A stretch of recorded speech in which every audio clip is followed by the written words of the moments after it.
Yo, yo, yo, what is going on, y'all? Another day, another you, another me. Or should I say,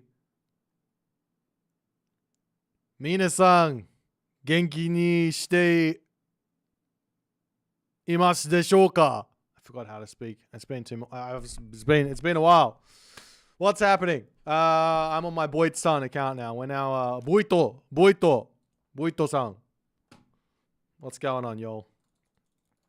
But today I want to cast some Gimmicky games, play some Gimmicky games, and be some Gimmicky games, because why not? I'm going to jump onto this screen. I am going to click onto this screen, and we are going to get this show on the road with a first little cheeky little cast Rooney here from one Kitten Claw versus Asem. So let's check this one out. This should be some fun, and all the other good stuff. Alrighty. What is going on, everyone? Or should I say, what is going on, Mina-san? I think that might be the best thing. We could do a little bit of hybrid, a little bit of Japanglish. What was it? Sumimasori. Just combine the two. That's the cool. Anyways, in the right hand corner of the map, spawning as the blue Freya player. His name is Asem. His opponent today in the red, playing as Amaterasu. A nice little wooden building here, a little bit wooden statue. This looks great. It's one Kitten Claw, also known as Nyan Racing Cat, as he opens up with a little cheeky shrine here right on top of his hunt. I think this is what you want to do. There's two options here with Amaterasu, which are better, way better than any other option. Option number one is to drop it on the gold. If I can get it on the gold and on my wood, I'm really happy. Option number two is on my food. If I can get it on the food and the wood, I'm really happy. But then, you know, I think if I have to pick between just gold and just food, it might be best to just go with food, because look at this. As the units here are gathering their food, I don't think you get extra here. All of the animals that are left just hanging out, they're getting extra food in. And this can end up amounting to a fairly significant amount, of which Nyan is actually missing out on, as he did not put the shrine right on top of the hunt. So, I mean, it's a trade-off, right? Are we going for some longevity here with this shrine? Are we trying to get the maximum amount of favor possible? Are we trying to make our base look as pretty as possible? You know, those are all the decisions you have to sort of make when you're working things out. Now, another thing here is you can note, Nyan has not even dropped a mining camp yet, because with Amaterasu, you end up getting yourself 1 gold a second from the very start of the game. So, unlike Tsukiyomi and Susanoo, Amaterasu effectively starts the game with an extra villager on gold, which is, it's more than an extra villager. It's an extra villager and 1.5 or 0.2 of an extra villager. So it's a lot. So she kicks off the game with a very big advantage. Going to be getting herself that second Miko out through grabbing the technology here and looking to move forward. On the other side, I know I'm probably going to be ignoring a lot of whatever Asem does, but he's dropping the temple down. He's playing Freya. He's opening up with a nice stock standard build. He's got himself pickaxe, dropping himself the temple. I imagine he's going to grab a hand axe next. On the other side here, we are seeing Mina Katatomi. And this is the one that gives you access to the one Yudo, which gives you which is the head dude. But in classic Nyan Racing Cat fashion, he's doing something silly. He is doing something very silly. The question is, what is the elo? But both of these players are top players. They will be in the top 20, top 30, top 40-ish of the ladder, basically. So yeah, they're very strong. But yes, our Amaterasu player here has said, you know what would be fun? What if I just go and attack my opponent with a whole bunch of Miko? And he's chucking this one down. And this is the Shrine of the Hunt Rush. As he drops it down immediately, he spawns in a whole bunch of wolves over here. And then all of a sudden, Asem is in trouble. Look at the damage onto the dwarf. Well, there you have it, ladies and gentlemen. 4 Mikos and a dream on top of the temple just outside of town center range here. Going to be losing one of those Mikos unless he's careful, and then he just heals it straight back up. Now, the one thing here you can do against this is these wolves are not that strong. Hersa, completely fine against this. But in the Archaic Age, I'm sorry, you need a little bit more damage. Classical Age, you got to get there. Very, very, very late advance here from Asem, meaning he's now in trouble. He's about to get to the Classical Age through Ulla. He's up on this position here. He's found another gold mine, sending his dwarves all the way up there. It's already kind of been spotted. I imagine there might be a stable up. Now, there's a dojo. We've already got the samurai coming through as the temple will end up getting taken down. And Asem is in trouble.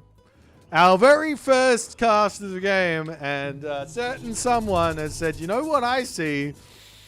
I see potential as a very quick Asgardian Hillfort getting dropped onto this position. However, Asem does not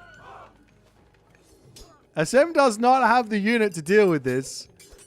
He might be able to win this fight. That one samurai, but he's got access to Solar Shield, and he's about to drop it. Surely Solar Shield. He doesn't drop Solar Shield. Hello? Now we bring the Gullibursty to come over here in order to try and get the Asgardian Hillfort up. The Miko getting involved as the Gullibursty is panting, trying to get up onto this position. We've got one Miko down. One Miko down. Do they have bonus damage versus towers? They do not. Trying to heal them up. Still has not used the Solar Shield. So he's thrown away not one Miko, not 2 Miko, but 4 Miko, which is an obscene amount that you might think, you might say to me, right? You go, boy, it's just 50 resources. They're not that expensive. They're not that, like, he lost, yeah, 200 resources. You don't want to lose 200 resources. It's not that big. It's not 200 resources. It's 200 resources plus it's all of the villagers that he could have had out already. Look at the villager differential. It's 19 to 16.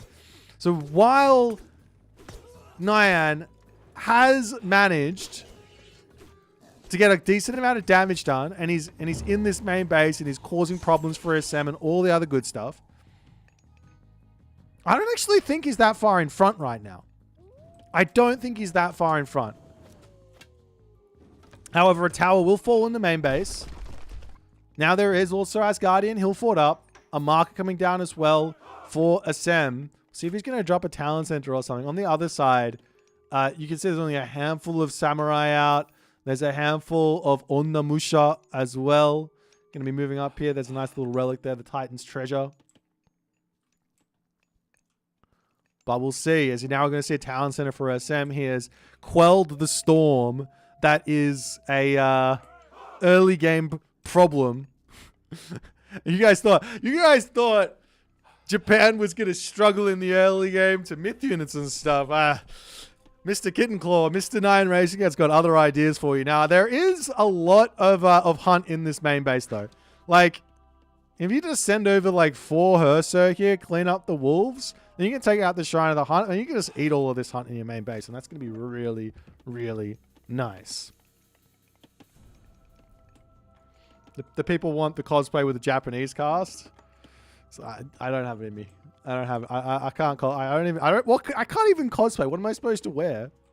I don't have any Japanese clothing. Come on. Nonetheless, we now see a Kumiki technology coming through, which is going to make the ranged soldiers cheaper as well as siege weapons, so he can't build any of those just yet. But he will be wanting to make some Yumi archers in order to deal with throwing axemen and things like that, and dealing with berserks as well. And he's going to charge in here and try and take out another tower.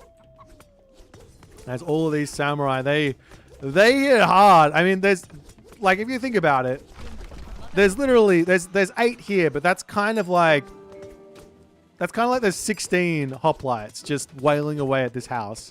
That's kind of a big deal. As Nyan's going to retreat. We've got the walls up over here.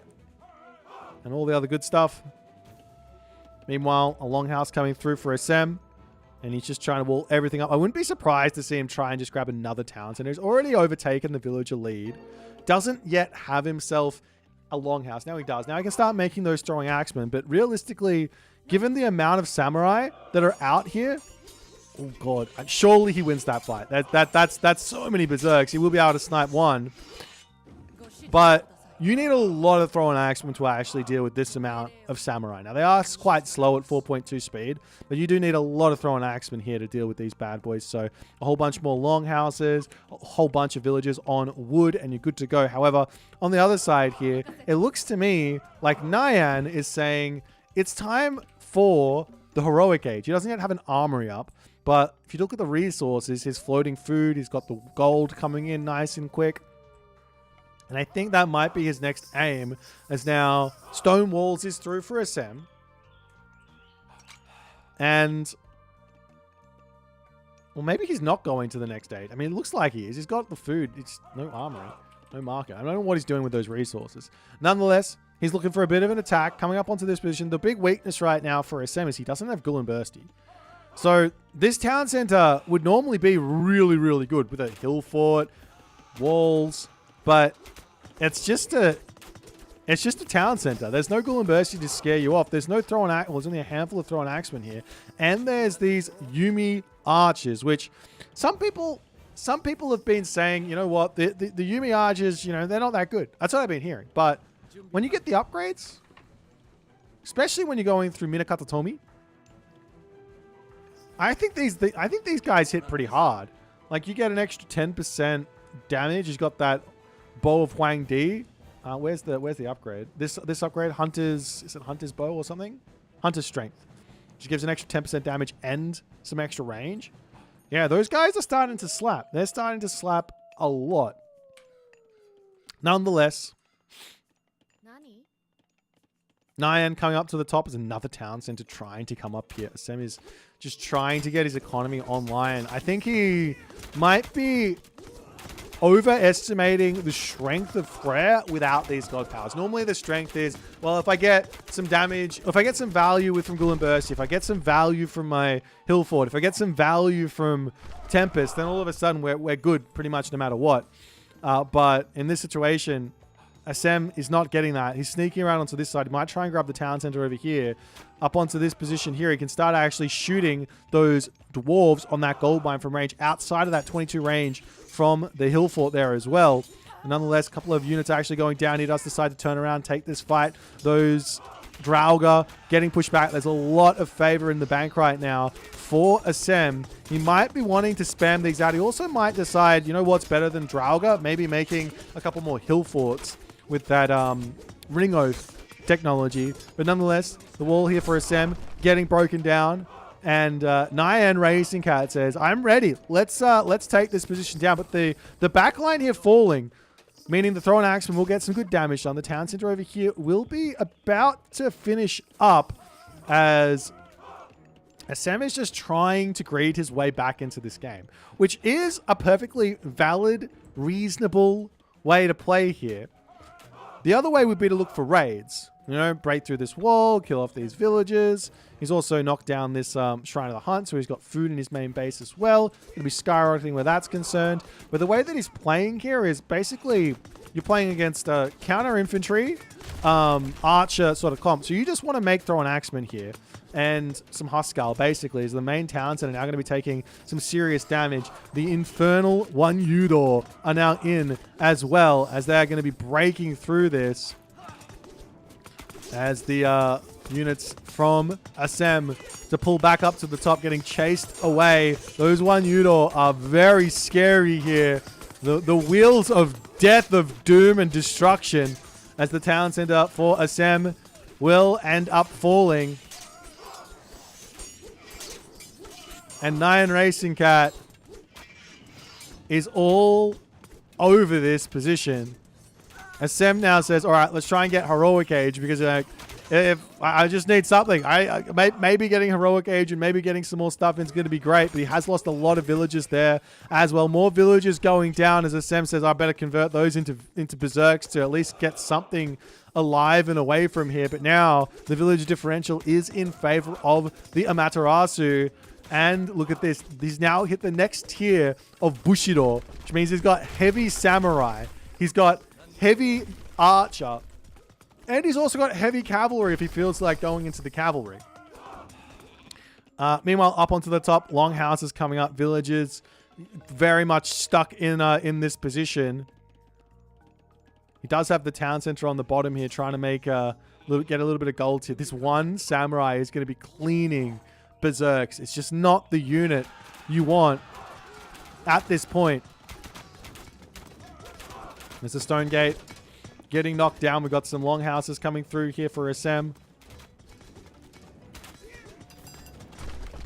Check out the damage. These guys, yeah, they're nearly done 3,000. There's 3,000 damage on those one Udor. Obviously, that's like building damage as well, which isn't really worth as much as the Tempest gets dropped down. Throw an Axeman charging in. Nyan says, oh, I better run. I don't even know if he needed to run here. He's got so much more stuff than SM does, but a little bit of value here for SM as he's desperately he's trying to get his way back into this game. He can move up to the right side now, clean this town center up, and keep on trying to lock SM. But now SM's going to move back into the main base. A couple of units here just hanging out. He can take those out, maybe drop the town center down as well. Get himself a whole bunch of upgrades. He can stay one town center here as well now. He's in the Heroic Age. But he's going to be losing this town center. And while it's a 5 villager differential, I mean, the more I'm looking at it, the more I'm like, maybe, just maybe, because of the fact you're in the Heroic Age as the Frere, you could just stay 2 TC, put that Asgardian Hill Fort over here, or a fortress over here, Hill Fort, just a regular one, to defend this gold mine. And maybe, just maybe, you're okay. You don't need this town center. You just need to get to full pop and get heavy infantry and get your throwing axemen. But realistically here, Nyan is probably going to be thinking about heading to the Heroic Age relatively soon. Which means access to the... Oh, I can't remember what they're called. Oyumi? I need to know. I'm trying to learn it.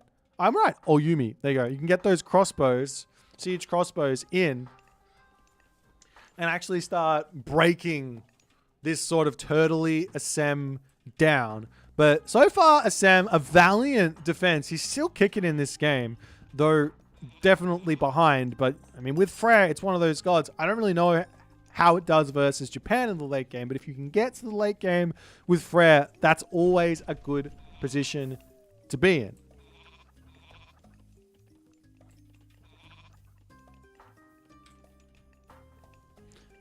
The worst siege unit in the game. I mean, yeah, you can block the projectiles with stuff in front, but you just kill those buildings. It's a siege weapon. You just kill it all.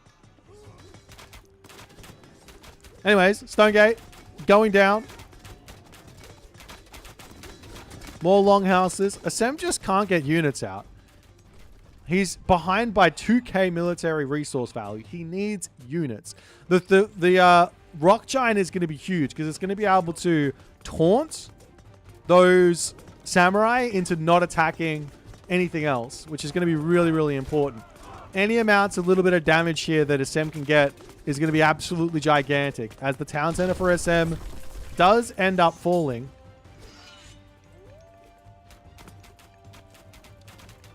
Villagers going down over here. We are going to be seeing the Huskal coming up. 3 Huskal versus those Yumi archers. 5 Huskal versus those Yumi archers will be enough, but he can block those off there with those samurai. Another thing here that SM desperately is going to be needing is a couple of Godi to deal with those one Udor. Because these guys, they have, while they aren't doing any hack damage or pierce damage, they're doing crush. So it's not that much damage. They do 4.5 damage over time. Area damage over time. And with Hellfire, this is doing divine damage. So yeah, it doesn't do a crazy amount of upfront damage, but the damage over time is where the pain starts coming in. If you've got 3 of these guys hitting an area, you're probably doing, I don't actually know how much damage it is, but normally that divine damage is not 1 divine. It's more like 5 divine damage or something over time. I haven't got my tooltip just yet from Loggy. I don't know if it's fixed or not, but I'll have to check it out. Anyways, Town Center finished up there for Asem. He's still trying to keep himself going. We are going to be seeing a Town Center for Nyan now. He has gone up to the Heroic Age through Raijin, which will give him access to the Raiju, which is really, really cool. This guy is a absolute machine of a unit. In fact, you really want to be spamming this one out if you can. There's a Town Center coming up here, and we've also got some of those Naginata riders coming through to say, excuse you, let me cause some problems, as another Town Center comes through. And Nyan is finally actually taking some of the advantage that he's managed to gain and converting it into the economy. He's sniping some dwarves. Town Center over here going to be going down. Asem getting closer and closer to population here.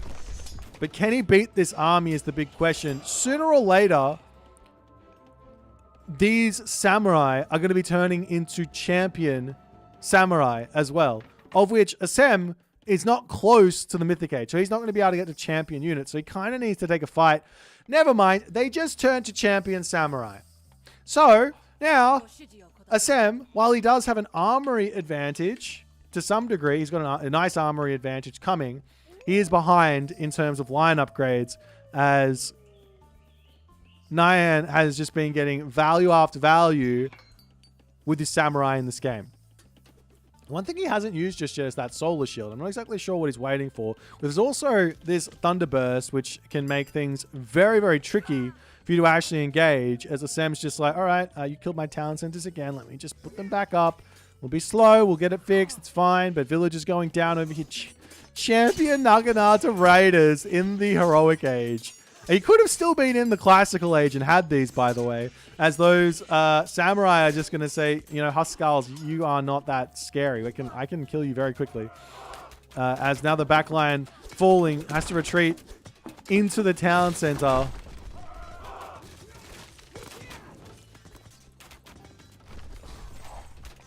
And we do see another Burgrisi coming through. There are a hefty amount of these on the Musha, though. And these guys are probably... No, not probably. These guys are the best anti-rock giant in the game. The best anti-rock giant in the game. And there's the Thunderburst coming down. All of the taunts coming through. Asem not trying to retreat out of here. He is taking huge damage from this Thunderburst. It might not look like it, but every single time he gets hit by that, that's like damage onto every single one of those units. And Asem's army melts. He taps out, and Nyan Racing Cat comes in with an incredibly strong victory over the Frere God. I like this strategy. I don't think it's very good, to be completely honest. I think Asem here played directly into this. He didn't know this strategy exists. Nobody knows this stuff exists at this point. But the Shrine Rush, how do you beat this? I mean, you see it once and you're going to know. Well, if I just advance at a reasonable time, let's say 4 minutes and 30 seconds, and I have 3 Hearser out, you drop the Shrine of the Hunt on me all you like. I'll just wander forward with my Hearser and I'll kill all the wolves. I'll kill your Shrine of the Hunt. I'll take the deer. Thank you very much for the food, and I'll see you later. Those Miko aren't going to be doing anything. But a hilarious strategy here, day one from Nyan Racing Cat. And I can't wait to see more of the shenanigans. Now, let's talk about this strat, because I don't think this is going to work versus Norse. I don't see it. I don't see it. However, what could it work versus is the big question. I'm thinking Atlantean is going to struggle versus this. You don't have any heroes right off the bat, right? You're going to have to build the barracks. You're going to have to build the Murmillo hero. And by then, guess what you're going to have as the Amaterasu player? You're going to have Onimusha. You're going to have Samurai. You're going to be there ready to defend it. So there's some very exciting stuff against the Atlanteans, perchance. Maybe against the Greeks. I mean, they've got Jason, Heracles. They've got heroes. It's not going to work against Greeks. Don't try it there. Against the Egyptians, they've got ranged heroes. Priests are really cheap. I don't think it's going to be too good versus them. So maybe you can catch a greedy Norse player out. Maybe you can get some value against an Atlantean player. Give it a try and see what happens. But the early Miko is hilarious from Nyan. Anyways, if you guys enjoyed this one, make sure you hit that follow button, that subscribe button, and all the other good buttons. And I'll see you guys in the next game.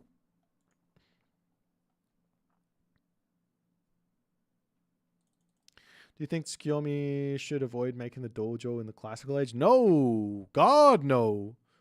Don't avoid this. Okay, here's the thing. Japan gives you the ability to tech switch freely. Freely. I don't have to pay. What does this mean? This means every single unit is available for me. Every single unit is available. Why would I avoid building the unit that best counters my opponent if I don't have to pay to upgrade it? Was there a raid? Thank you for the raid, Einherjib. I hope your games went well. But yeah, no, I don't see it. Like, okay. I do think Tsukiyomi wants to play into Cav. But that doesn't mean he doesn't want to play into Samurai. That doesn't mean he doesn't want to play into Archers. Doesn't mean he doesn't want to play into Counter Cav. All of those units are good. It just means that the Cav are slightly more like, if the Cav works, go Cav. But if the Cav don't work, do someone else.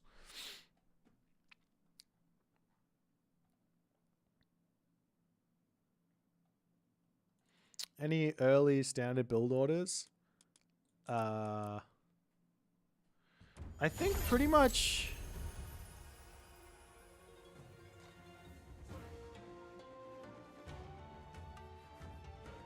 Sorry, 1 second.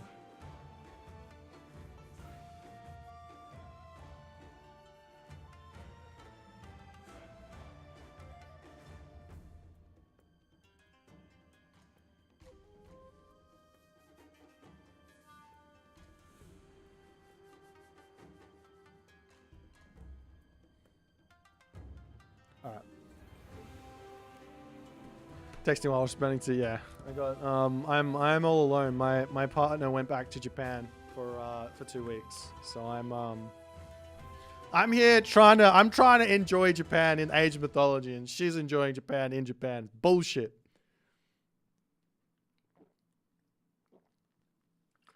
Keto, there's no coming back. You never left. You never left.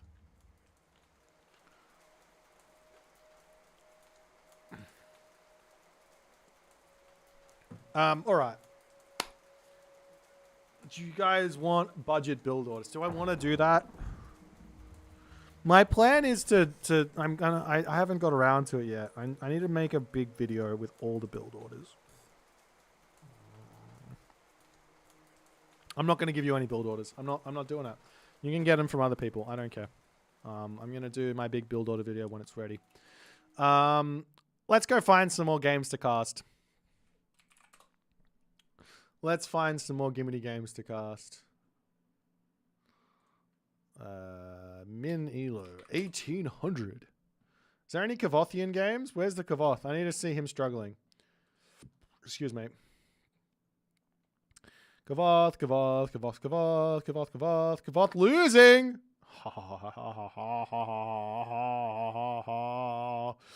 There's nothing better than watching a Kavoth game.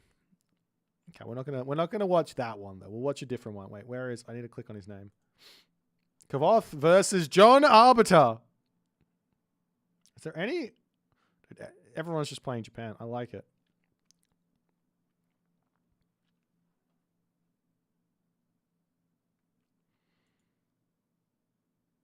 Yeah, okay, let's watch this one. This one looks like fun. This one looks like fun. That was a great game. John Arbiter versus Kavoth. All right.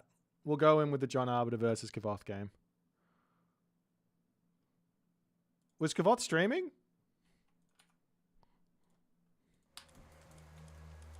Bushido might be OP. Maybe.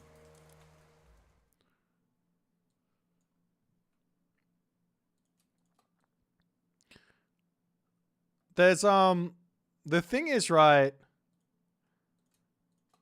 I think like Norse, Japan just really enjoys fighting a lot. So I played one game versus Soup yesterday where I was actively trying to fight, and I think that was just the biggest mistake you can possibly make versus Japan. You want to make sure you're getting your tech in, your economy in, and all that other good stuff. And yeah, I think that makes a lot more sense. But anyways, let's watch this game. Oh, actually, no, I want to see. Has Loggy already fixed his thing day one? Surely Loggy has fixed his advanced tooltips day one. Does anyone know if the left resource mod has been fixed? Man, I don't know. I don't use it. This is one of the reasons why I didn't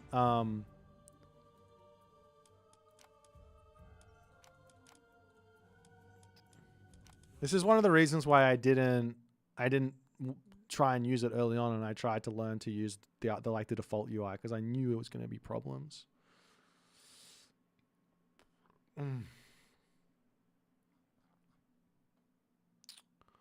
I knew it was going to be problems.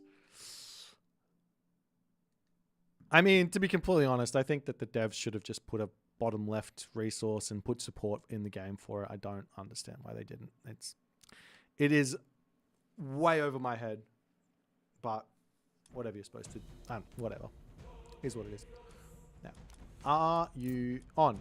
You are. Okay. And let me see if it's working. Skirmish.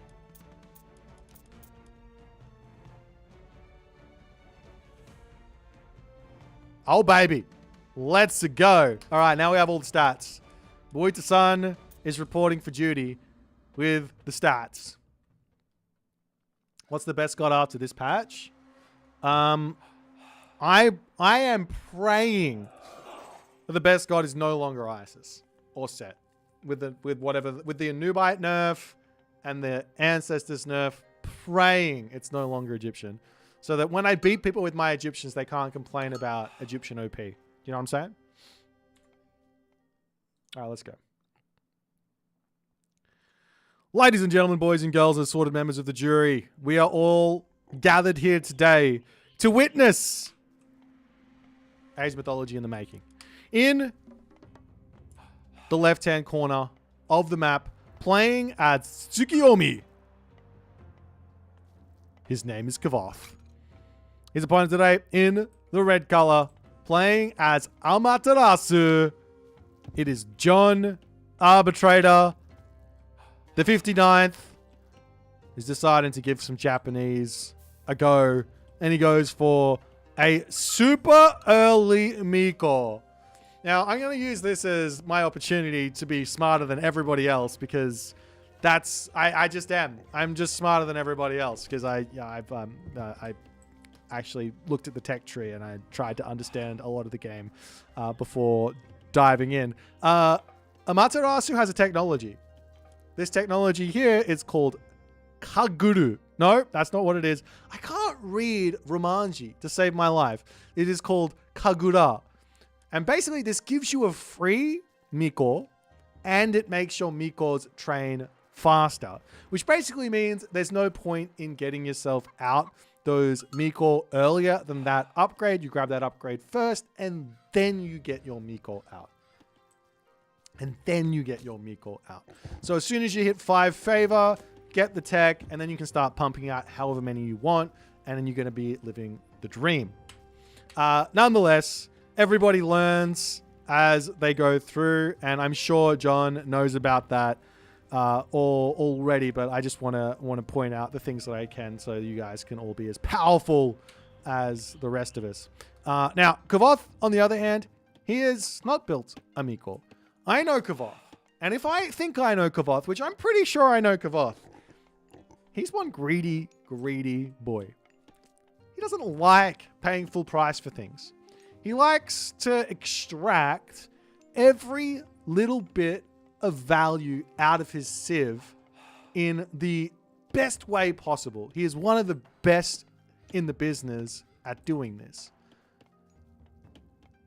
So when does he get the Miko? The earlier you get the Miko, the more expensive it is. Every villager later you get a Miko out is an extra 12 resources you're going to get back. Roughly 12 seconds of gather time you get for every later one. So do you try and race for 100 villages and then get out 10 Miko? 12 Miko? 15 Miko? Or you just wait to just before you're going to advance like Kavoth is doing here and get your Miko out. And that way you feel like you didn't lose out that much, even though you still lost out on exactly the same amount as normal. I don't know what the answer is. I don't have a good answer for you. Do I want to grab... If I want to go 3 Miko, is it best to do it right at the start of the game? Is it best to do it just after I hit the classical age? Is it best to do it just before I hit the classical age? So many questions. Now, we are going to be seeing some age ups here. We do have Ame no Uzume coming through for John. Looks like... is this the weasels? Yes, this is the Kamaitachi. So it looks like with all of these shrines up for John, it looks to me like he is going to be going the weasel route. On the other side, it's Inario Kami, which is going to be the... I feel like this is going to be your standard pick here for Tsukiyomi a lot of the time.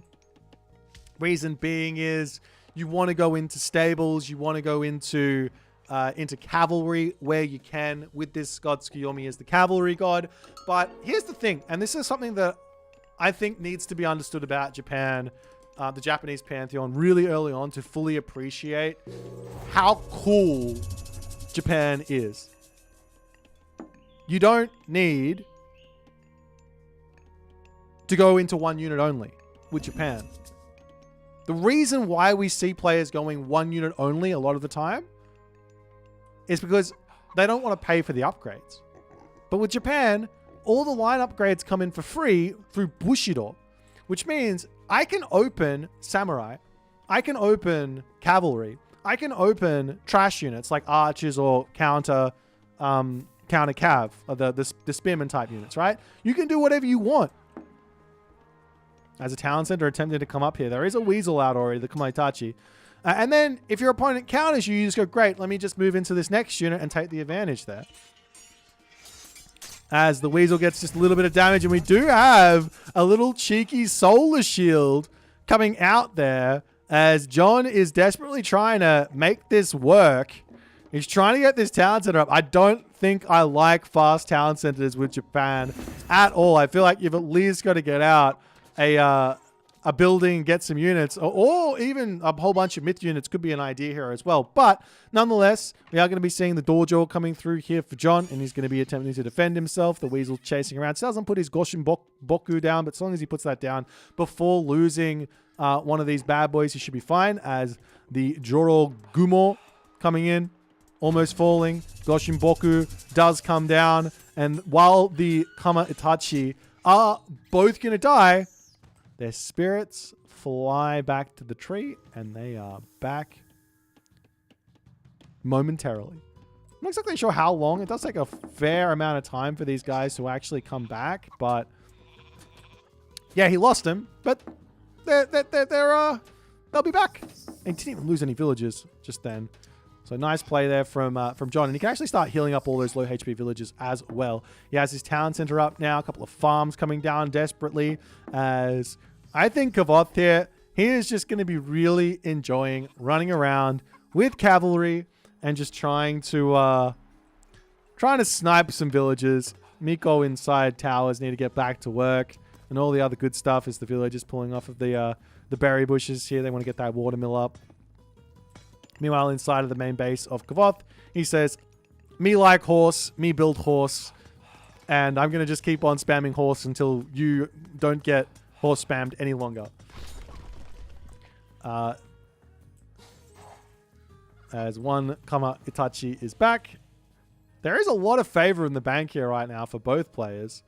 But you can see that with Kavoth being the one with the, like, on the aggression here, I don't think he's really spent much favor, but his favor pool is starting to really come up. And there is a really interesting idea here with Tsukuyomi, which is, simply put, if I use my new moon technology nice and early, there's a lot of value from this technology throughout the game. Like, yeah, I had to build the shrine. I had to build the Miko. I had to pay for that early on. But if I can get up to 100 favor, use a second new moon on, say, I don't know, a temple, on a stable, on a dojo, on an armory, on a tower, on a castle, etc., etc., etc., later into the game, all of a sudden I'm just getting bulk resources, and those Miko have more than paid themselves off. So that second charge of New Moon is a really, really cool thing to aim towards, in my opinion. Oh, well, yeah, and then you can go and get the double cast of it by grabbing the Torii Gate as well by going through that god. I can't remember what it's called off the top of my head. I'm trying to learn my Japanese mythology. I'm getting there. It's going to take me a while. I've got Minakata Tomi in. I've got Ame no Uzume. And I've got Okami. I've forgotten it already. No, I tried. Nonetheless, we do see a little cheeky solar shield here. Again, I love this technology, this god power. I think it's going to be absolutely infuriating to play against, but I think it's such a cool idea. You just say, no, this unit here is invincible. I'm going to go and throw him at you, and you're going to have to deal with that. And yeah, that's what's going to happen. As now we're seeing a whole bunch of dojos coming down. We are seeing the samurai coming in as well. I don't know whether to say samurai in an Australian accent or use my Japanese accent. I don't know. I'm going to be butchering everything and all the other good stuff. Anyways, we are right now seeing, while Amaterasu wants to build the infantry or wants to build the samurai, right? He wants to build the samurai. He is up against mass cav. And Japan does have a really, really good counter cav unit, which is in the guardhouse, which John doesn't have. So he could be going into that instead of these samurai. Samurai can be thought of as, well, they're a weird unit, right? They are a generalist infantry, which technically does beat cav, but they don't really beat cav. They beat them, but they don't really beat them. What really beats them is the guardhouse unit. As a villager gets spotted, sniping that one. So I feel like you could go for one dojo and make them samurai to start working towards Bushido, and then also make the counter cav unit to actually force your opponent to rethink spamming cavalry at you or something like that. A little bit of both, a little bit of mix of everything. Like I said, you can go. There's no reason to just go one unit as Japan. They free upgrades. And we do see the Naginata horse rider getting taken out as Kavoth coming in onto this side yet again, trying to snipe some villagers. John does pull quickly, but he gets caught out. Going to lose 3 villagers there. These cav move quick. 6 speed is not a small amount as he drops another soul shield. Imagine if he got that ghost building in there. That could have been really nice as the Kama Itachi now upgraded coming through, and that's a big amount of damage. I think if we take, I don't know which one, maybe this one. Yeah, it does like 20 damage or something. Or maybe I can actually see. This would be at base. At base, it's doing 15 damage with an area effect of 4. And then you grab this tech, which is making it go up by 40%. So 15 times 40%. 15 times 1.4 for those playing at home. So it's a decent amount of damage there. So you got to be really, really careful against that. And it does come off cooldown pretty quickly as well there, doesn't it? What is it? 14 seconds. That's quick. This unit is scary. Very, very scary. But we are seeing now Kavoth says, hang on, I want to go heroic age. And he says, I'm going to go through Hachiman, which I don't think I would expect to see very often with Tsukiyomi, to be completely honest. It's a really, really cool heroic age god. You get access to the Shogun, which is ultimate value. If your opponent's making a bunch of myth units, you get the Shogun in. You use that bad boy to snipe down the myth units, and you get a huge amount of samurai for free out of it, right? But what you don't get is you don't get the really, really strong upgrade for your cavalry. I think it's called Gale Wind or something by going the other god. Which does mean mass cavalry is not going to be something... It's not going to be as appealing as Kavoth is going for mass cavalry. He is making Yumi Horse Archer as well, which does make sense here. They are really, really strong. If you've got access to the Inari Okami, that minor god, Yumi Horse Archer make a lot of sense over Yumi Archer, right? If you are going for, say, what is it called? Mina Katatomi? Is that this one? I need to remember. Hang on, let me just double check. Yeah, Mina Katatomi. If you go the other minor god, which gives you the stronger archers, then it makes a lot more sense to go in for the Yumi Archer than it does. Actually, that also affects the Yumi Horse Archer as well. I don't actually know. Never mind. Maybe it's always just better to go Yumi Horse Archer. Unless you're in the classical age, obviously. Anyways. Now, John coming forward, taking the fight. He's got himself that... not yet. Kavoth has himself the Shogun as he does snipe that Weasel. And you can see there, while the Solar Shield is really strong, it's not invincible. It's a 15,000 HP shield, which is a lot of HP. But imagine you've got a Shogun attacking, and all of a sudden a whole bunch of samurai are going to be spawning. I think that's how that works. Anyways. Was that a secondary moon? I didn't even see what he used it on. He used it on the armory. I think this makes a lot of sense as well. You've already got the army out. You don't need to use it on any other technologies. Get it on the armory. You get yourself full bronze. You got yourself heavy already. And you're able to just keep on piling on the advantages here. As John's dojo going to get broken through. John does have his farms up over here, so he's not going to be wanting to lose this area. John does have a villager advantage at the moment. But he's very, very far behind on armory upgrades. He's very, very far behind on tech. And he's very, very far behind on military.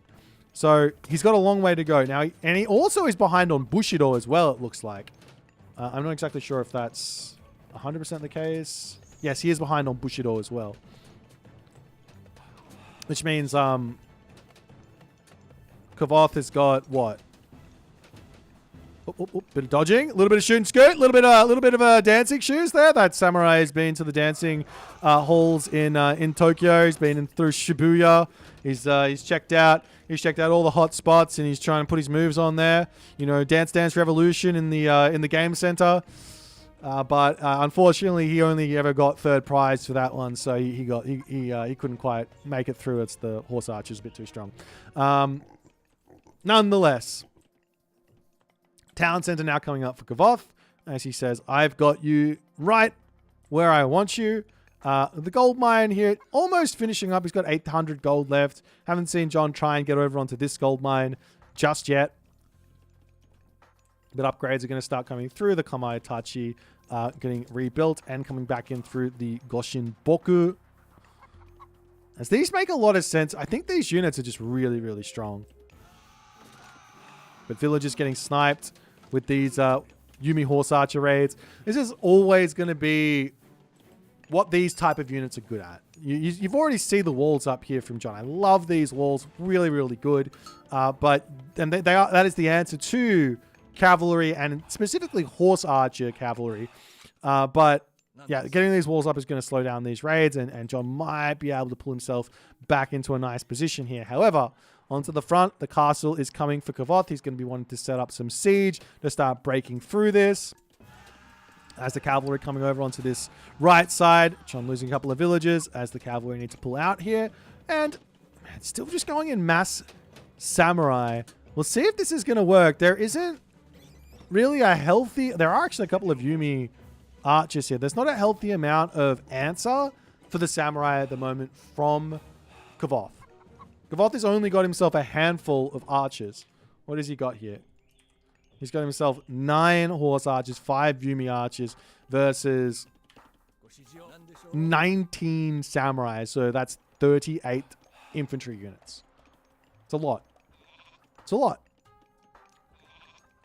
Nonetheless, another stable coming up for Kavoth on the front as he is taking control. He's also going Mythic Age, and he decides Watatsumi is going to be his god of choice.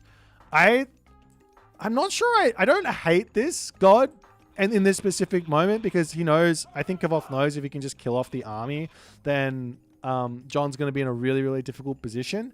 However, going the other god, and I really need to know what this one is called, going up through Okuninushi,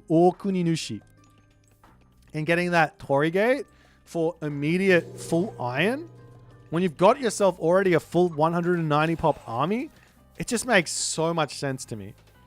It makes so much sense. You pay 2,400 resources, you get yourself iron everything and the burning pitch.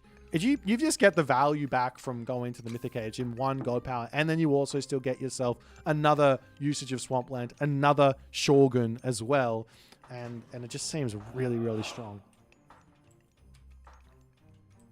But nonetheless, we are going to be seeing Hanya Mask coming through for John, and this is going to make his Heavy Samurai very, very scary.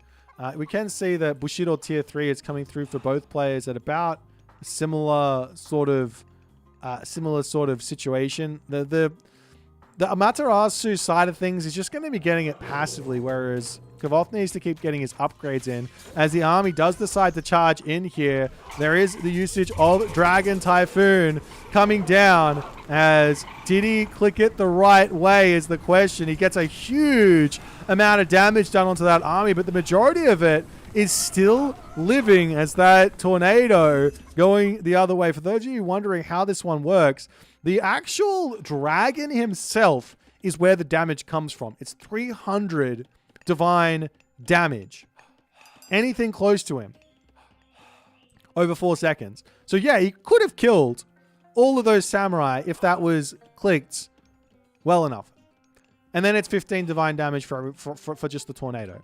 So it's not a crazy amount. The tornado, while it hits a huge amount of stuff, right? It's not a crazy amount of damage. It's not like tornado, like the Egyptian tornado. But the actual dragon in the initial cast, that's what you care about. That's what you want to have on top of your opponent's army, if at all possible.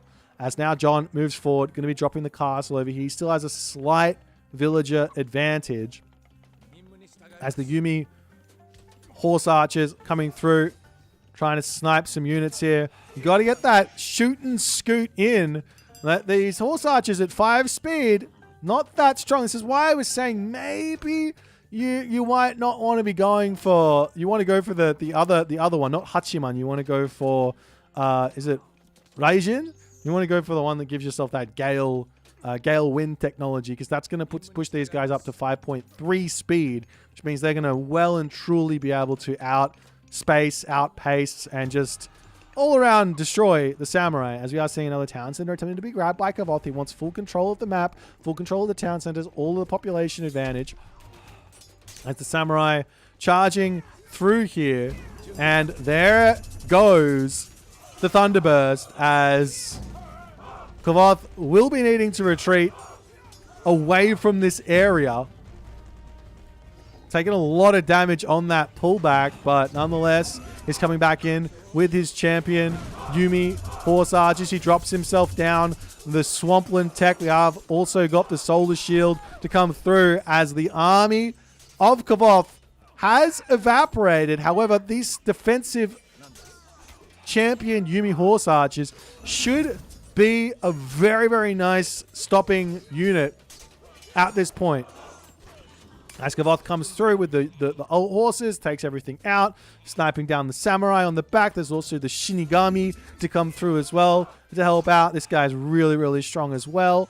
So that's going to be huge for him. He's also got himself a huge amount of Miko out as well. Just trying to plop them all over the map where he can. This is the kind of advantage of getting out on the map with Japan and having access to everywhere to put your shrines down. Because on the other side here, you can see John, he's only got 3.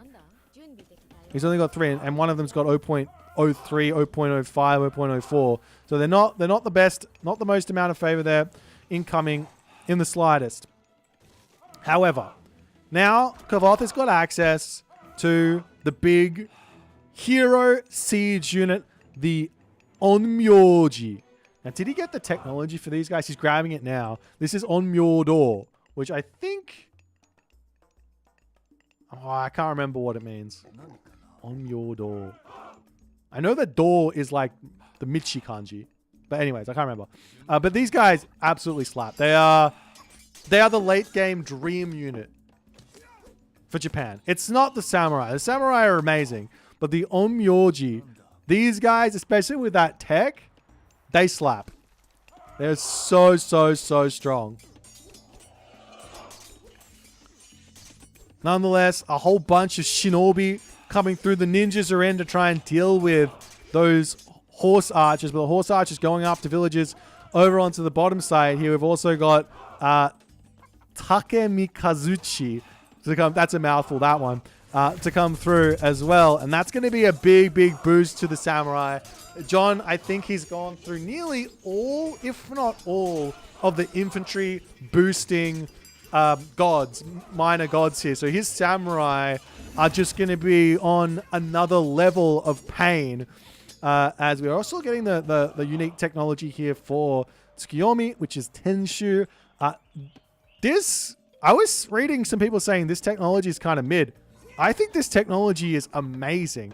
Your guard towers are now the strongest guard towers in the game by a long way. You're actually got stronger towers than Egyptian has with their ballista towers. The only thing that I think outmatches them is the Chinese tower, and I think that's just an oversight in terms of like the balancing of everything. But nonetheless, the Onmyoji taking the main town center down as Kavoth manages to deal with that. Villagers diving into the castle for the time being here as well. As these guys, they don't actually have a unit typing that has counters. These guys are nothing. They aren't a siege weapon. They're a hero. They're like a Jason or a Bellerophon. So you can't counter this unit with anything apart from, well, what does it have low stats in? Melee units. Melee units will take this guy out.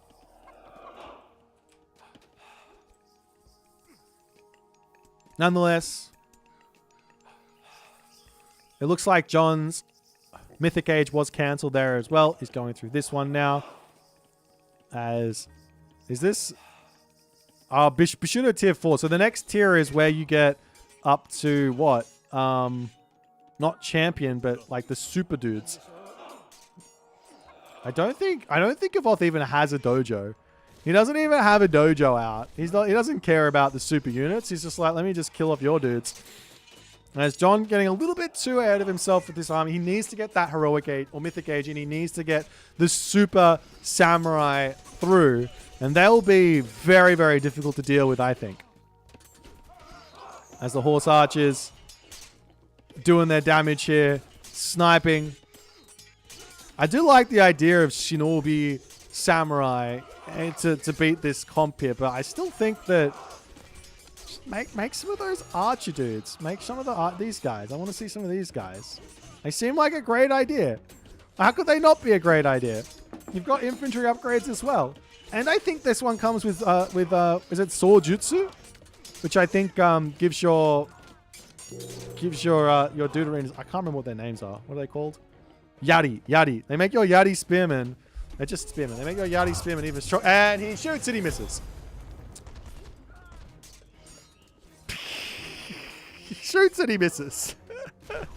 As the Onmyoji going through, breaking the town center again, taking everything out. Kavoth doing what Kavoth does so well. Splitting you up, picking you apart, and breaking you down. These guys break buildings quickly. They are siege weapons. They do die very quickly as well, though, to towers and things like that. And they do have low range. So if you can You can also kill them off with archers and things like that. But John there in that moment does decide he is too far behind. Couldn't quite make it to a point where his army was strong enough to win. Kvothe gets the dub, which is to be expected. He is an insanely talented Age of Mythology player. But it's so much fun watching these guys play these games out. And it just looks so much fun. Like, you can see Kvothe is having a lot of fun with the Cav here, and John was playing his nice turtley gameplay with everything. Taking a look through on the God Paths as well. Just to look at the God Path which John went through. So he's gone through Ame no Uzume, which has got access to Katagi. And then he's gone through Raijin, which is Hanya Mask, right? So that's an extra infantry boost. And those are both just infantry. So they work on those Yeti spearmen as well. And then he goes through Takami Kazuchi, which he didn't quite get to use, but that's an extra bonus on the infantry. That's an extra bonus on the samurai.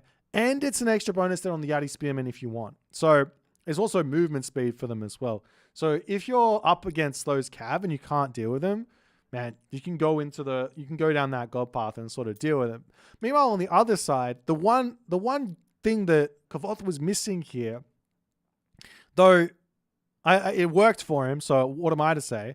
But if he went for Fujin and he gets himself the Gale's Fury while making all those cav, then all of a sudden life gets really, really tricky, I think, for the samurai user because, or for the infantry user, because he's not going to be able to catch those units. He's going to have to go into shinobi to catch them out. And then all of a sudden you can kind of just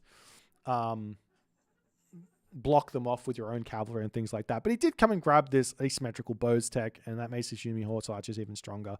So that made sense as well.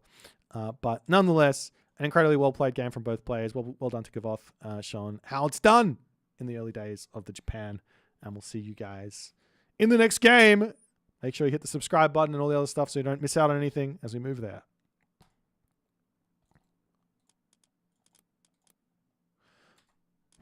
I'm going to have to grab some water, guys. All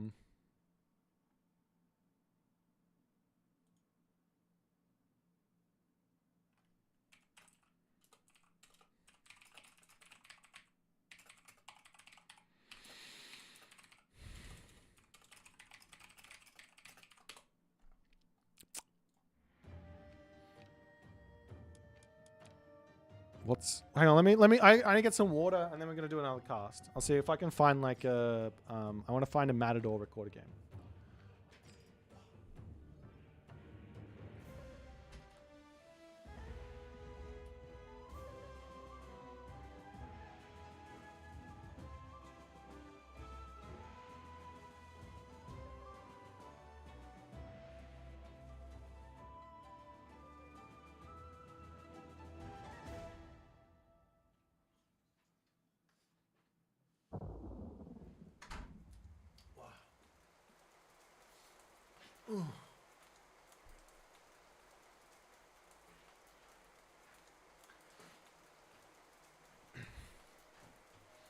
All right, guys, let's continue.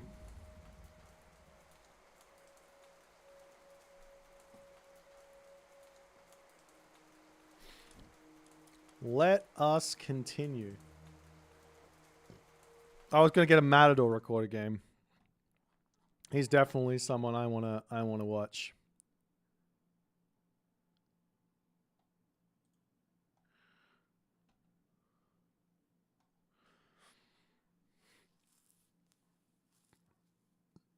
Who to watch?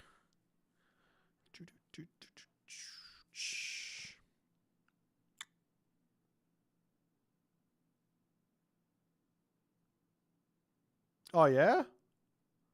That looks like fun.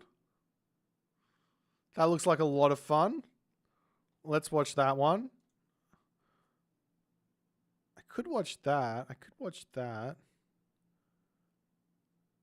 Oh, no. We're watching this one. We're watching this one. I just found a Mini Yeti game. Let's go. I love watching Mini Yeti. He is one of my most favorite people to watch because he's so ridiculously creative with it. He's got like He's just got a brain for it. He's like Soup, except if Soup was insane. He's like Soup, except if Soup was insane.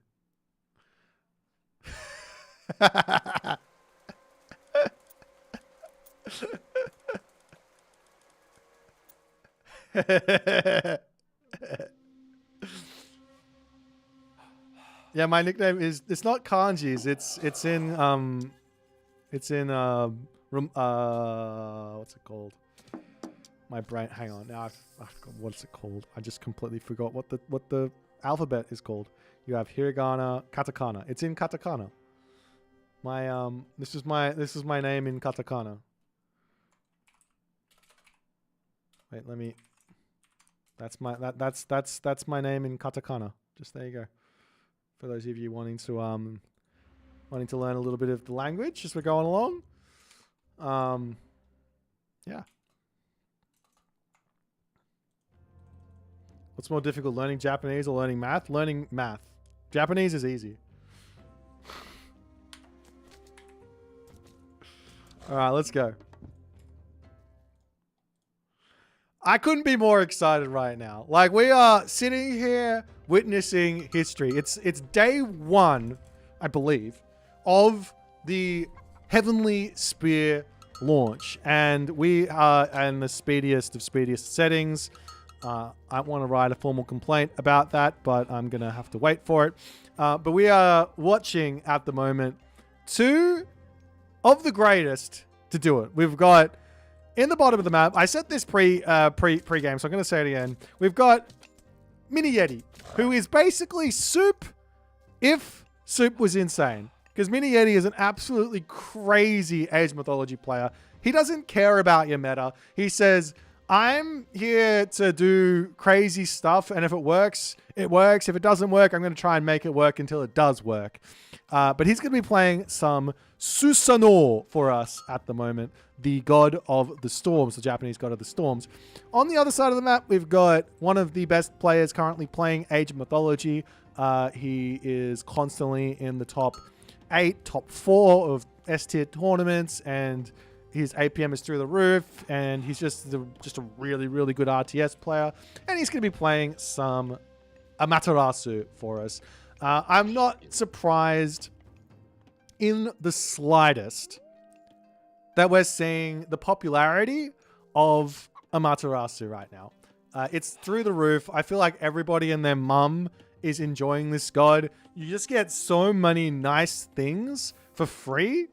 You get free gold, you get free upgrades, you get some free HP on your units. It's just an all-around nice. You get a free Miko as well. It's just all around nice times being Amaterasu. Now, the god that I am really, really interested in is Susanoo, because he is the most tricky. He just is. His entire kit is built around myth units, Bushido, and god powers, right? But I can't get myth units out to give me more Bushido if I'm using my favor on god powers. And if I'm using my favor on god powers, it means I'm not getting more Bushido because I'm not getting myth units out, and my brain's breaking while I'm trying to figure out how to play this damn god. So, who better to watch than Mini Yeti to teach us how to do it? As he's already got himself out 1 Miko, he's moved out into the corner here. He's found himself a gold mine and some forest here, which is getting him 0.07 favor per second. He's coming over onto this side as well. Going to be dropping down the shrine there to give himself the same-ish amount of favor. Effectively, the best places to drop shrines is going to be on a large gold mine and a forest, or a large gold mine and some food, or a whole bunch of food and a forest. For those of you wanting to know, 1,000 food or 6,000 gold. That's the same amount of favor boost. The forests is every 200 wood is 5%. So that's why you're seeing these sort of combos. Now, we are seeing the advanced times coming through as Minakatatomi is coming in for Mini Yeti, as he's going to be able to go in to grab some 1 Yudo if he wants, or maybe you can save favor up and go for something a little bit different in the heroic age. Fast heroic might actually make some sense with this god. There's a couple of really cool ideas, I think, with the Susanoo fast heroic, which we might see happening at some point. I don't know, but I'm still interested in the way that Mini Yeti's going to be playing this. Meanwhile, on the other side, it's Ame no Uzume, and that's going to be the weasels. Weasels are coming. Kamaitachi. Kamaitachi. So we'll see how this one's going to go, as the stable coming up now for Matador, and he wants to go straight into some cavalry. He does note that he sees the opponent's advance time. He sees that it's going to be one Yudo. I don't think you need to be too concerned about the one Yudo. It's kind of like when you're playing against, I don't know, like a troll or something, like someone goes through 4 seti, someone goes through like a Wadjet, like go through Da.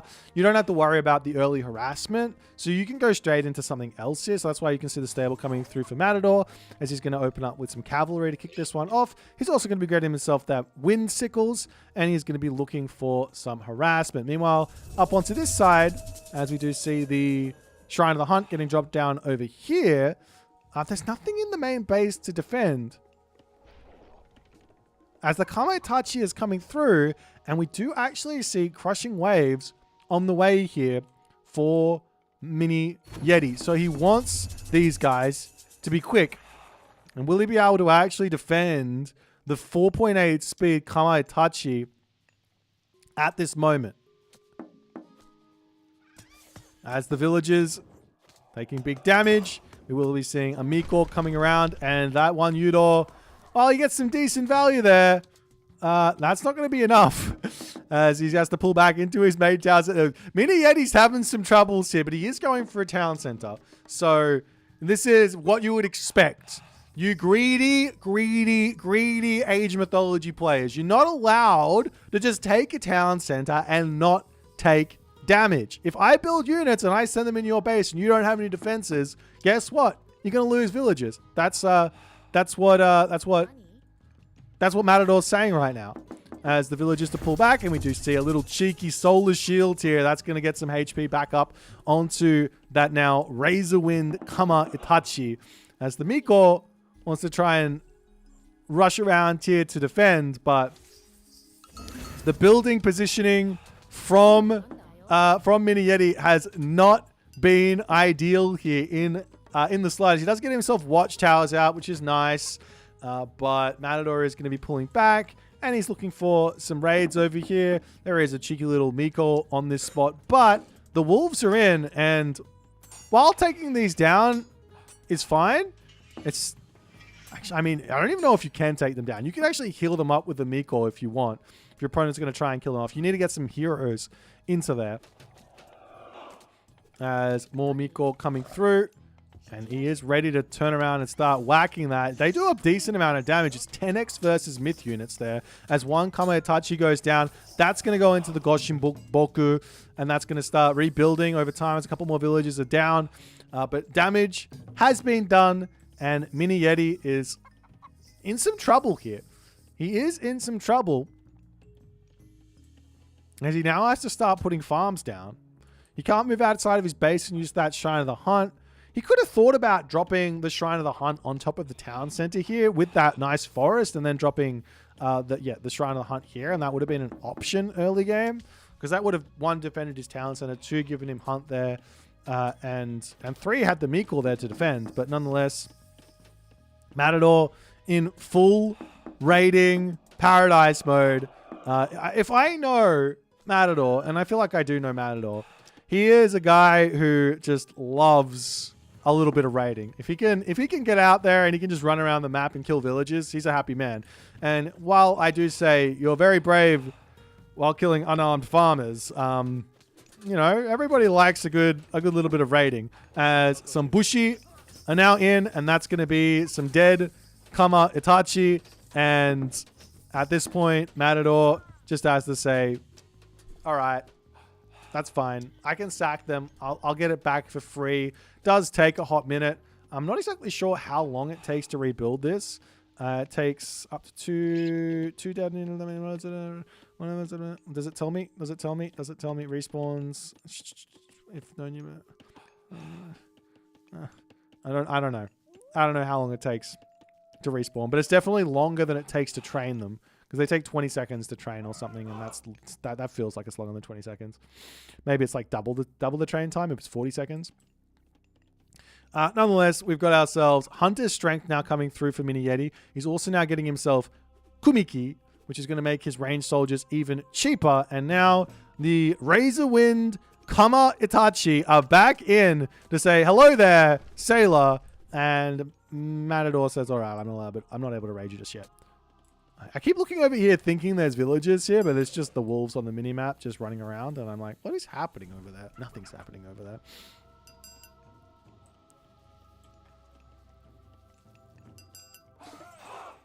Nonetheless,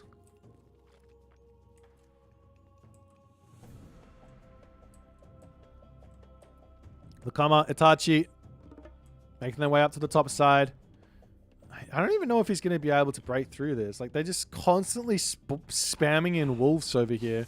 He's trying. Okay, maybe he can kill off these wolves. I mean, myth units versus myth units. Fair enough. You're going to sack these guys, get them back anyways. It's not the end of the world. And then you can charge in a whole bunch of samurai in for Matador. Matador does have himself his own second town center as well. He's up by about 6 villages plus his Amaterasu. So he's got that gold income there. As Mini Yeti says, let me just try and pull out of here. He does manage to get back to safety. I think if you pick that relic up, that affects the Miko as well, does it not?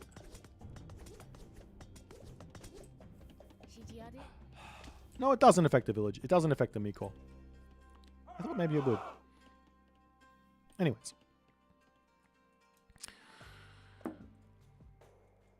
The Kama Itachi now on the retreat path, as they're going to be looking for a little something to do.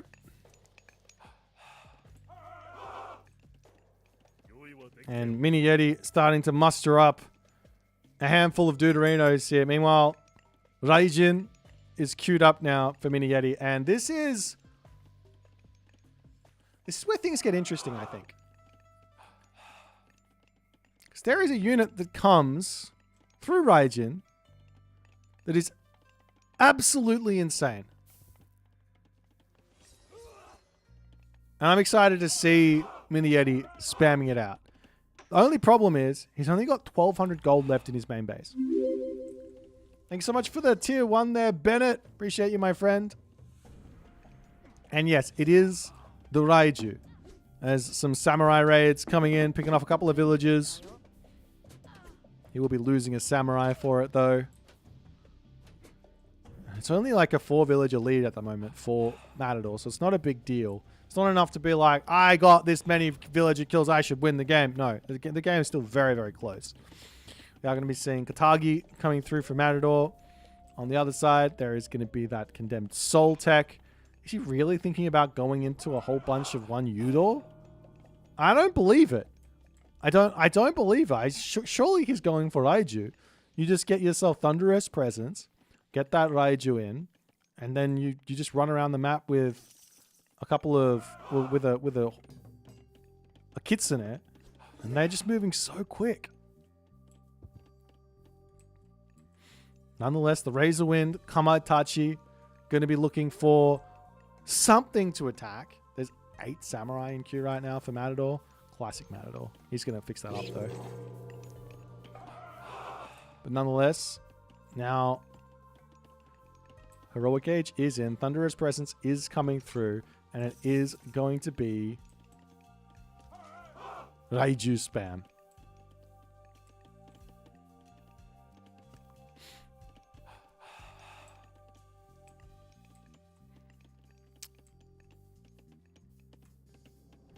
Meanwhile, the Bushi are coming in as well for Mini Yeti. He knows he needs some heroes to deal with the myth units, but in a way, if he just gets out a whole bunch of Raiju, I think they can probably take out those weasels. But nonetheless, Matador looking for a little bit of an engagement. There's a lot of units waiting here, though. Gotta be careful. Ooh, they actually... Those Yumihajas are actually getting some decent damage done. Do these guys not have any pierce armor? They really don't have that much HP at all. As gets a little bit of damage done, but that's about it. And you can see the differences right now in terms of Bushido is, well... There's just not enough myth units out for Mini Yeti to stay competitive here in the Bushido meter. But he will be making his way over onto this gold mine.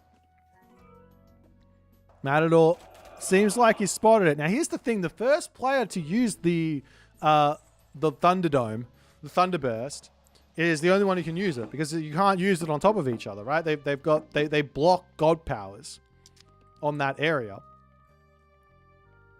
Blocks other God powers on that 20-meter radius. So the first person to use it is the one who has the advantage to some degree. Another player will have to retreat. That's the Kama Itachi. Looking for raids. There are a couple of Miko back here ready to defend.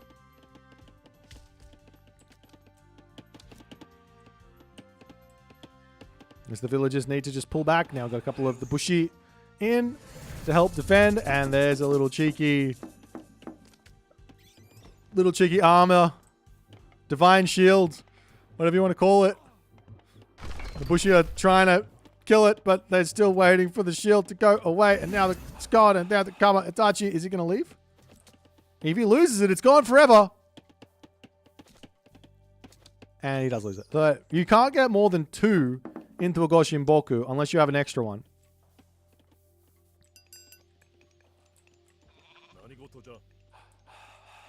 But nonetheless, we got Kitsune, we got the Raiju coming through, more farms coming up.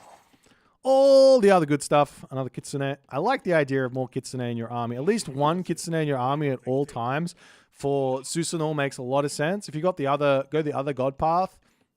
Wait, is it? Yeah, if you go the god path that gives you the 9-tailed Kitsune, then you can put 2 into it and it's really, really good. But look at this army right now from Matador. The Raiju are over here. He could use that special to send them flying back into the Thunderdome. I'm gonna lock in Thunderdome because, I mean, look at it. It looks like a dome. Like, surely. Anyways, coming over onto this side, spots some villagers here. 1 special ability comes in. 2 special abilities come in, but he doesn't get it onto all the villagers. He's just trying to snipe as many of these as he possibly can. He gets another one in. Doesn't get the villagers killed, though. This one gets sent into the air and doesn't quite get caught out. We'll be able to make a escape there, as now the Thunderdome coming through here for Matador to say, please leave the area, good sir. We do also see the Daimyo out, but they aren't fast enough to deal with these Raiju. So walls need to start coming up to defend against these guys. Yes, they've got a huge amount of hack damage, so they will be able to break through walls, but at the very least, you're going to be able to react to what's coming, and you're going to be in a good spot. Nonetheless, Mini Yeti turns around. He's ready to take a fight. He's got so much value inside of these Raiju, and there's only one hero here. If he snipes that Daimyo down, things are going to get really, really messy here, as we do see the Archaic Age God Power from Susanoo coming through. It's a bit of a shockwave, a bit of damage as well. The Raiju getting their special attacks off. No heroes remaining at the moment, but the cavalry numbers looking to be fading, meaning there's a whole bunch of Yeti spearmen in, and they're doing work there onto those cavalry, as the spearmen are now also going to be falling versus those Yumi archers. And Matador's army, as strong as it was, as resource dense as it was, left absolutely astounded by the counter efforts there from Mini Yeti and the utility of those Raiju as well, sending units flying non-stop. But now there's a hefty amount of heroes out. They will be able to take out those Raiju, but Mini Yeti's in a half-decent spot now. He's brought this game back. He's now in front on military. He is still behind on villagers by a tiny bit, but again, that doesn't matter when you're in front by this much on military. As a whole bunch of Shinobi coming through now for Matador. They are 4-pop Huskarls, and they've got this crazy ability which allows them to zoom into battle, but he needs to like micro around with them. The Yeti Spearmen are blocking the entrance there. The cavalry units all getting sniped down. Those Daimyo heroes just not cutting the mustard here against the Yeti Spearman. And Mini Yeti is controlling this beautifully. However, he's got no pushing power. There's a castle here. There's not really any reason for Matador to be forcing fights. Get himself out a nice army. Maybe something that's a little bit more suited to countering the archer here. Countering the Yeti Spearman here. And then go from there. Castles coming through. Maybe something like Yumi Horse Archer makes some sense here.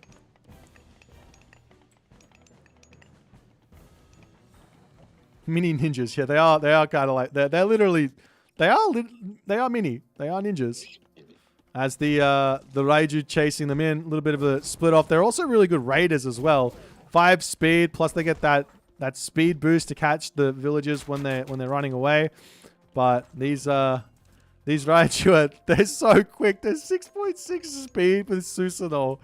Jeez, they're so fast. I'm just looking at them just going, they're just insane.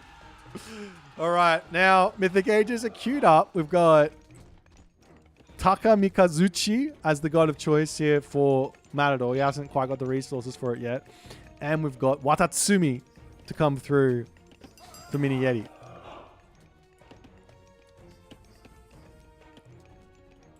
Now, next Bushido tier here as well is going to be 100 extra favor.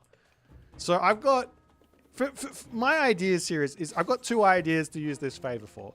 Idea number 1 is I'll just drop an extra 2 temples and I'll have my eye on the Bushido meter, and when I'm getting up to 100 favor, I'll just make sure I have the extra resources to pump into whatever myth unit I've got, whether it be the Raiju, or if it's the 1 Yudo, or if it's going to be the Mythic Age units as well. Or the other idea would be, well, I'll just start looking to spam out Thunderburst, or give myself an extra Shrine of the Hunt, or something like that.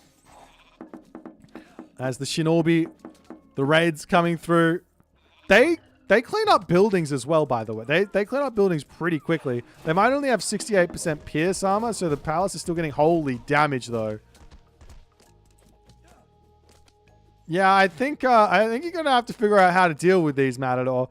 These guys are a problem. There's 5 of them. Yeah. Stop fight. Yeah, that's a lot of damage. You might not want. Okay, run. Good, fantastic. As now the 1 Yudo will come through and start breaking down this position. Mythic Age is now on the way for both players. We've got the big fat Asura coming, as well as the katana. I don't even know what that god palette is called. Surely it's like katana or something, right? Sword of Destruction? I don't know.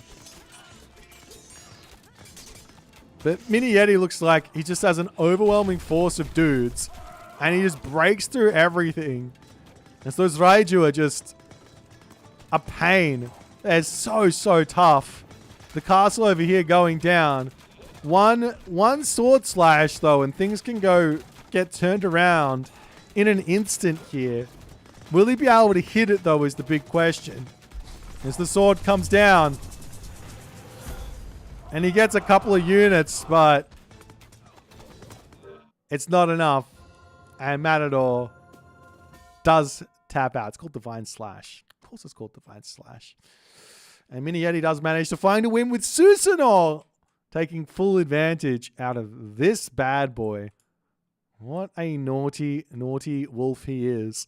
I think that the unit here that Matador was searching for, which he couldn't quite figure out in this game, was the Bushi. That's the unit he was searching for. That's the unit I think he needed to deal with the Raiju, because he had this position on lock. He obviously is not going to be able to chase it into his main base or something, but he can just wall that up or whatever. But if he gets himself out a handful of Bushi and gets himself ballistics, then all of a sudden, these guys at 50% pierce armor, 700 HP. Is there one over here? Yeah, you got look at this. This guy's doing 14 damage in attack with 8x against myth units.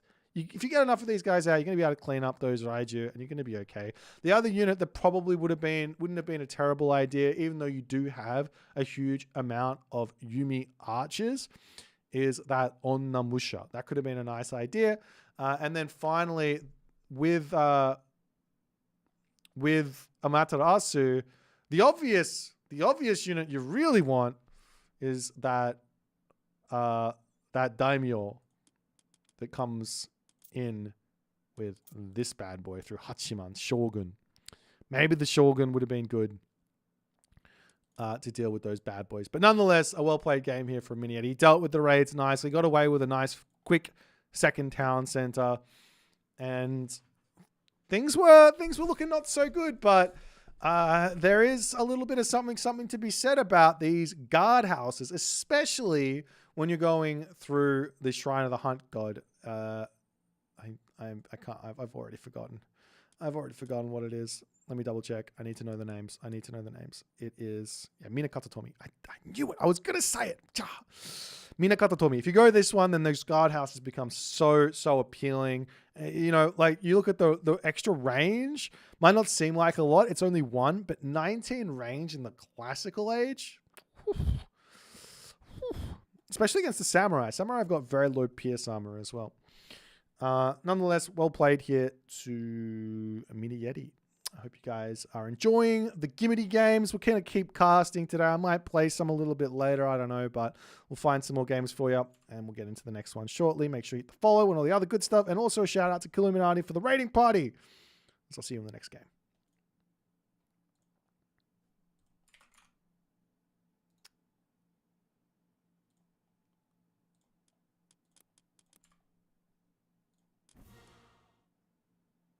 Hold on. I've got my water. Okay, good.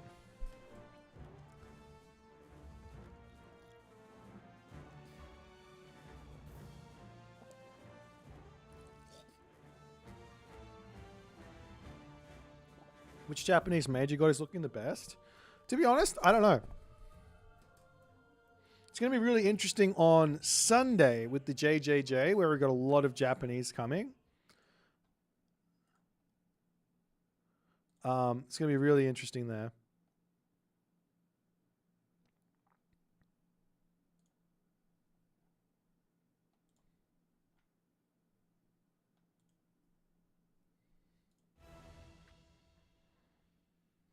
If I want the tower, do I want a tower rush? I don't know if I want a tower rush, Mini Yeti. Yeah, that's mostly I don't want to expose your crazy strategies if they're not working yet. I don't want to give people ideas on how to defend the strats that you've so tediously made. So I'm going to hide them from now on. We'll hide them for now. Okay. Okay. Is there another player to cast? Maybe Rappel? Has he played any customs? He played an FFA yesterday. That doesn't really give me much, does it? All right. Well, can't look at a Rappel game. He's typically hiding his bloody replays. We've got. I already did a Nyan Racing Cat game. We did a Matador game. Avely. We got to do an Avely game. Who are we going? He's just spamming Amaterasu. This guy. Okay, so which one do we want to watch? I want to see him playing versus like a non-Japanese, but everyone's just spamming Japanese.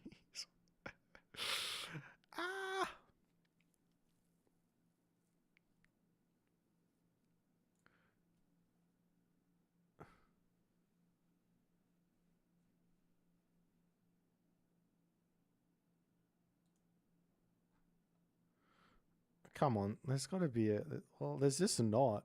There's one game here, but it's versus a player 500 rating points lower than Avely.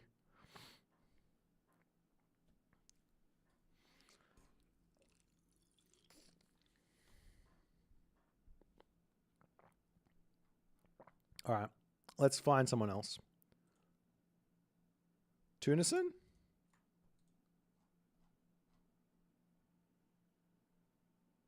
Okay. We could watch that one. He's only played he only got to play a handful of games. What about Ulysses? Soup hasn't played any. What about Gaboo?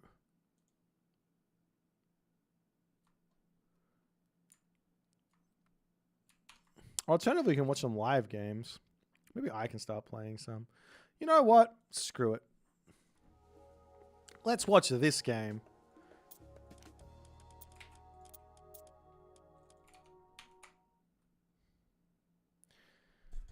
Centaur will be a pain. I played against Hagrid's Centaur. It wasn't that big of a deal.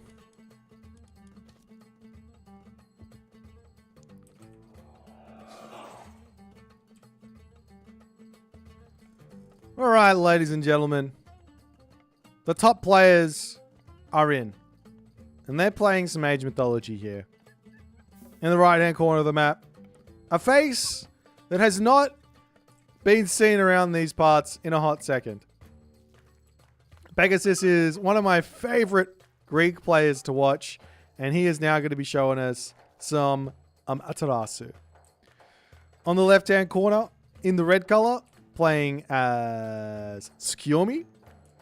It's Kavoth, as he is trying to grind a little bit to work out what he reckons is the best way to play this shenanigans.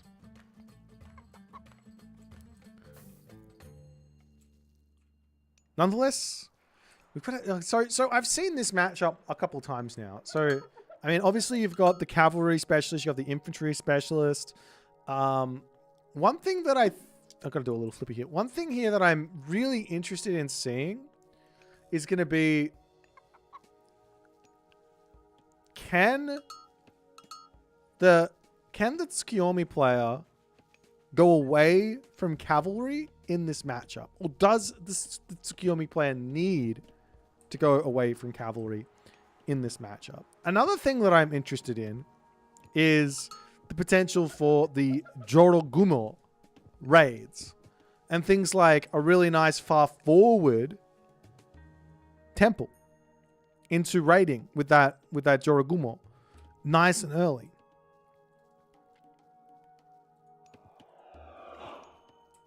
But I mean, we'll see. We'll see how it's all going to go. I don't really know. There's so many weird, wacky strats. I mean, for example, one really, really simple idea for Tsukiyomi is to just get Heroic Age and then drop your New Moon on the stable and spam out Horse Archer. And then that's going to be your answer to any sort of infantry shenanigans coming your way. However, Amaterasu does have access to the Weasel, which does make far second town center play very, very dangerous. So you have to play around that. And that means maybe not going for a fast second town center, but going for a delayed second town center by getting a couple of Bushi out early, or maybe an on the Musha and like hiding that in your main base, waiting for your opponent to charge in with those Kamaitachi, whacking them. That being said, there are some other options like Mina Katatomi, as we are going to be seeing here from Pegasus. He's going to grab himself the one Yudo. He's going to be getting himself some upgrades there. There's an interesting idea for the Mina Katatomi player, which would be to drop a shrine on your town center, and then you can drop that Shrine of the Hunt there, which is going to not only protect your town center, but also give you hunt on that town center for the initial period of the game. And make your life very, very nice on the far second town center. It's clearly one angle you can go with that. It makes a lot of sense. Now we are going to be seeing Inari Okami. The thing is, I mean, there is the other option here with Tsukiyomi as well by going into the Goshin Boku, but I feel like most people who are going to be playing Tsukiyomi, they're playing Tsukiyomi because they really like cavalry. Like there's only so many like classical age cavalry civs in Age Mythology. You have Greek, and of Greek you can only really use Poseidon. You can use Zeus a little bit, but it's mostly just Poseidon. And then you got Norse. And that's it. As we see... Hang on. Hello? He used New Moon on the watermill? That gives him what? Hand axe, husbandry, and survival equipment. And he goes for the town center. That's kind of interesting. I don't think that's like a massive amount of value, as we do see a guardhouse coming down for Pegasus. I don't think it's a massive amount of value in terms of like strictly the resources you get up front, but free hand axe does give you something and survivability on your villages. What is that? That's worth something, right?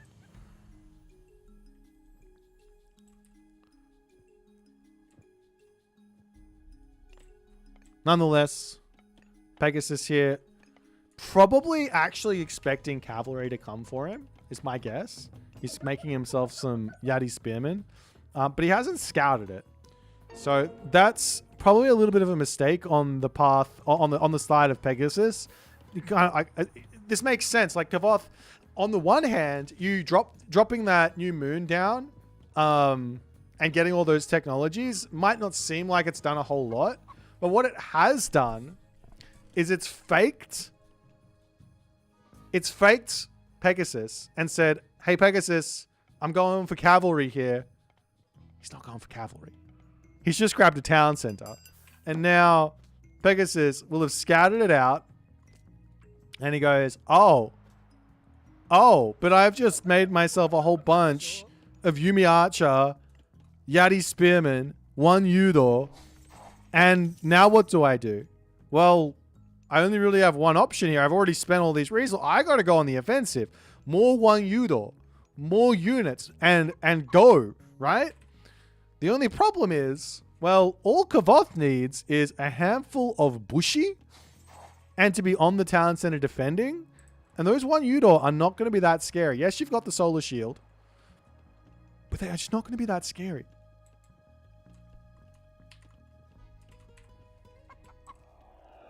However, Kavoth also not necessarily scouting amazingly here, which is kind of surprising. I feel like Japan is going to be one of those civs that someone who is really good and active with their scout is just going to be super rewarded with, as the blue units now making their way, and they snuck all the way past here, all the way up into this position, and Kavoth just missed it completely.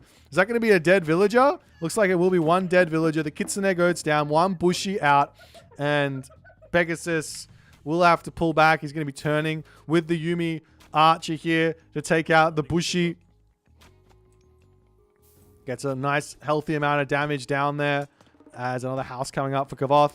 That's lose one Udor coming through, trying to take out the sentry tower. Watchtowers is queued up. I bet you he wishes he had that technology or that god power new moon available there, but does not have it.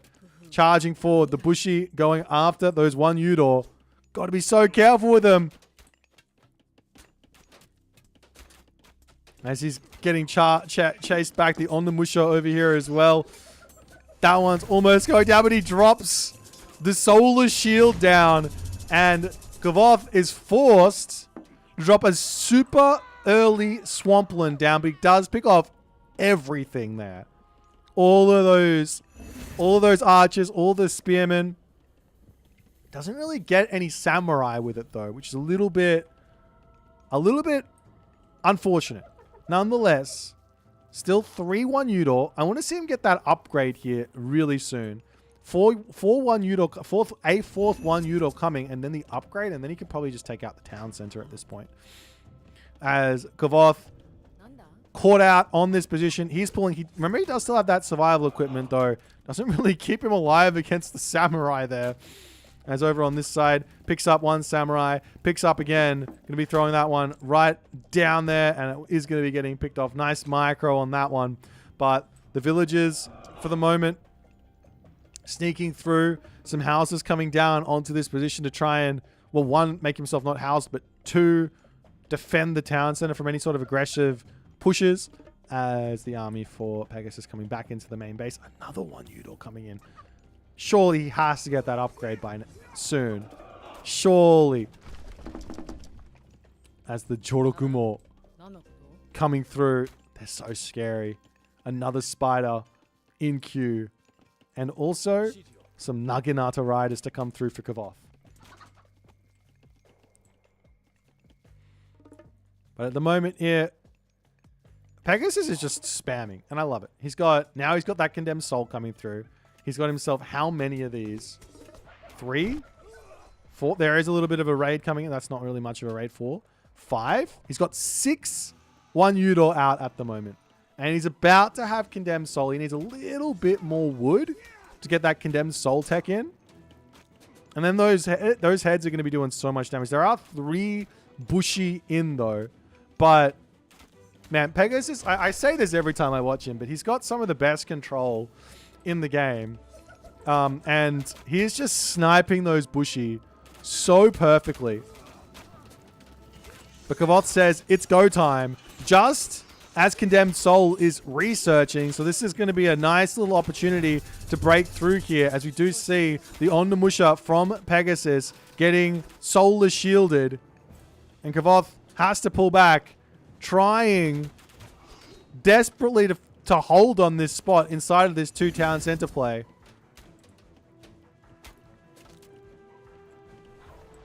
That's the 1 Udor turning around, getting some damage done. The Naginata rider getting burnt alive as the tower's now up for Kavoth.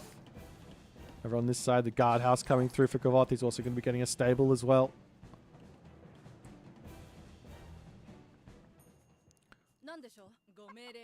As Pegasus's army looks so scary. He's got 6-1. Did he cancel the tech? He absolutely cancelled it for the soulless shield there. I think he wanted the favor. But nonetheless, town center now for Kavoth will be going down. He does have 15 villager advantage though at the moment. Which basically means, so what? Kill my town center. It doesn't matter. That's what it means. Like he's still technically in front. I like this little move. Hide the villagers in the corner, maybe on the wood line or something, and just... Okay, a mining camp is an interesting idea. Dropping the gold off. Will Pegasus scout around for this or not? Like, onto this wood line makes some sense. Onto this gold mine makes some sense. As the shrine goes down. And Kavoth basically here... He's going to the next stage. He's going Hachiman. He wants to get himself access to Daimyo to deal with those 1 Udor. Get himself a whole bunch of samurai for free. Makes perfect sense. However, on the other side, there will be a Hachiman coming through as well for Pegasus, which means he's also going to have a Daimyo, which is also going to be able to give himself samurai for free. However, he's also got access to Solar Shield for those, for the Shogun, right? But nonetheless, now we've got the Daimyo coming through. We've also got Sashimono Bannerman. We've also got a Tengu in. He's going to dive in and probably instantly get deleted. But nonetheless, a tower goes down. Villagers making their sneaky way back over onto this gold mine. Kavoth is so far behind. But he's got so many more villagers that you have to expect that if he can just hold here for, I don't know, 2 minutes, he can just start to catch up. 3 minutes of no fighting and he's going to be able to catch up. As the Naginata riders, maybe even picking some villagers off could be another angle forward here. Getting the hero upgrades from Hachiman also makes some sense. Making them have more damage and all that other good stuff. A 4 Dojo coming through here for Pegasus as well. As the Shogun coming through. Can't really charge those in. The 1 Udor looking so scary here. However, the Naginata riders poking down the samurai, but looking for villagers. You want the villagers. Doesn't quite have himself the next tier of Bushido either, whereas you're already at tier 3 for Pegasus. He's got heavy in already. And now he's also got himself his own Shogun. Has some horse archers to come through. This is a good idea. You can start sniping units and retreating back.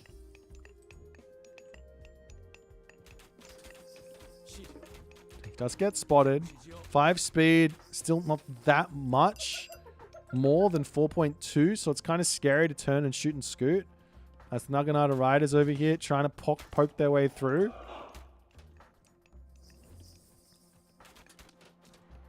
There's a guardhouse on the front to go up.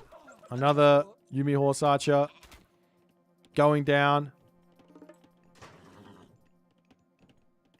And Kavoth says it's time to charge forward. Where is this hero dude? What's in here? The Shogun. There he is. Oh, he's almost dead. The Shogun is almost dead. That's not ideal. That's not ideal. He has 139 HP left. But, I mean, it kind of looks like Kavoth is getting close to caught up, but he has to somehow deal with this Shogun. And he doesn't have any Yeti Spearmen. Look, he doesn't do that much. That's 66% pierce armor. As Kavoth pulling back into his base. Forward, back, march. Get a little bit of damage done. Horse archers, sniping units. One U-Dog getting involved.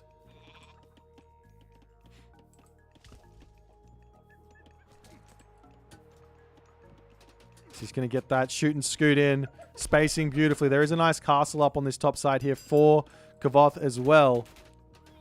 There's almost wedging the army in between this place. And if he can control this well, which is very, very difficult. He's deciding to take the fight right now.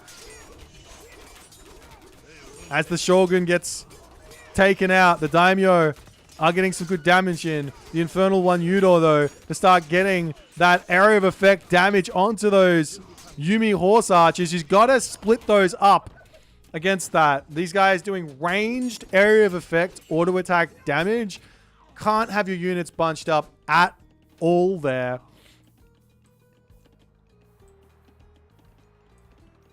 But he's now down only to 2.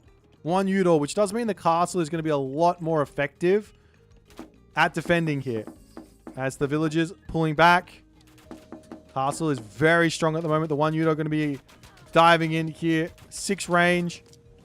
You could go right underneath the castle if you want and maybe not take any damage. As the Shogun coming through, there's still access to this solar shield, but the favor's not quite in there at the moment. As the Horse Archers trying to get their damage in. The villagers popping in and out of this castle. It's not going to be that good, but it doesn't have any answers for the Yumi Horse Archers at the moment. Those samurai are falling, and while Pegasus still in the lead here on the score, the villager differential is still in favor of Kavoth. All Kavoth needs to do is beat this army, and it's looking like he has the units out to effectively win in any sort of fights here. More Daimyo coming through for Kavoth, and I think Kavoth is more than pulled this game back. He's actually winning at the moment. As the Tengu coming through for Pegasus, those are scary here. They dive in, they do huge amounts of damage. They become really, really strong after they jump in, but very low on the HP here. As they all get cleaned up, and all of a sudden, Kavoth has managed to hold, but he's only in front by 12 villagers right now. The part that he is really in front in is military value. However, the thing with the Japanese is, and I've already said this a billion times, but I'm going to keep saying it, is you can switch unit compositions, no problems. So your opponent makes a whole bunch of Yumi Horse Archers to beat your first army. Well, now let's just build a counter army. What do you build to kill off Yumi Horse Archers? Cavalry? Shinobi? Why not? Just go straight into them, spam them out, and you're good to go.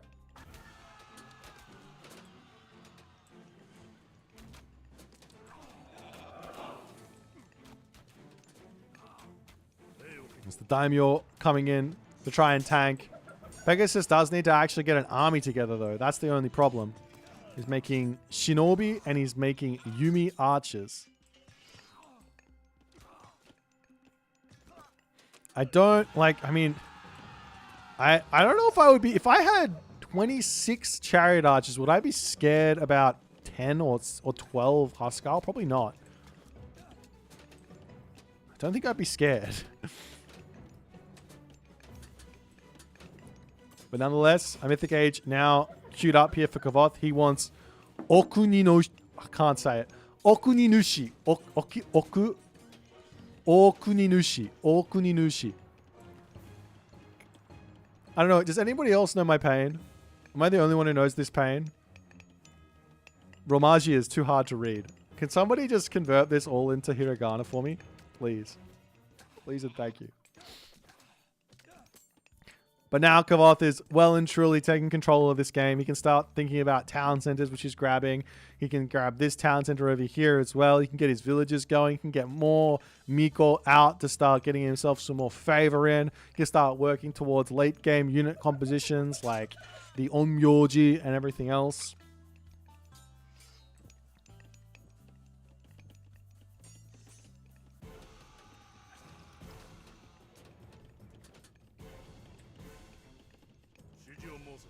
Is the heavy shinobi going to be falling over onto this position?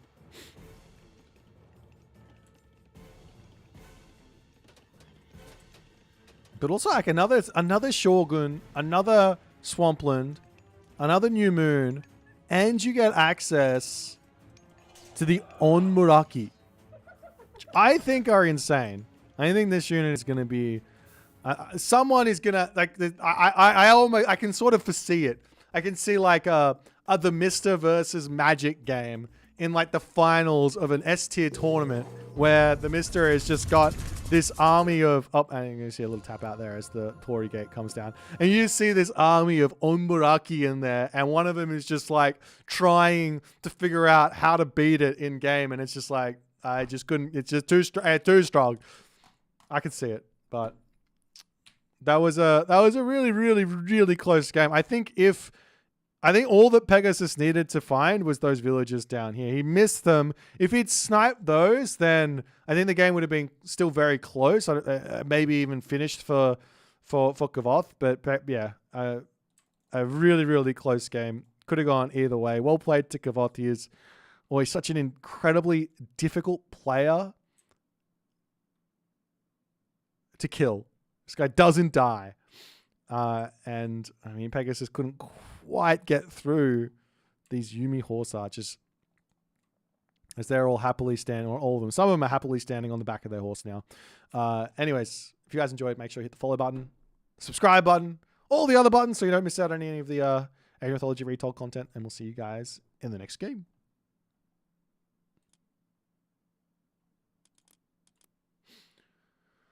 Japan feels so chill to play. Low effort Civ. My kind of Civ. Man, I don't know.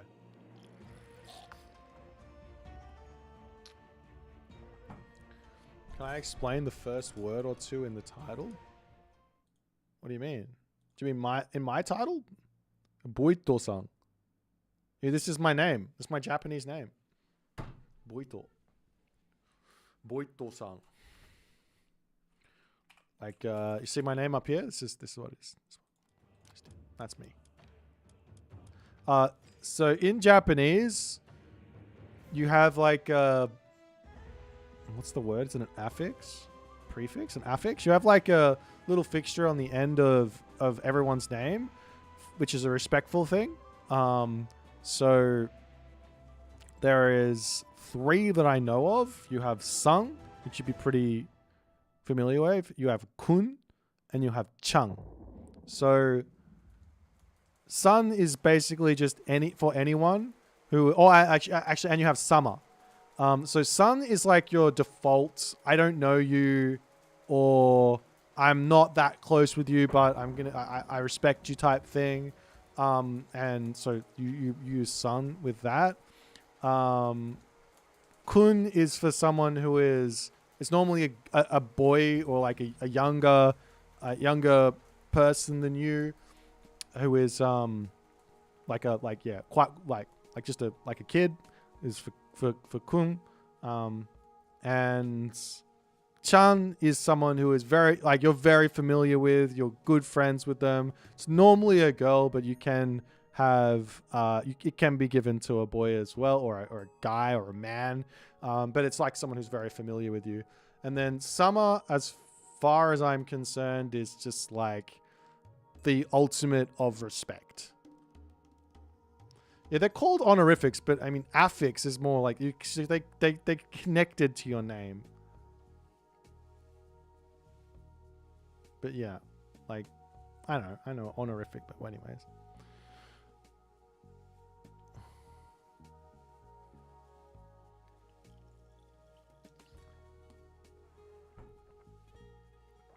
All right.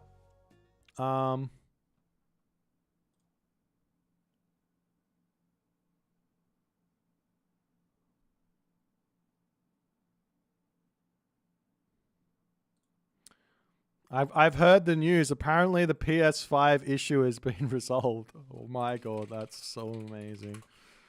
That's so good. Hells yeah.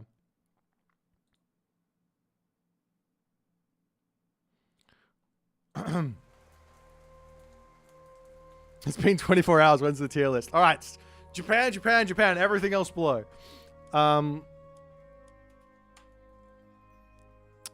Let's continue along here. Let's find ourselves another game to watch. Oh, here we go. Let's go with Matador versus Darth Nox. I think this is going to be really interesting. I'm going to have to wait for it a bit, though.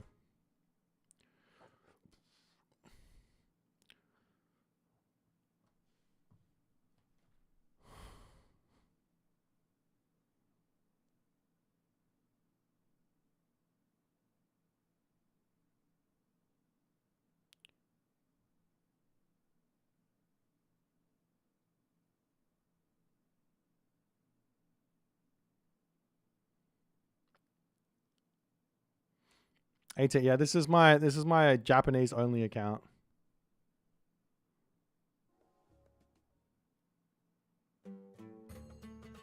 I gotta take this jumper off as well. Oh. Oh, you didn't fix this? Ah, oh, come on, devs. I love you guys. I really love you guys, but come on. How is this not fixed? I gotta write something down. God, come on. Myth bug report. I don't know. Let me put it into this one.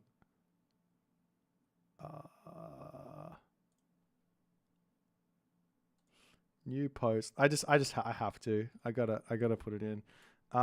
If it's a spectator the spectate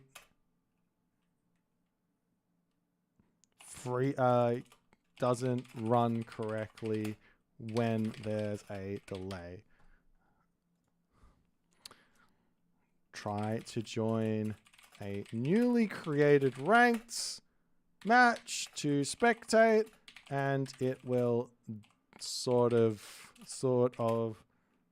jump through. You have to pause to fix it. Period. Okay, I think that should be good. Okay, wonderful. Let's go.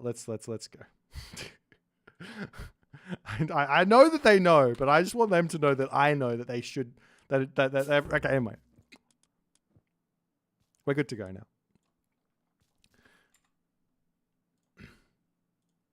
Alrighty, we're back with another game here, and this time we've got one of the highest ranked Gaia players repping the OG Gaia profile picture. His name is Darth Nox. And he is going up against, well, let's just call him one of the greatest in the game. So it's going to be, he's going to have it's going to be difficult. Let's just say that much. As Matador is going to be playing some Amaterasu, everyone's favorite Japanese god, it seems. Now, I got a question in the chat that I want to tackle here as we're going to be breaking our way through this early game. Enlighten me. Egyptians, priests, Atlanteans, conversion, Norse, Japanese, Chinese, all can have unlimited hero units. How is that fair for Greece? It's not fair for Greece. But you wanted to know more. Why does it not matter It just doesn't matter that it's not fair to Greece because Greece has got other bonuses. Every civ has got its own unique weaknesses and strengths. Greece's is that they've got a limited amount of heroes. And if they didn't have a limited amount of heroes, then they would lose that weakness. Therefore, you would have to figure out what is their other weakness that you would have to give to them. So yeah, everything has got its own little bit of asymmetry in it, and you have to figure out ways to play around your weaknesses and ways to play into your strengths. And that's kind of what makes Age of Mythology Age of Mythology. I hope that answers your question in a really respectful way, because I want to be respectful about that. Does that make sense? Cool. If you've got any other questions, please feel free to ask, as we're in a Castarooniing mood today. What's Japanese's weakness? I think it's that they can't build heroes early on. I think that's really, really difficult for them. So early myth units. Like, for example, I'm going to spoil it. I think that there's a strategy which is going to be really, really difficult for Japan to hold, which is going to be a fast second Valkyrie as Norse. Just if you've got any map that spawns with aggressive animals and you play Odin, great hunt the boars, shank down the chickens, kill off all the boars, make a second Valkyrie, advance really fast, send 2 Valkyries into the Japanese player's base and go, lol, you don't have an Onimusha out yet? You don't have a Bushi out yet? Well, let me just pick off 5 villages and then I'll leave. That's one weakness, right? I don't know. I haven't tried it. I don't know if it's any good, but that would be like the first thing I would be attempting to hashtag abuse against Japanese. But we're watching a game with Gaia at the moment, and one ginormous weakness for the Japanese in this specific matchup is Carnivora. You've got gigantic value inside of a samurai. Gigantic value inside of a shinobi. Carnivora will get dropped down, and you're going to just eat that samurai or eat that shinobi. And guess what? You could also go for Leto and get yourself spider eggs. And if you hit the samurai with spider eggs, that's disgusting. That would be absolutely disgusting. So there's some pretty crazy stuff you have to play around, I think, in this specific matchup. Gaia has also got its own problems in that Murmillos, which you want to be building, they're losing to Samurai. They're losing to Yumi Archer. You know, you're trying to build yourself some Terma to get onto the Yumi Archer. The Yumi Archer have got 19, potentially 19 range. So it's going to be really difficult to deal with that. So, like, yeah, there's weaknesses, there's strengths in every little different part of the game. And I think that's what, for me, makes this game so much fun. To try and figure those difficult things out and play through them. Obviously, it's also incredibly infuriating at times as well. But, you know, that's, you learn to enjoy that part of the game, I think, from time to time. Nonetheless, we do see a little cheeky relic coming in. This is the Zhurang, going to make those walls a little bit more difficult to break through. And in the main base here for Darth Nox, he drops 3 buildings down. He's got himself the counter barracks. He's got himself the military barracks. And another one at the back. The one big important thing here to be very well aware of when playing Atlantean versus Japan is that Karabalista very needed to deal with Samurai. Up until you get Arcus. Arcus are also good against the Samurai, but you need a lot of the Arcus, right? But in the classical age, Karabalista, really, really good. Really, really good. Murmillo will not beat up on these Samurai, and especially not in the early game where you've got access to Solar Shield. As we do see, the Carnivora gets dropped down. And yeah, you are gonna just go ahead and lose that one. Everyone's got to learn the hard way. Carnivora, that's more like dead samurai, as Darth Nox is on the warpath. He might even get a really early victory here, to be honest. This is very, very tricky to play against, as Matador turns, gets a couple of slashes in. He doesn't have any heroes out now. He's going to be getting himself out of Bushi that he needs to deal with the Caladria. And a Karabalista has joined in.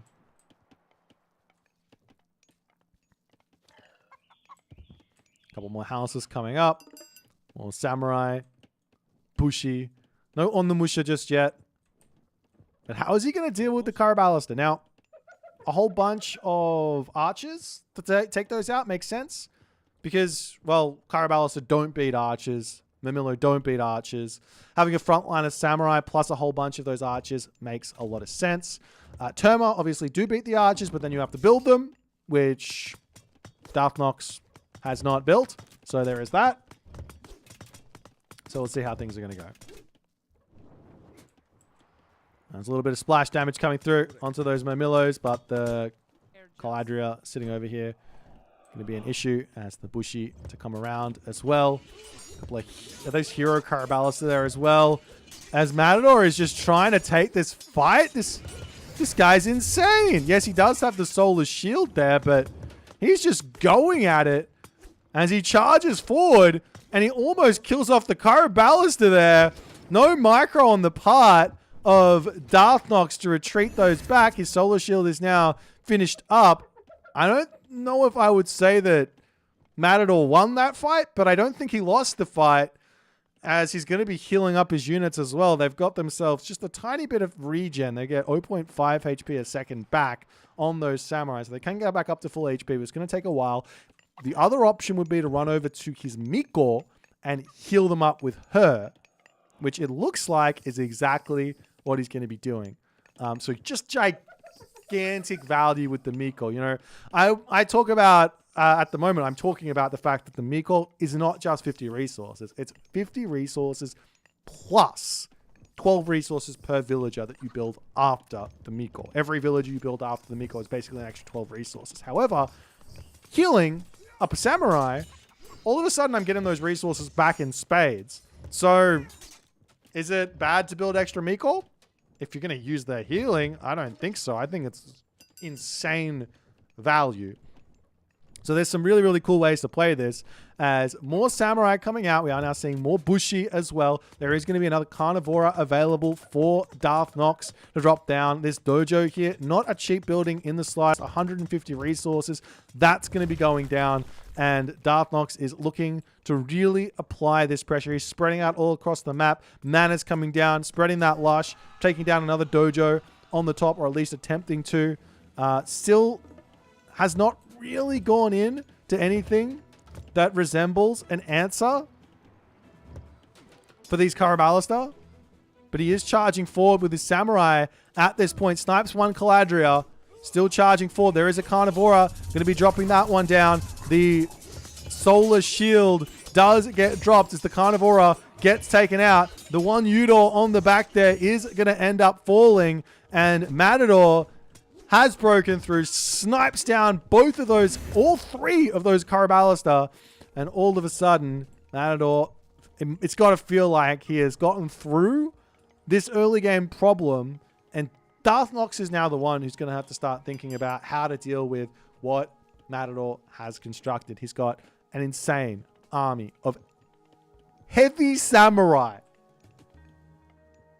He's literally got heavy samurai already. It's 10 minutes into the game.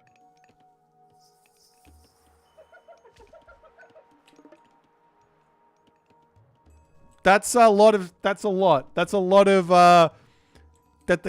of a lot. I don't know if you, I know he's only got samurai out, but it's kind of a lot of, I'm not going to lie. I think Darth Nox is building the wrong units here, but he's already got heavy.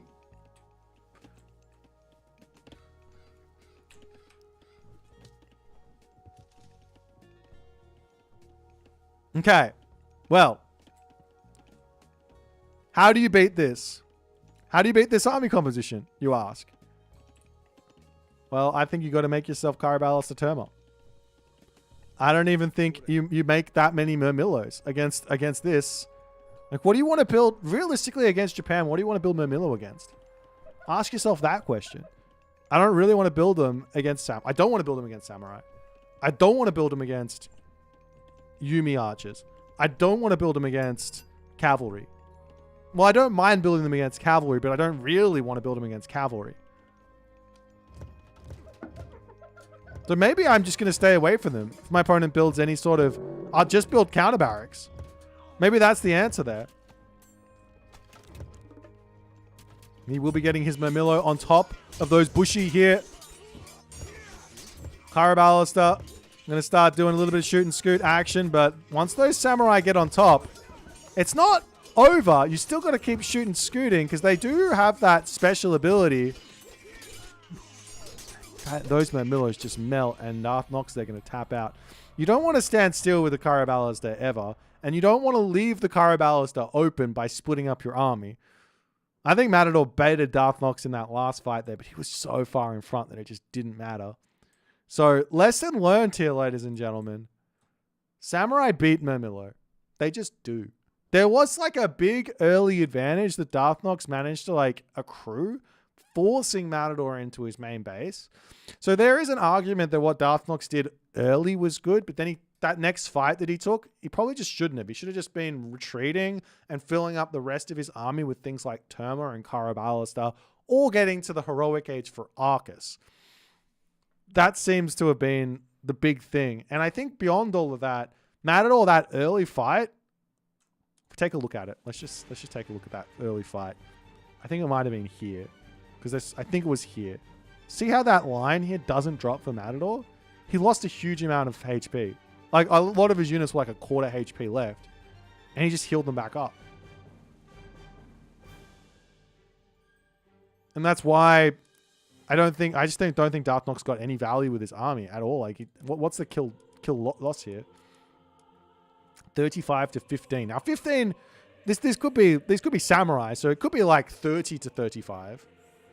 But I don't think he killed that many samurai. I think this was all Bushi at the end of the game. I don't think barely any samurai died in this game. There's literally 18 samurai on the field out of, how many did he build? Out of 28. Okay, so he killed some. Yeah, 18. So he killed like 9 samurai. So 18 samurai total. Or 18, oh not samurai, 18 units total. Anyways, an interesting game there. Well played to Matador. We'll move into another game and see if these guys are going to be working this civ out. The most interesting thing here is these guys are kind of like pseudo grinding for the weekend. We got the JJJ on the weekend, which is the Gerbot's Japanese joust. So they're trying to work out how to play into their strengths. You get to pick your own civ to play against Japan.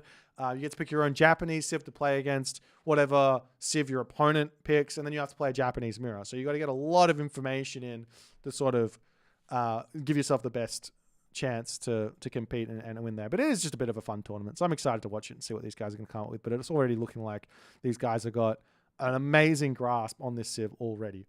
So we'll see how things are going to go. But we're going to jump into another game. What are your most preferable unit combos? I'm not exactly sure what you mean.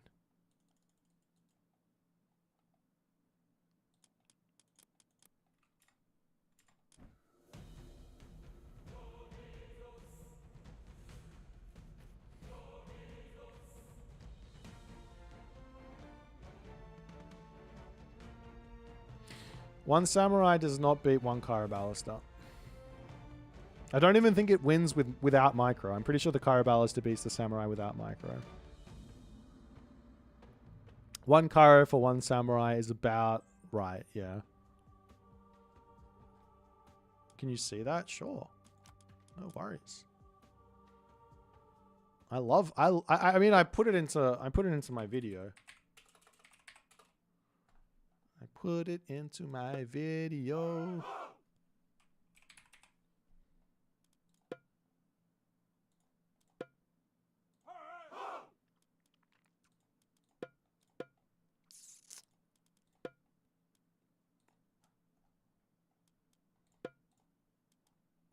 We'll go with Amaterasu so you can have a little bit of HP regen as well.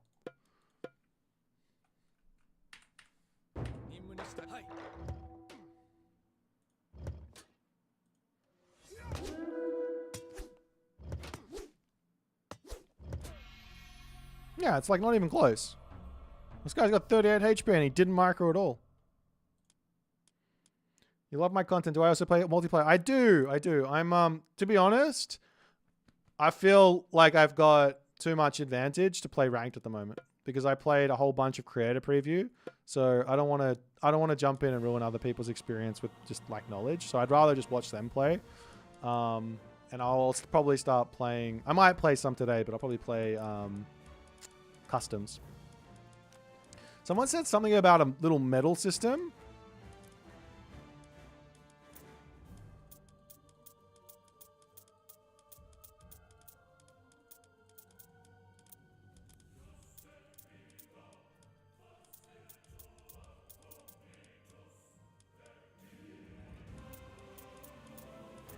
What's a labyrinth boss?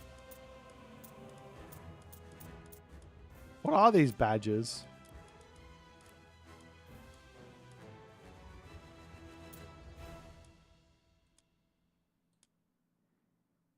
I mean, I'm very confused.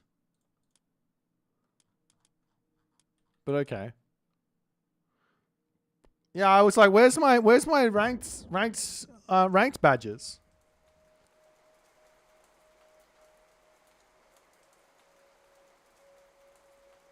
If I could patch the game right now. Actually, I wanted to check one thing. This tech got nerfed. I wanted to see exactly what happens with it.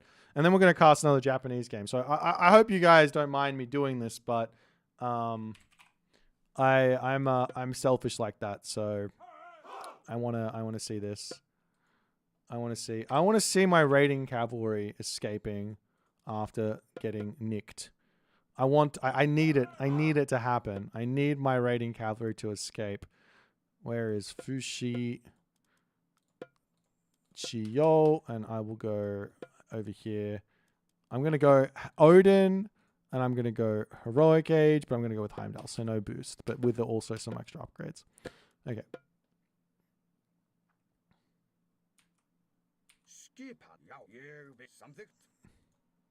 Hello? I did not click Chiyo. Why did I not click Chiyo? Wait, I did.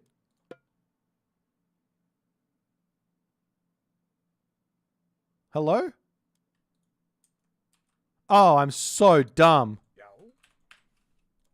I'm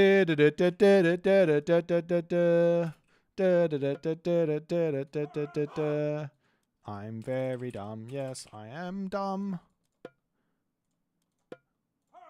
Okay, that's better.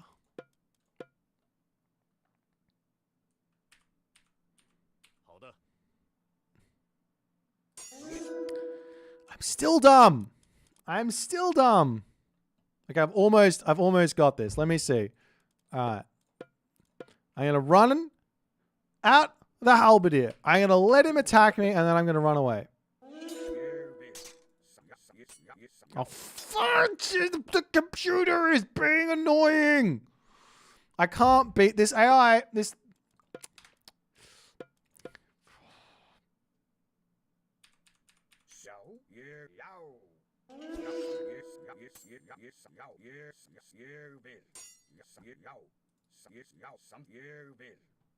I got out! Let's go! Let's go! I only took half of the HP. It's still an absolutely busted technology. Like, it's ridiculous. But at least I got away from it. If there's two halves, I'm dead. Hey, let's not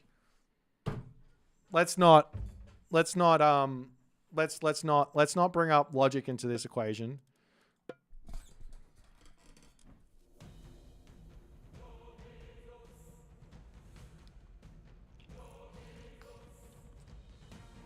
You discovered how we play AoE 3? What do you mean? What happens in AoE 3?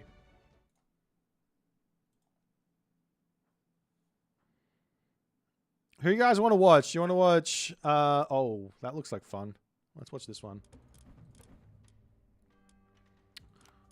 With Kavoth playing so many games, I just want to keep watching Kavoth play. The counter snare is a base mechanic in AoE 3. Yeah, but we already have it in Age of Mythology. It's just not like that pronounced.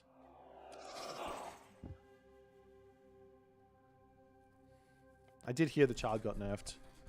I did hear. All right, ladies and gentlemen.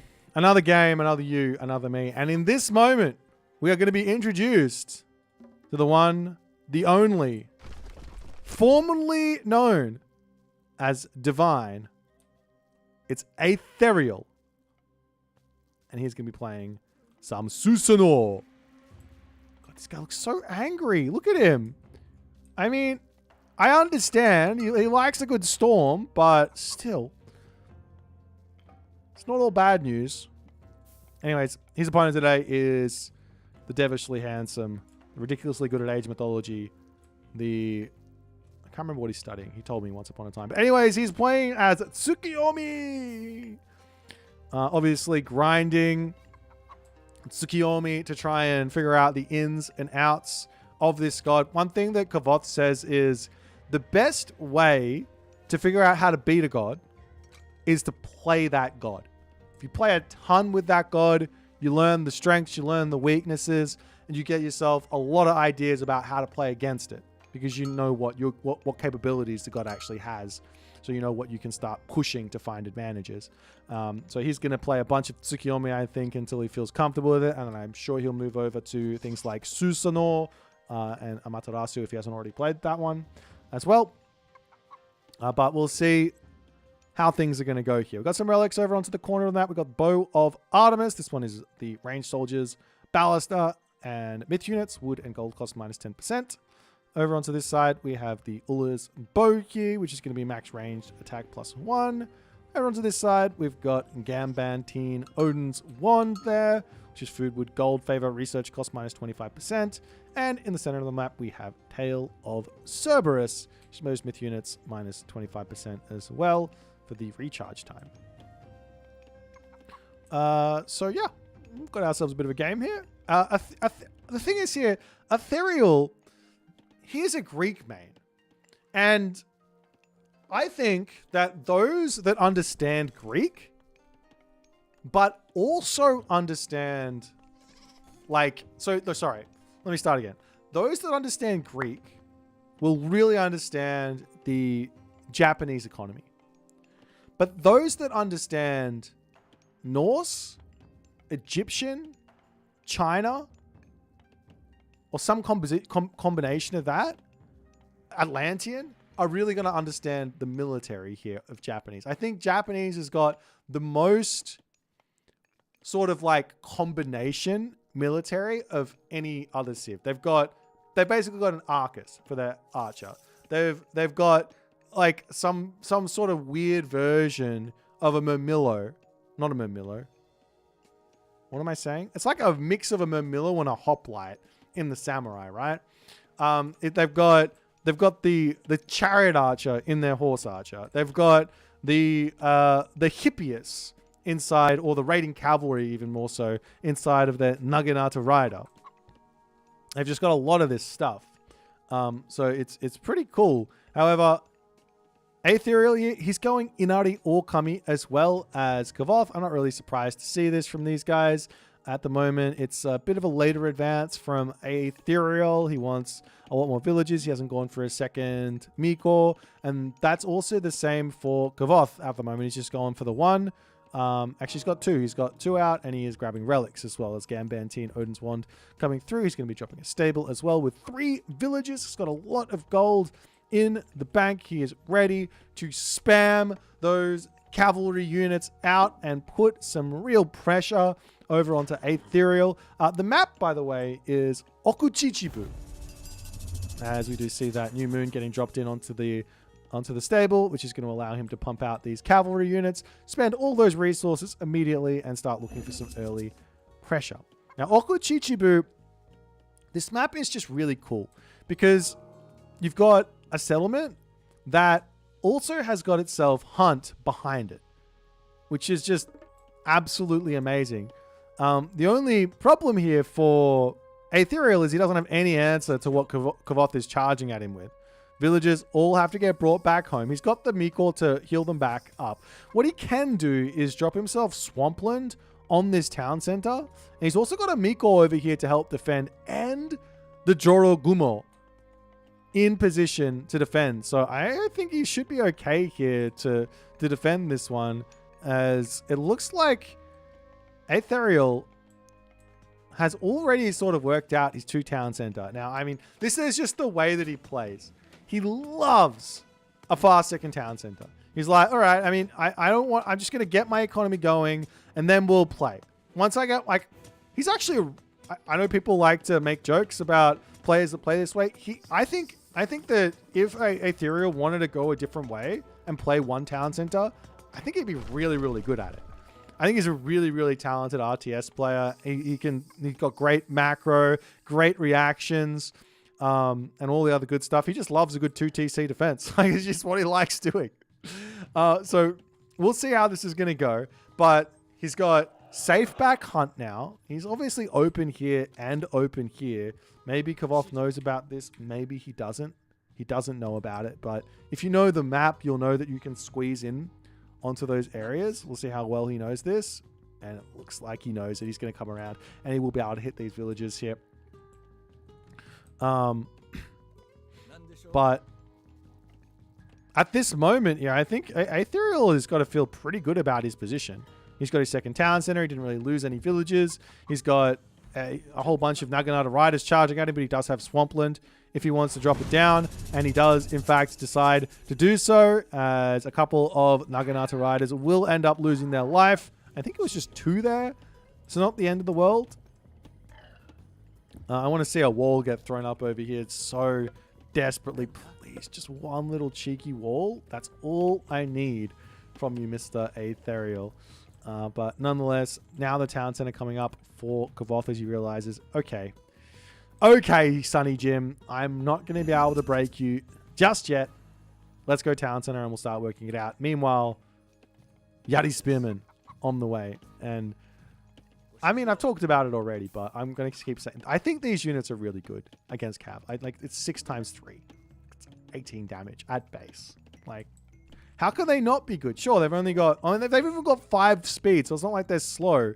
These are effectively, I think they're a little bit more expensive than a Herdman, but they're basically Herdman, right? They're super, super strong. As the Naginata riders coming through, able to keep that Meekor alive. You can dive into the shrine. You don't have to run away from that one, but maybe he doesn't know about it just yet. As Kavoth just applying pressure everywhere. He doesn't need to get villager kills. He just needs to idle villagers, and that keeps him going here very, very nicely. Anyway, killing off villagers is obviously really, really good as well. As some relics getting picked up, we got the Ulla's bow coming in over onto this side. Kavoth has got himself 3 relics at the moment. He's got Bow of Artemis, Ulla's bow coming through, as well as Gambantine Odin's wand. There is also Tale of Cerberus here, which is amazing for the Susanoo player, because he's already got a reduction in the special ability with his god, right? Am I wrong on that? I've been wrong on things before. I need to remember. Units, yeah, 25% faster. And then you grab that relic in the middle and it's an extra 25%. Could you imagine if he had Kama Itachi? He doesn't, luckily, but could you imagine you just spamming the thing? What, he gets 14 seconds or something, goes down to 7-second recharge time with that relic, and having Susanoo's. Anyways.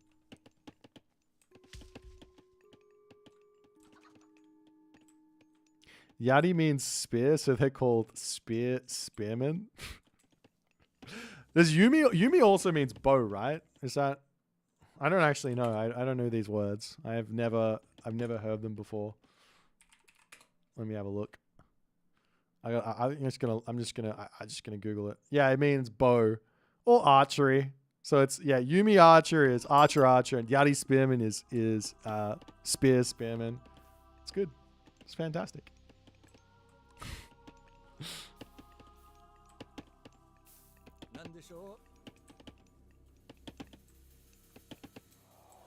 But thus far, Aetherial has defended all of the early game shenanigans here.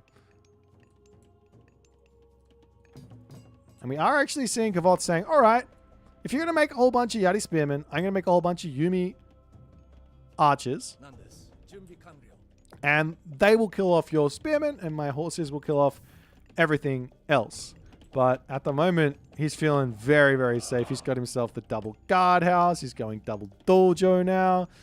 He hasn't really... He's got himself three dudes. He's got himself a couple of Jorogumo. He needs those to get that Bushido tier coming through. It's very, very slow compared to the Tsukiyomi.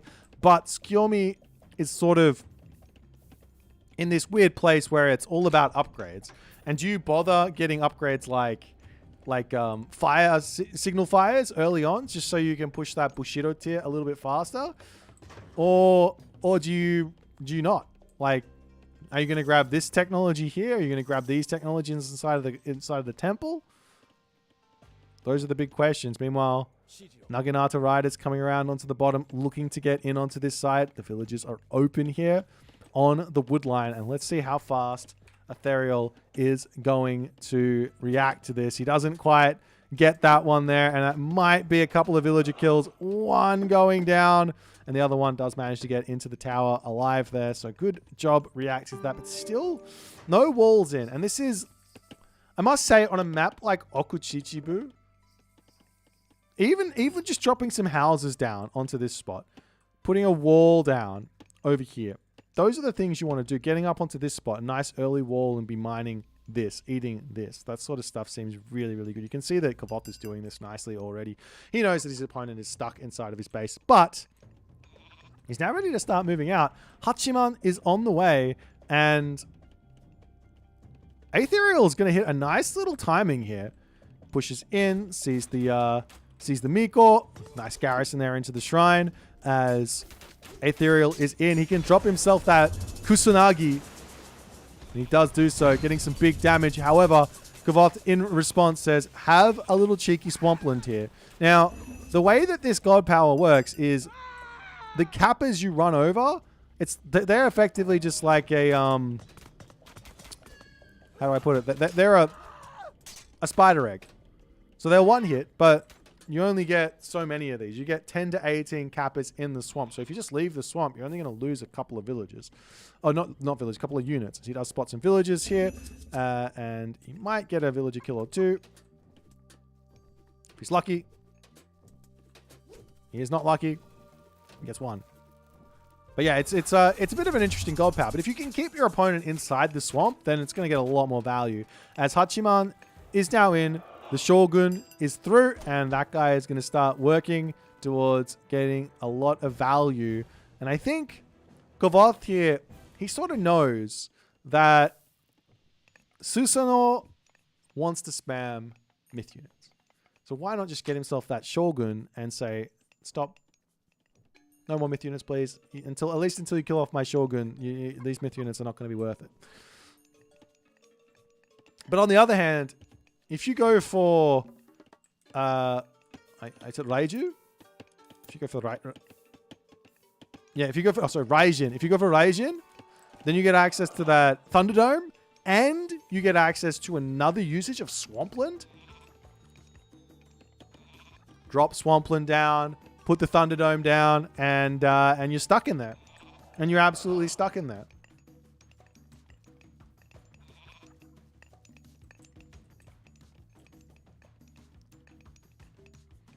While a couple of Naginata riders just hanging out.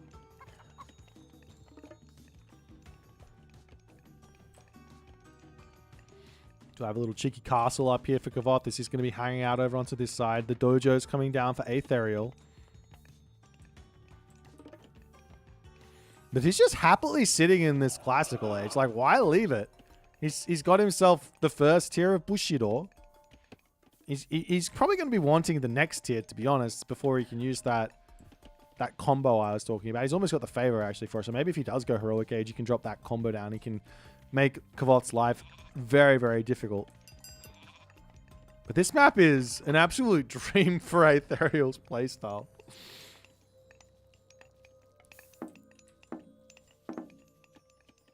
One thing I want to make note of is that you really don't need to completely wait for your Bushido to come through.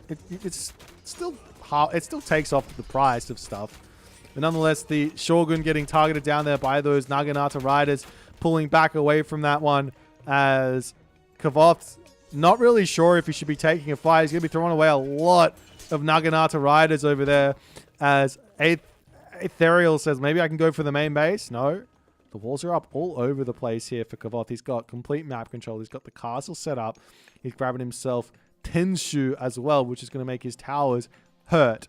40% extra damage and 20% for the fortress. So, I mean, both of those buildings go through the roof, especially if you then get advanced fortifications in the Mythic Age as well. They will hurt. Now we got Raijin to come through, which is going to give him that combo, and he's almost got the favor for it as well. I wonder if he's going to go for... I feel like he will. Like, I feel like Ethereal is the type of Age of Mythology player to like using things like Restoration, like using things like multiple bronzes, like as many lightning storms as he can, well, as many plenty vaults as he can, right? I feel like that's the type of player he is. And he's about to have the favor and the combo. The big thing is, though, you need to drop Swampland first. Otherwise, you can't drop it because it gets a God Power block and you can't use your God Powers through your opponent's God Powers. So you have to go Swampland and then the Thunderdome. I'm calling it Thunderdome. I don't care. That's its new name. I don't know what the devs were thinking naming it what they named it, but it's definitely Thunderdome. There's now the Yumi Horse Archers coming through. They don't quite one-hit a villager. They've got too many HP, it looks like. And now the 3-town center, Heroic Age, Ethereal. He's got himself. He doesn't have his combo. He's going for myth units. He wants Thunderous Presence. He wants the Raiju. He's going for the attack right now. The Shogun getting pushed back. Kavoth here on his way to the Mythic Age. He's got that Okuninu. I can't say it. Okuninushi. He's got that one in. And there's that Thunder. What's that actually called? Thunderburst. The Thunderburst is through. She's going to force Kavoth back, I think. And Ethereal is going to be breaking through this position. But now it's finished up. He can return in, can start getting some good damage done. The villagers just garrisoned away. No problems. But Ethereal has gotten some good value here, some good damage in. He's getting himself the Den drums tech as well. I like this. Everything is going to be so cheap. And once he gets the next tier of Bushi... Oh, he just got it. Oh, I thought maybe he was going to have enough favor for maybe another Thunderburst, Swampland sort of combo.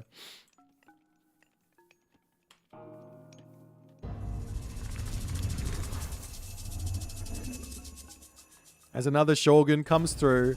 The armory, does he have? Is he on the armory? He is. And he gets full iron. Oh no, he missed the iron weapons. What a rookie. He missed the iron weapons. Now he has to pay for it. Should have just waited. Should have just got... Actually, you know, he should have just researched it and then dropped it down. No sense.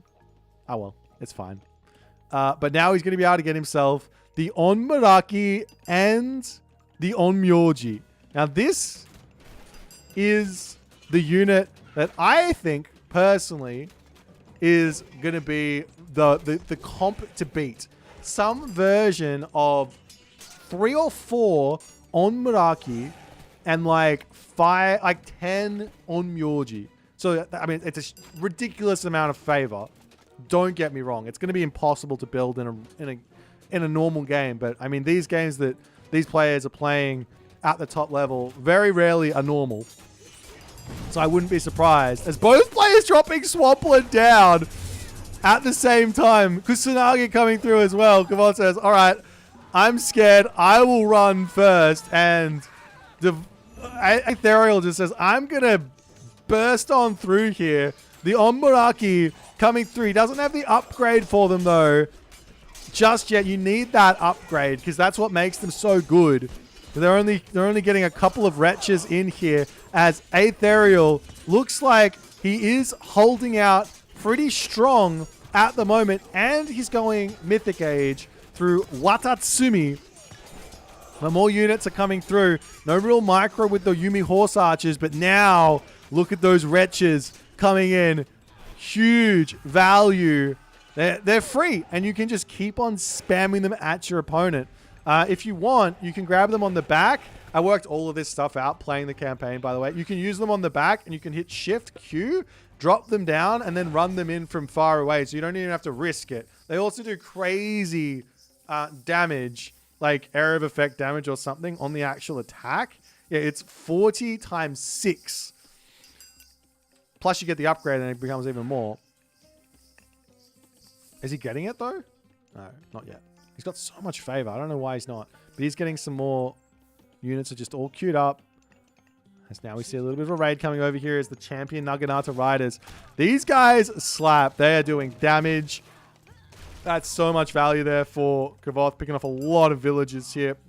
But now Watatsumi is in. The Shinigami is going to be joining into the battle. Bushido tier 3 is in, and it looks like Ethereal is just behind on the Bushido at the moment. So he doesn't have champion. He doesn't have his armory upgrades either. He's now only just getting bronze weapons. Kavoth is full iron. Just missing out on iron weapons here. But he can afford it. As now he's grabbing that Restless Army tech. As the Watatsumi gets dropped down onto the army. But half the army isn't in here. It's raiding. Charging in after this guy, after these guys. The Onmyoji getting sniped down is huge. More Onmyoji coming through. But I don't think he can beat this army here.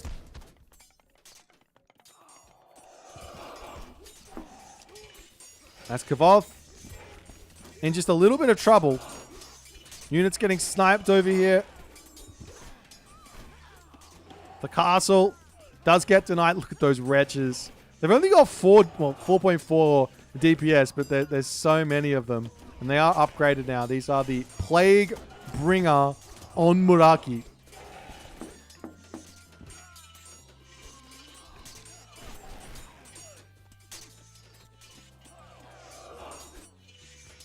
As the Onmyoji coming through. Doing what they can. Snipe, snipe, snipe.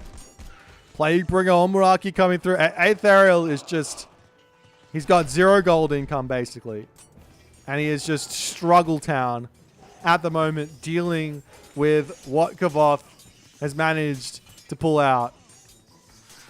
I mean, I'm not surprised. Kavoth is so good with this type of unit. Such a strong composition to have. And he only has a handful of the Onmyoji here as well. He's got an amazing front line. He's got the crazy amounts of damage that come through from those myth units and from those Onmyoji hero. And at this moment, realistically, all Kavoth needs to do is stabilize, or not stabilize, is convert the advantage, which is either by grabbing a talent center over here or getting that gold mine control everywhere. Just castles going down all over the place. At the moment, just healing everything up. Enjoying his commanding position at the moment. Resources up the wazoo as well.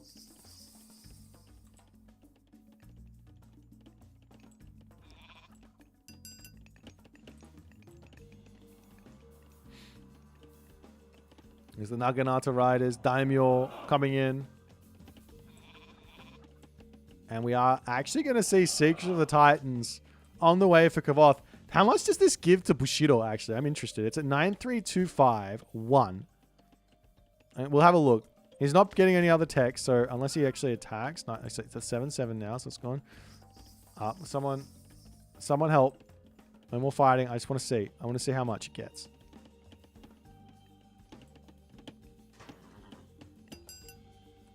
Okay, it wasn't that much. Castle coming up over on this side as the castles for Aetherial. But it's almost like Kavoth is just enjoying the game. He's just giving a little bit of an opportunity for Aetherial to bring up an army, and it does look like he does just tap out at that point. I think Aetherial feels like he doesn't have a real good answer for what Kavoth's got out. I think I would agree. I don't think he really does have a great way through this. I mean, if he can get his own Onmyoji out, then he probably can break through these guys pretty quickly. But wait, where'd they go? Where are his birds at? Am I blind? Oh, they're just sitting here. Yeah, if he can take these guys out, he'd be in a good spot. But killing them is going to be very, very challenging, I think. Unless you got your Onmyoji out. I think that's the best unit there to break through those. Anyways, a fun game here. Well played by Kavoth. Very, very tactical, very strategic game. But Kavoth does what Kavoth does best. And in these types of games, he's so tough to beat anyway. Same with Aetherial, but obviously Kavoth is the best because of this ability to play. Anyways, I hope you guys enjoyed the game. I'll show off the stats, what makes these guys so good. So they're going to be spawning, is it 5 or 6 wretches? I think it spawns 6 wretches, and then, or 5 or 6 wretches, I don't know. And then when you get the upgrade, it doubles it, so 10 or 12. And each one of those is doing 40 damage or pierce damage on its collision with whatever unit. So if you've got 12 units, I don't know if it's 12 or 10. 12 times 40. It's 480 pierce. Is that actually accurate? Jesus, that's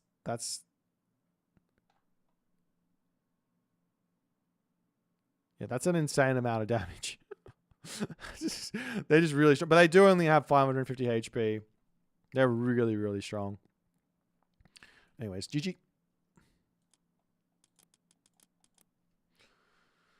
Alrighty. Let's play a game. If anyone would like to play.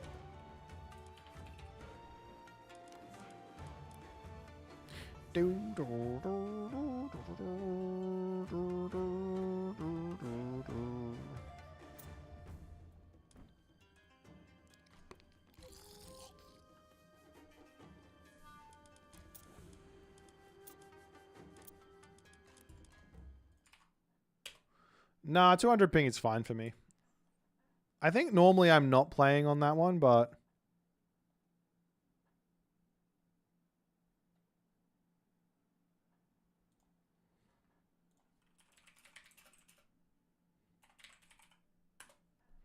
Kavoth!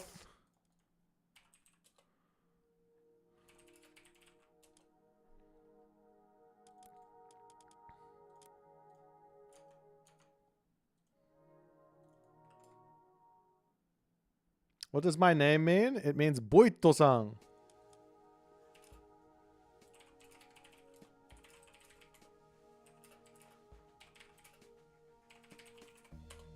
Wait, do I have the right gods here? No.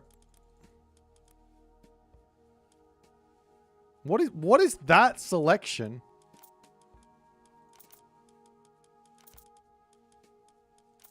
I want to play some Japanese. That's what I'm here for. Ah. Alrighty.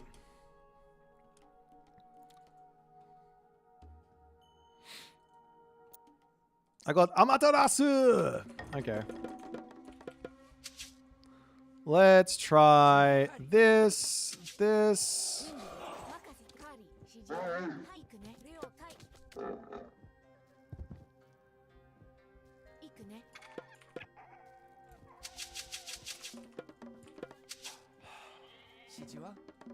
Shichiwa.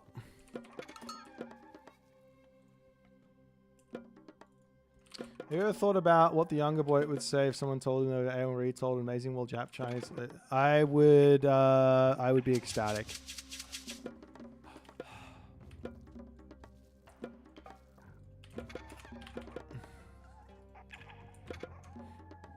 I want that tech as soon as I possibly can.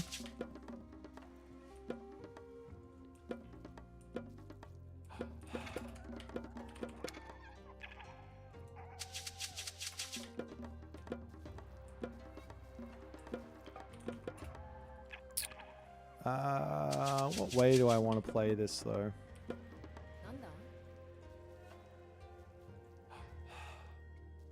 I really don't think I've gotten that much food here from this.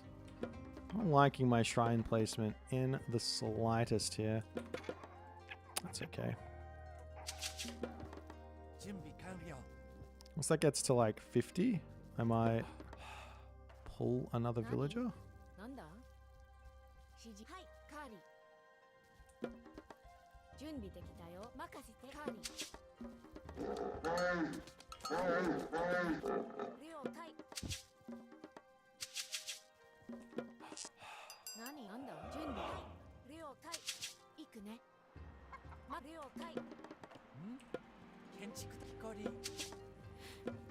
Okay. Oh, there's grass cutting sword there. Is that speedy infantry? It is. How much does this cost? 25.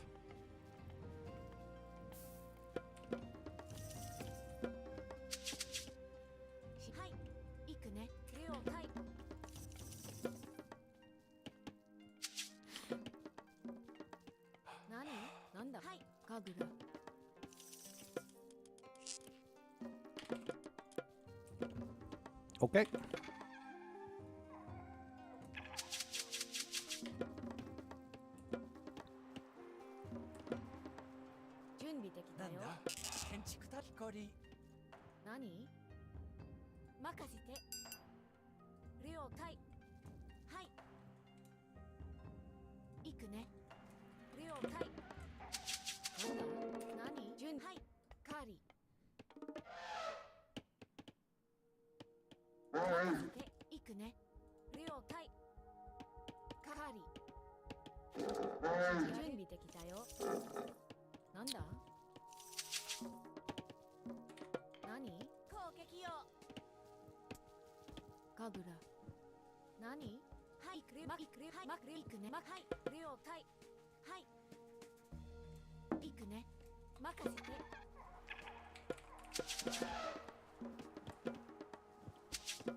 What do I want? I obviously want this. Thank you for the Twitch Prime smile video. Appreciate you, man.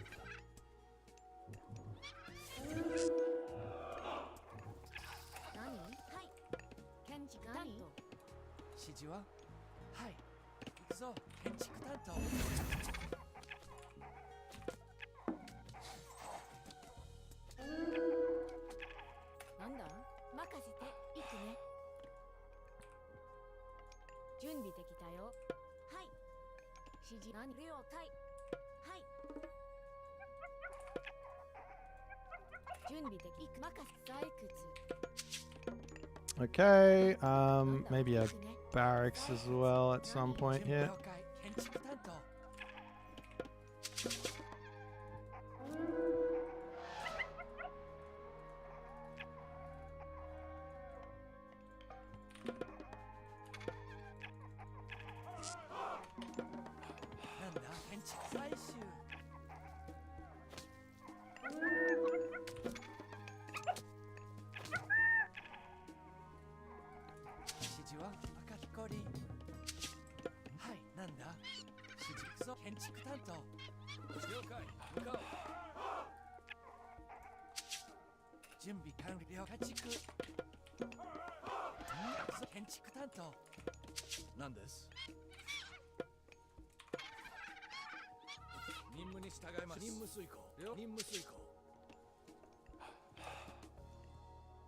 That's not ideal.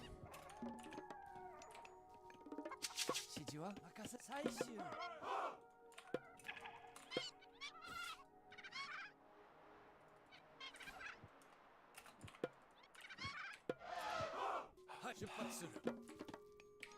はい建築担当。指示を了解。なんだ向かおう。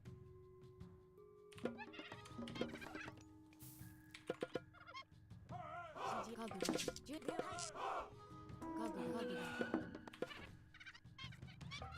何かぐる了解しました。了解。何攻撃かぐる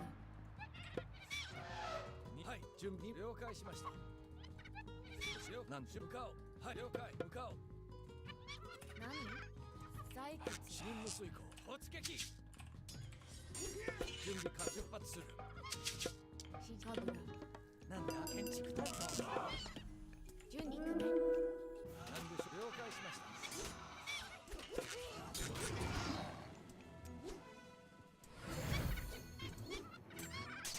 指示は最終任務に任務水はい了解。はい出発する。了解しました。任務水建築担当。攻撃なんです。指示はい出発する。準備はい任務水了解了解了任務了任はい了解了任はい向か任はい了任はい了解しました。出発する。了解任はい出発了任出発する。了解任せる立ち指示ははい了解建築担当任務にはい了解。指示は了はい任務了解しました。何でしょう。はい任務遂行なんです了解。任務遂行はい建任築担当務了出発はい了向かおう。なんだはい任せぞこり準備完了。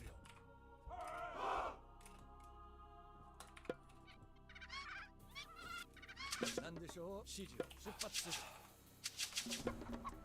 何秒行くね任せて。なん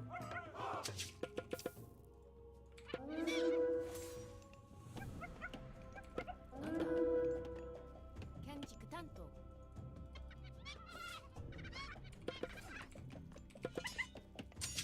なんです。任務するを出発する。準備指示を。なんはい向かおう。はい了解。なんです。準備で木こり了解しました。向かおう。準備完了。なん了はい。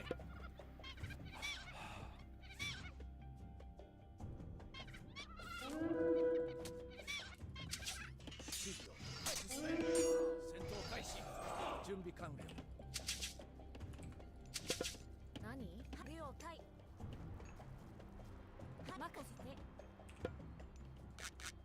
行くね。なんだ任せて。はい何向かおう。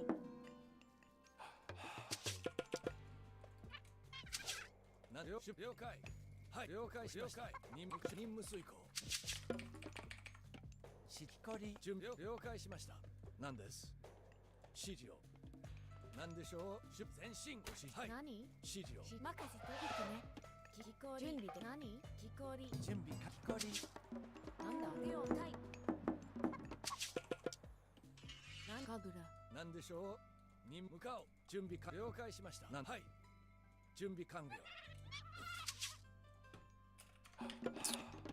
了解。建築担当建築担当何でしょう。了解しました。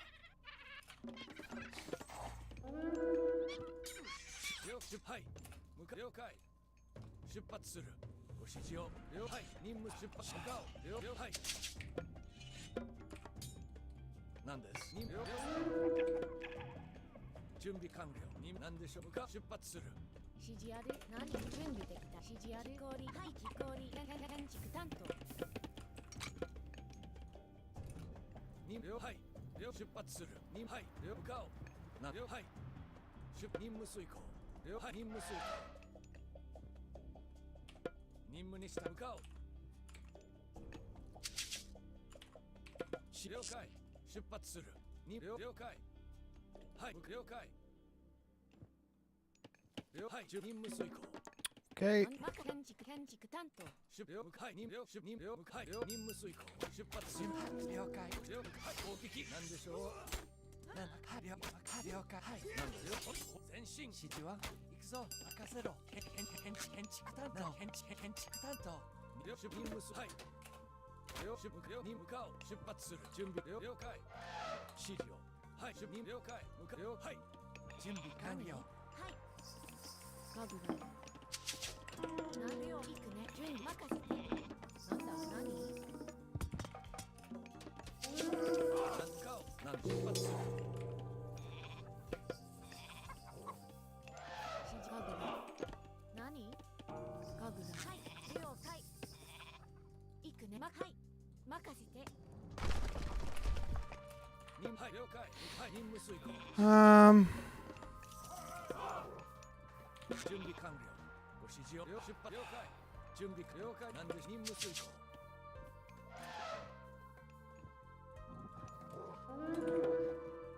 なんです向かおうはいなんだ建築担当何強くね任せて準備できたよ了解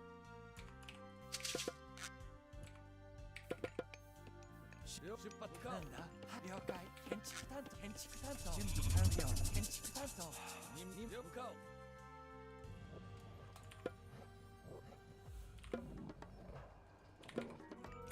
はいなんです了解しました指示を建築担当なんでしょう了解了解しましたはい出発する準備指示を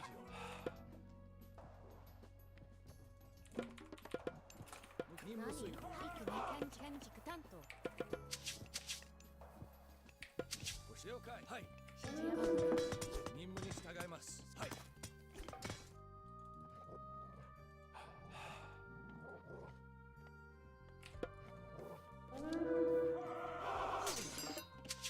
了解しました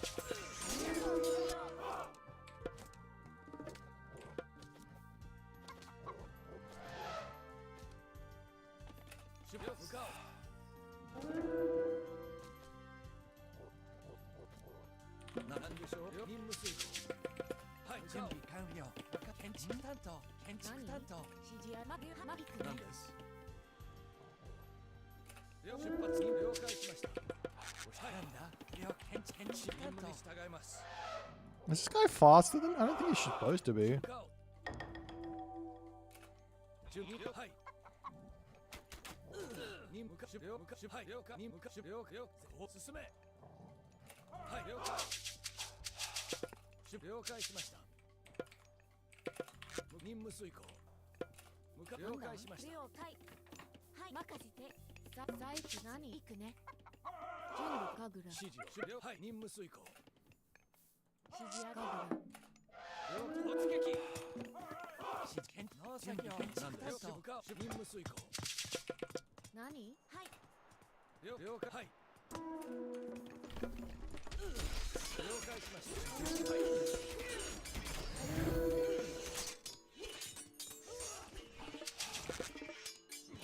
出発する向かおう何でしょう進む任務開始指示を前進7つと戦闘開始任務準備完了なんと開始了解任務遂行了解しました了解名前承知実践はい了解なんだ行くね指示を了解しました了解準備完了はい出発する了解しはい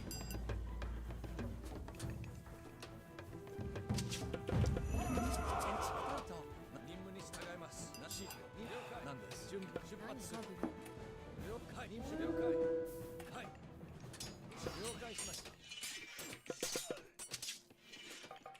何ガグラ指示ははいそうはい任せ了解はい行くね建任務築担当に従任務遂行了解しましたはい出発する I don't know who came out in front on that one, but 建築担当ご指示を向かおうはい任務遂行任せろ了解農作業了解しました指示やる了解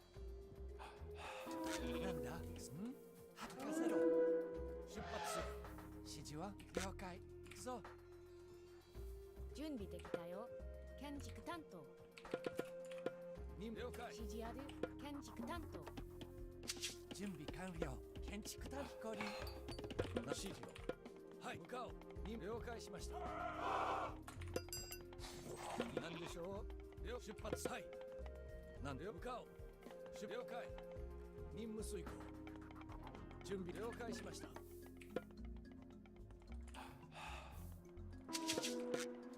何家具だ。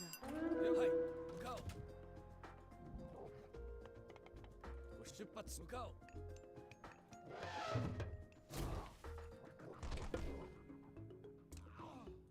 はい。指示。はい。準備完了。了解。任務遂行。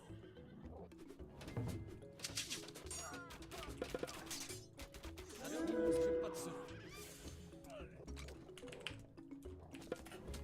何です。任務に指示を。はい、了解しました。はい、向かおう。準備完了。了解。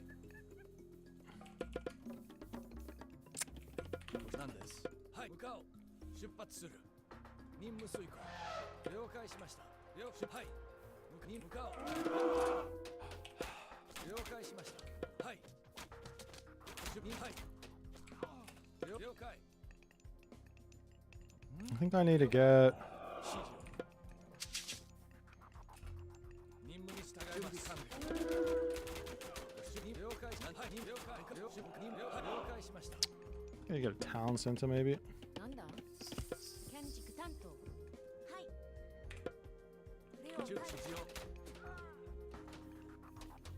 何です。任務に了解。出発する。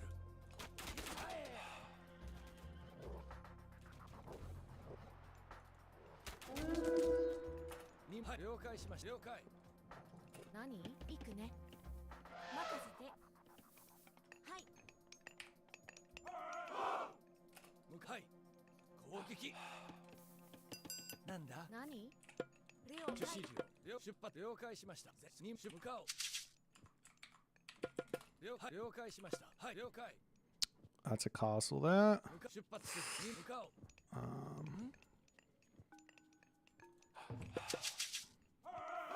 指示は任せろ。建築担当。準備。指示を。 Stop killing my Miko. 了解しました。了解。何でしょう。出発する。何です。了解。指示を。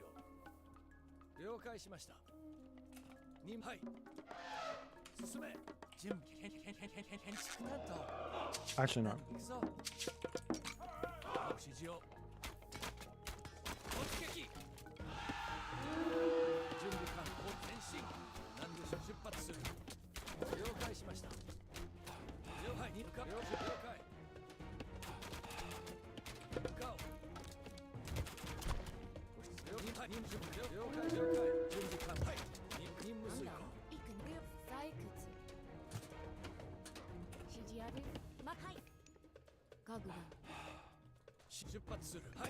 What the fuck are you doing there, though? 進め。了解。出 That's 発する。 annoying, isn't it? なんです。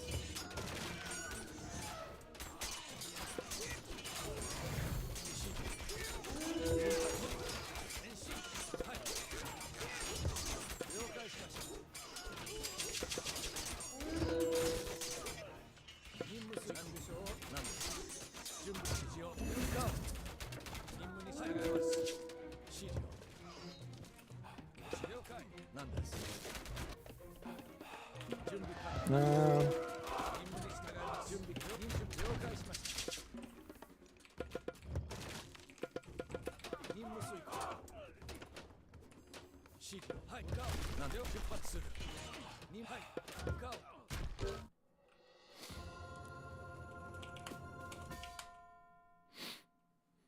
GG.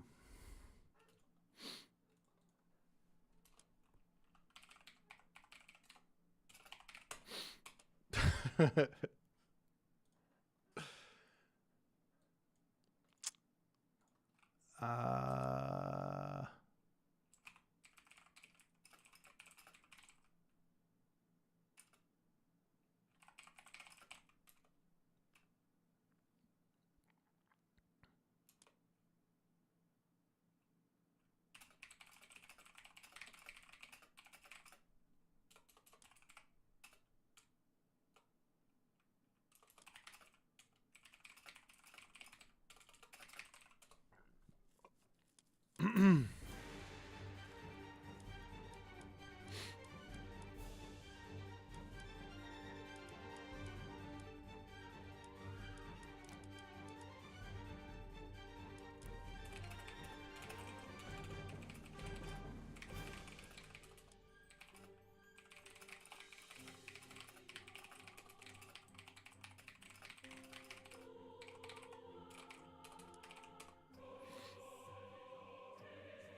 ご指示を準備完了 New coaching class from Boy $1.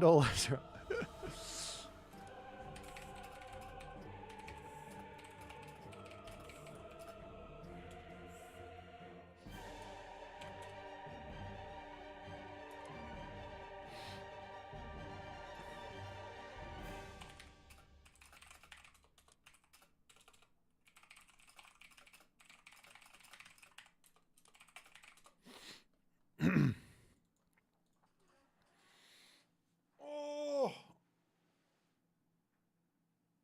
I think if he got to, wait, which god path did he go? Maybe if you went the other god path.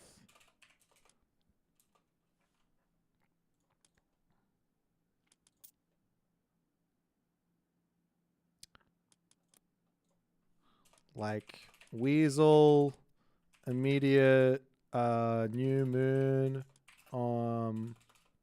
for more powerful Weasel, and we just raid each other to death.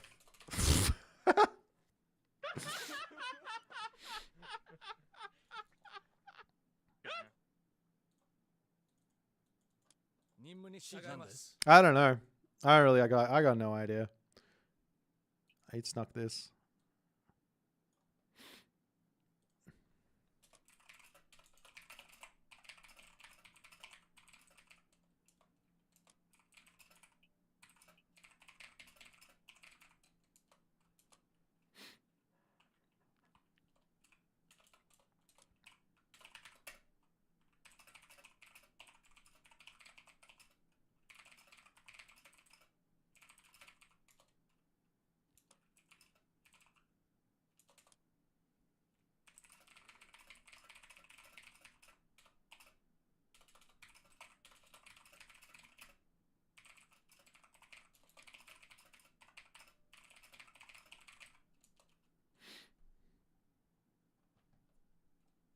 何でしょう準備完了指示を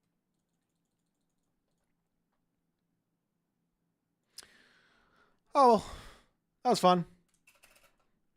I got my first win against Kavoth with Japanese. I think it might be my last one. I removed the piano points. I'm sorry, player. Nice to see you, man. You'd love this, Civ. It's basically Greek, except you're playing as Japan. And they've also got they've got hoplites, but they've also got counter cav, but they've also got, yeah, it's just Greek except much better. Now you're the best player. You are number one expert in my opinion. You put everyone else to shame. Old experts greater than you. I think this is the first time I've gone for the Weasels. It didn't seem like it was overwhelming or anything, but I do think that like the Goshin Boku it's just infinite value. Like I can just charge at him and just make life really, really shit for him at the start of the game. So it's almost like the best way to play is to lock your wood off somehow. I wonder if there's a world where, like, let me show you. I wonder if there's a world where against the Weasel, you have to go something like,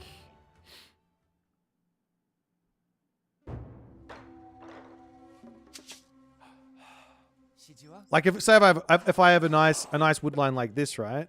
I might want to go something like this. Like, let me just devazed. I said devazed. You might stop. Go away. Like something.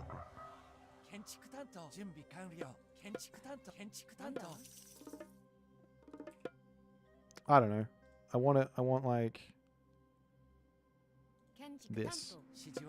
Like something weird like this. So that you can get in here and he can't raid you in here. You can't get in onto this spot. And then on the gold mine, on the gold mine, you do something like this, where you place your.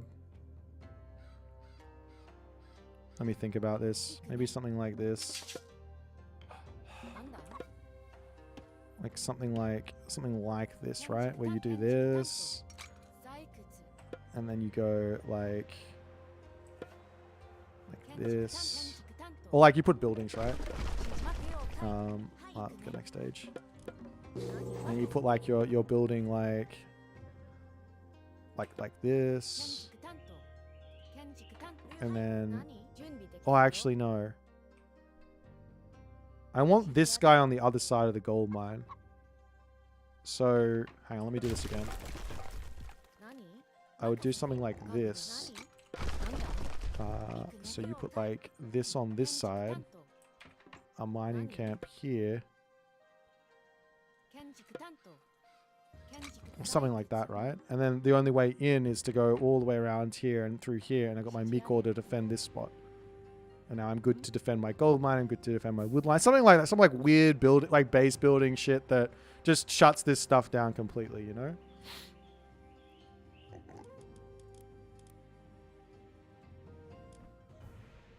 Have I seen the dank memes cheat code? I have. That turns everything into kappas, right?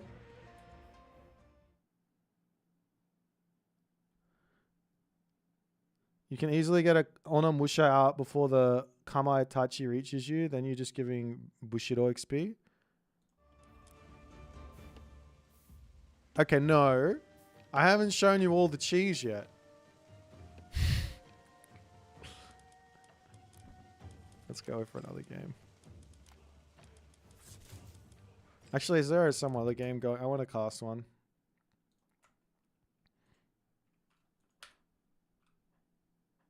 Izamato versus Requiem. Oh, no. Zeus versus... There we go. Duck Nugget. Let's go with Duck Nugget. You want to see it again?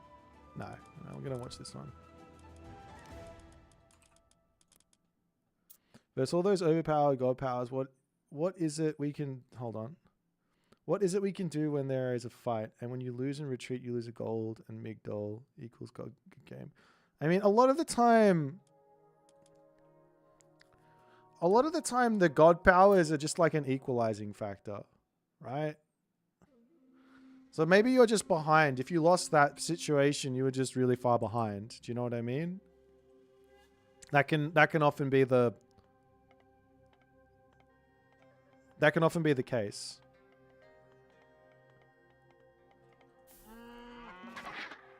But the one thing you can do is if you leave and if you say we're on this map, right? And I lose an area. I'm going to pause this because I want to watch this game. And you lose this area. I can say, no worries. I will leave. You can kill my Migdol. And I will walk back into my main base. And I will send villagers out this way to build up over here. And that way we can continue the game. That's the big part that I think is difficult to, like, it's so much fun for me to play like that and to play against someone who's playing like that. That's like peak, because I'm taking my power spike, I'm breaking through their thing. They're defending it by doing other stuff that's really, really cool. But sometimes it's up to the map as to whether or not you can actually pull those moves. So when you get a map like Key, I just go, man, this map is just so good. So yeah, you can do that stuff. So you just pull your villagers, you pull your army, you go somewhere else. That sort of stuff. Alrighty, so we have got ourselves another Gimmity game as the players are starting to learn more and more about what it takes to be a emperor of Japan. Duck Nugget, he wants none of it. He says, I am going to take the easy path. I'm going to let everyone else figure out how to play the Japanese while I figure out how to play against the Japanese. As he's playing some Zeus. Meanwhile, Zucolo, he says, yep, I got this. I play Japanese. I got this. He, unfortunately, I think he's missed his gold mine.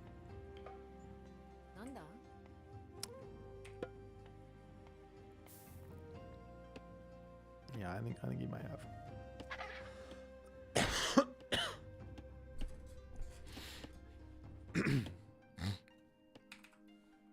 Okay.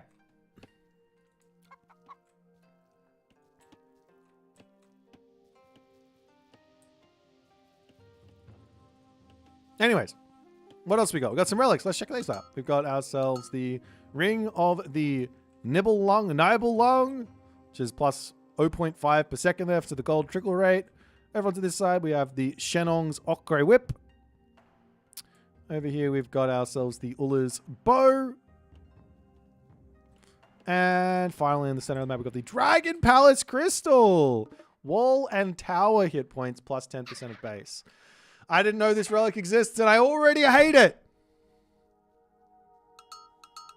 How dare you make walls and towers stronger? I will not stand for this. I'm just kidding. I don't care. What's your thoughts on favor gathering and the fact that it gets worse as you gather resources? I think it's a really cool idea.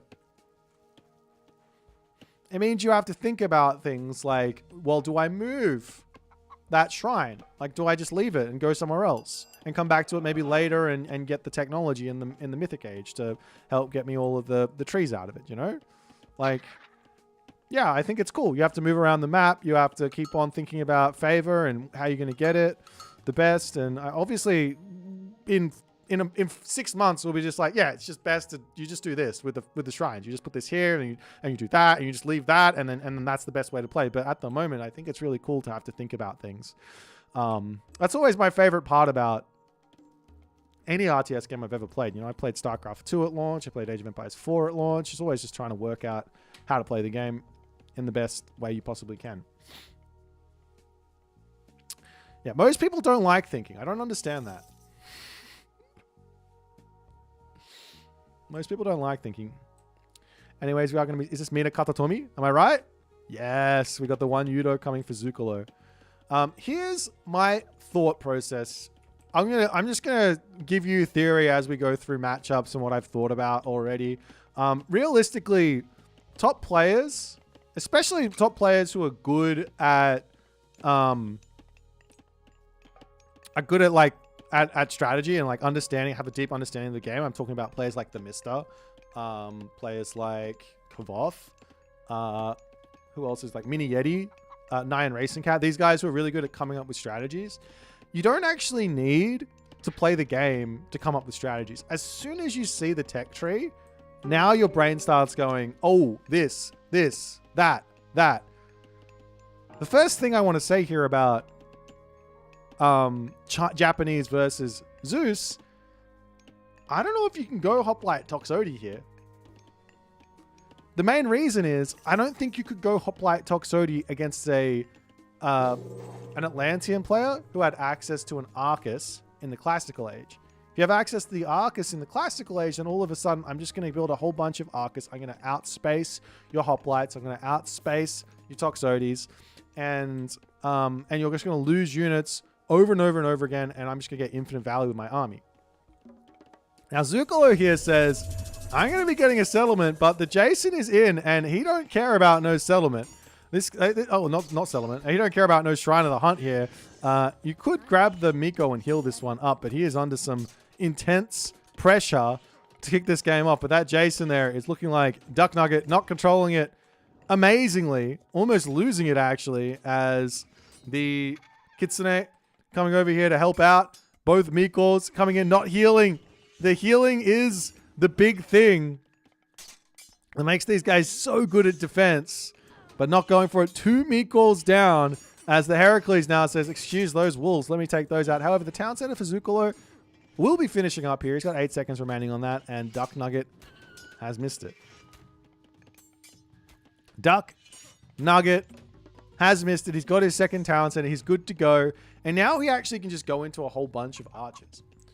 Depending on what Duck Nugget's going to be doing, it looks like Duck Nugget's actually going for his own second town center behind the damage. He's picked off 2 Miko, but against Amaterasu, this doesn't really matter as much as against other civs because she's got the Miko upgrade. So these guys are training in 9 seconds instead of 12 seconds. So instead of them costing the 12 resources, it's now 9 or 12 seconds or whatever. Uros asks, why are the wolves so weak? They aren't weak. They're myth units. they're really, really strong. It's 180 HP, 15 or 10 hack damage per second. But yeah, they're myth units. So they will get slapped by Jason. They will get slapped by Heracles. They are not a good answer to a hero rush at all. So yeah, they are not that good.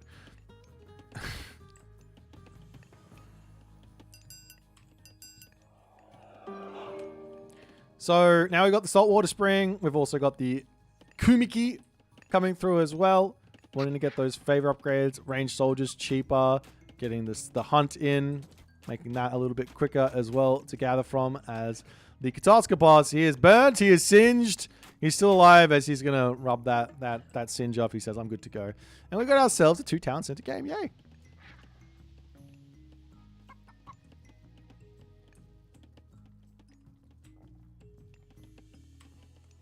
And there's also going to be this Hunter's Strength coming in. So Zucolo, he is playing in for these Yumi Archers. I think this unit's going to be really, really, really, really cool to use. Definitely a painful unit to play against, but there's also going to be some really, really big counters to this unit. For example, the Arcus. While even the Arcus is not that good against this Peltas unit, so Peltas is going to be amazing versus the Yumi Archer. But at least the Arcus at 20 range, you can kind of, you can't space, but you can shoot and scoot in the middle of a fight and screw up with your opponent's like shift clicked attacks. So if you start shooting, scooting away from the Peltas, they're going to start bunching up behind each other and not actually shooting all of their volleys at once. But with these Yumi Archers at only 18 range, it's not going to be as easy to make that happen. So they might fall off there, and you'll have to think about how are you going to beat the Hoplite Peltas comp or the Hypaspist Peltas comp, which a Zeus player is going to be wanting to build. Now, the answer for that, to me, would probably be some version of like Samurai Shinobi. That makes a lot of sense. Or I don't know if Cav is a great idea. I don't think that Horse Archery is a great idea. So stay away from the stable against that. But yeah, maybe going into for a couple of Yumi Archers, but like a lot of Shinobi and depending on how many Peltas. Maybe not that many. Maybe just pure Samurai is fine as well. But then you have to deal with the Hypaspist. So if there's Hypaspist, you need Yumi Archers as well. So it becomes a bit of a difficult micro fight, but that's what the fun is all about. As the Minotaur is going to be going down here, gets burnt to death. A sad state of affairs, but a state of affairs nonetheless. As now Dionysus comes through for Duck Nugget, and he's done a lot of really good damage early on. He gets his nice food income. He now says military, academy, archery range, and the game moves along as Zucolo is now off to the races with gold and all the other good stuff that's going to be coming in here. Gets himself out another Miko. And you want to try and just send these, like, if your opponent is going to be turtling up, sort of like Duck Nugget is, and you just sort of just put them anywhere. Like, put them over here, put them here. Like, why not? Like, even if they get found, it's not the end of the world. Just keep building them. Sure, it hurts, but I don't know. I'm still working it out. I don't know. I think random shrines all over the map makes a lot of sense to me. Even put them on the other side of the map. Put them over here. Put them here on these gold mines. Like, why not? The only problem with that is you're giving your opponent extra gold if they go over. Anyways, we got ourselves the Raijin coming through now for Zucolo. As he's got Thunderous Presence, Den Drums, Hanya Mask, and Heavenly Barrage to come through. Or at least have access to those. And we are seeing a whole bunch of Hypaspist and Peltast. So Duck Nugget, he is assuming that he's going to be playing up against Samurai. And he does assume somewhat correct as the medium dojo soldiers coming through. And those Peltasts are going to be hurting. They do only have 19 range at the moment against the 18 range Yumi Archers. Hunter's Bow coming through will help get them there as well.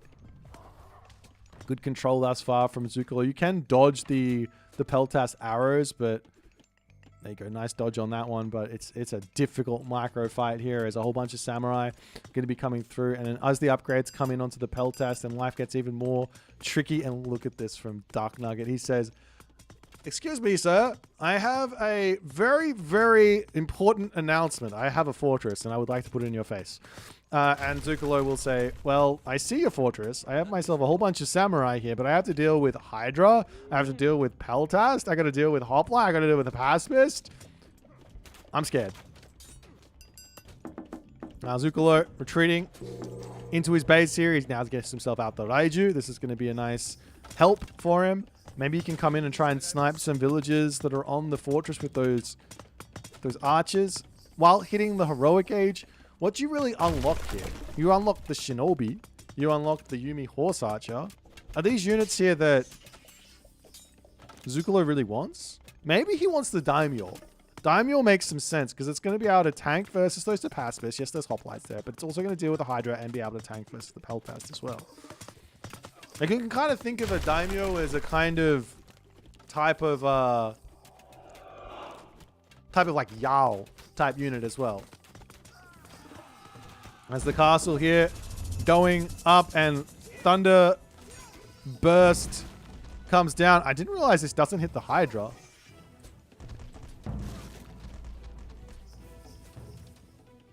It doesn't work on the Hydra? The Hydra doesn't get set flying? Is it too heavy? It's too heavy. Hydra OP. Now Duck Nugget charging in, flinging Petropolis balls over here. We are seeing the castle coming up onto the back there. I'm sure that's been spotted, right? It hasn't been spotted behind there. Looks like the units though still charging forward. We do have a cheeky little solar shield coming down in the middle of the fight. Lots of units there falling for Duck Nugget as Zucolo takes a really, really good trade. His town center, however, is going down. The samurai charging over here to try and take out the Petropolis, but those get pulled back. No, they don't. One goes down. The rest of the villagers on top of the town center, but the samurai getting cleaned up. As the Bushi trying to take out the Hydra on the back there. Not going to be enough. And now all of a sudden, still equal population here, but the military resource value is in favor of Duck Nugget. He's also got the fortress. Are we seeing? We are seeing a Oyumi to come through. And it will be able to take out this Petropolis there from range as we see another cheeky little solar shield to come in.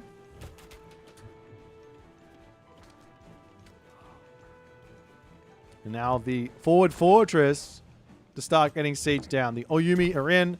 They're not the best of siege units at taking down buildings. They are doing, it says 125 crush here, but it's only 41.7 crush per second. Compared over to the Petropolis, which is 41.3. Excuse me, am I wrong? These are basically exactly the same. Never mind, these things are OP. Oyumi are insane. Do they have less HP at the very least? 105. They do. They got 5 less HP. Justice. Bronze gets dropped down. Zucolo, yet again, in trouble. The Bronzed Hydra about to fall, however. We've got a handful of units sitting at the back. The town center looks like it will be no more. Bronze too strong at the moment. So Zucolo needs to relocate. Needs to come up to this top, start defending over here. Thank you for the Twitch Prime, maybe Els. Maybiles? Maybe, I don't know. Nonetheless, castle on fire, smoking. That looks actually so sick. I mean, it happens for all of them, but the smoke coming out of the castle for some reason, I don't know. But Duck Nugget looks like he's in a really good spot here. He is in front on military by a significant amount. He's in front on the villager count by a significant amount.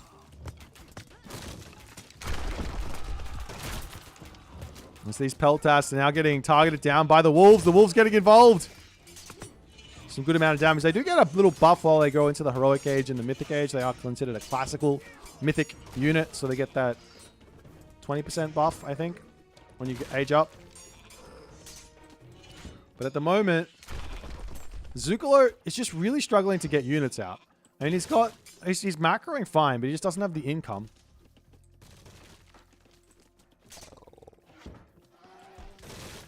It's the dojo to get taken out.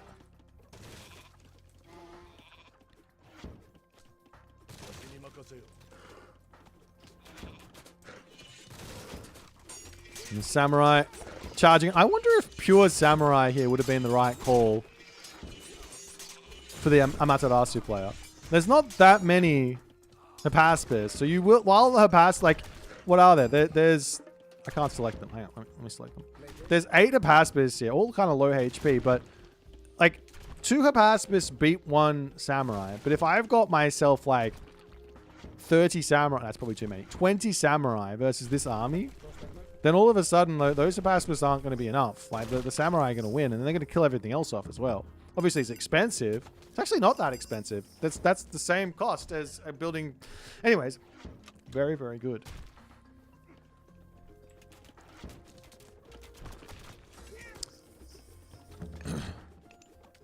As the Shinobi coming in. One idea here for Zucolo as well could be to make a whole bunch of Shinobi and just start running around the map. Yeah, I'm seeing a town center coming up here. The scout does spot that as Duck Nugget is just putting his foot on the gas, charging forward, taking units out left, right, and center.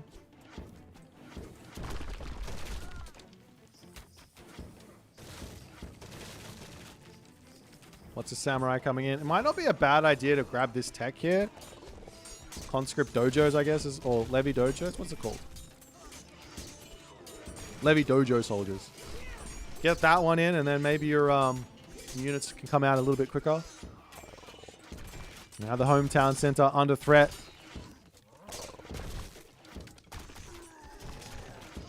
Minotaur's getting some super value as well. Favor in the bank, 26 here as Zucolo struggling to hold on. Losing the main town center means he's going to lose all these farms as well, potentially.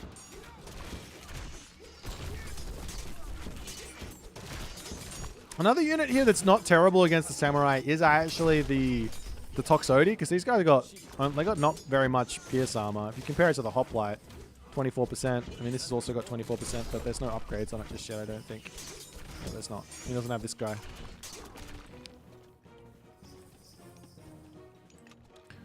As Zucolo does manage to hold on here. Duck Nugget has 4,300 gold in the bank.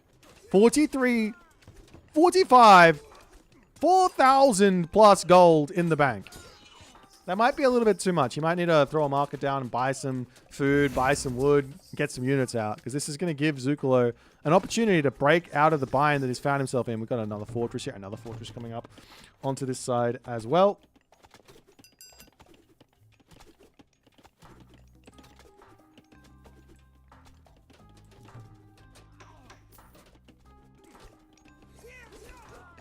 There's all the Peltas to get taken out.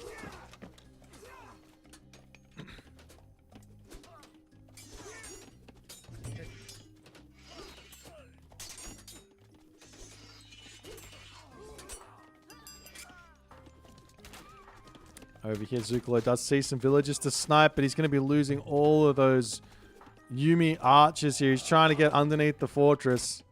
Nice little move. We've also got Hephaestus coming through.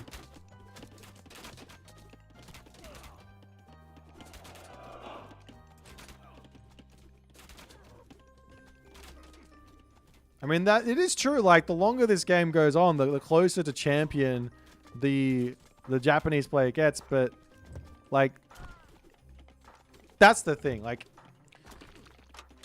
if your opponent is also teching, they're also going to have champions. So it's not like it matters. Do you know what I mean? It's kind of like it's unfair. Norse gets free favor. Like, they just get favor for fighting. How's that fair? Well, how do you beat that? Well, stop fighting so much. Sort of makes sense, right? Meanwhile, villagers coming up to the top side to grab some deer and all the other good stuff. Over on this side, a couple of villagers getting sniped down.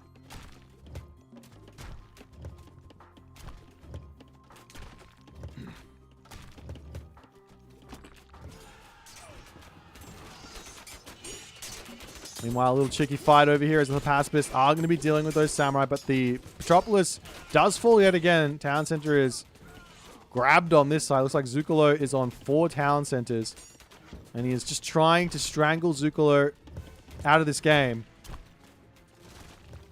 But the Oyumi are in, and they're actually dealing with the forward fortresses that Duck Nugget had up. Castle out of range to defend this one. So this Oyumi will fall very, very quickly here. Not retreating back to the castle just yet. We're going to be losing all of those for very, very little. Meanwhile, over on this side, the heavy Yumi archers dealing with those, or trying to deal with those pelters, but really it's these samurai. And now the shinobi are in. As these guys, so strong. Going to be sniping down those Petropolis. There's the Mythic Age in. Plentyvault gets dropped down in the main. He does a little cute rotation. Rotato. But now Champion. Is that Champion? Champion is now in for Zucolo. He's also getting more gold income as well. And the fortress on the front will be falling. Zucolo bringing this game back. Bringing this game back from the brink here, ladies and gentlemen.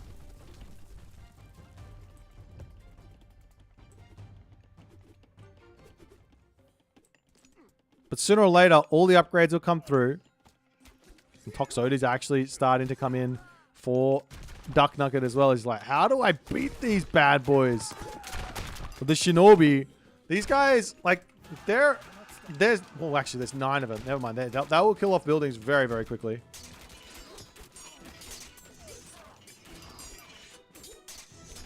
So it does 10 crush every 10 DPS. There you go. Well, no, it's more than that. 15.5 crush per second here. That's going to take that town center down very, very quickly. And Zucolo is fighting his way back into this game. Duck Nugget.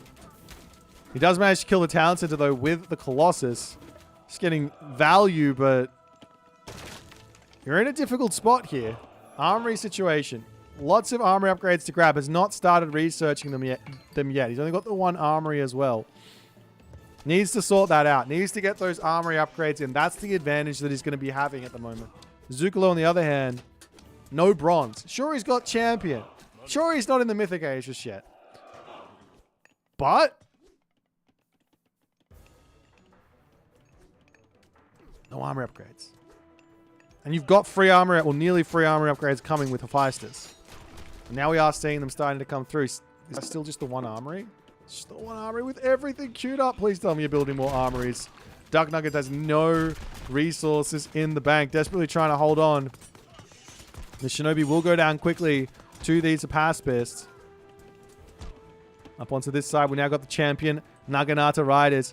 This is the thing that I think I'm going to keep on harping on about. I think this is the thing that Japanese players are going to enjoy the most. At any point in the game, I can just make a tech switch. I'll just go, I don't need it. I can go horses, I can go infantry, I can go archers, I can go dojo units, samurai, shinobi. But Duck Nugget now getting his army back together. Armory upgrades coming through very, very slowly, but charging into the main base here. Does not want to overcommit yet again. Grab the town center, take the map control, play it slowly, find the win.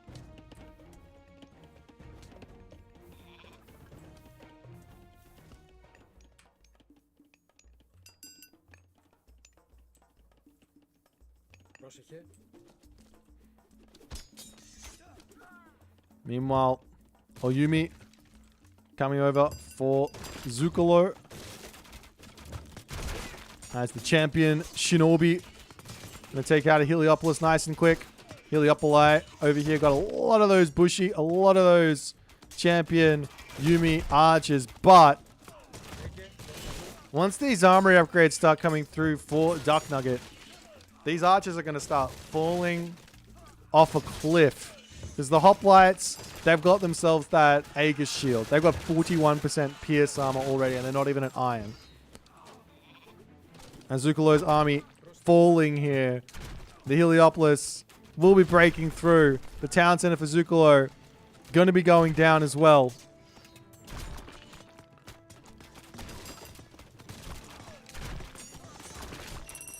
And a little cheeky restoration to seal the deal as Zucolo there does tap out.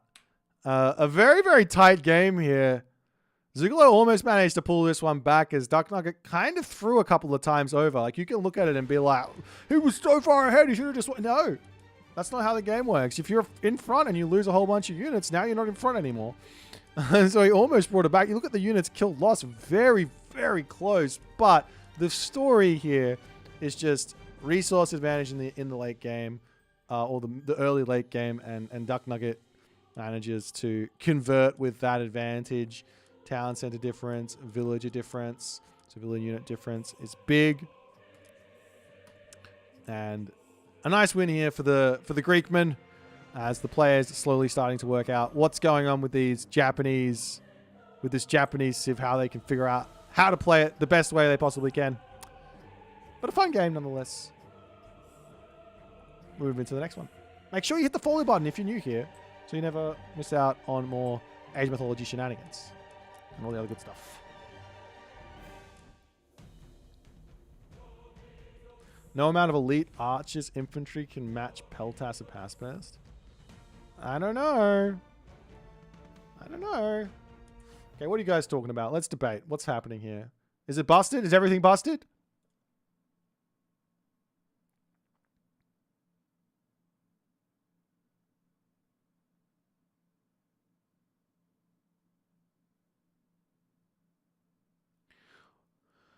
They have similar eco to Greek. Why do the drop sites only cost half? It's because they're built of wood and they're flimsy.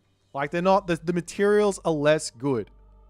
That's why. Like, Japan, they're really, really good at using those cheap materials to make some really quality products. That's why. They're just better at building than the Greeks. I don't, like, what did Hagrid's, what did the dev say?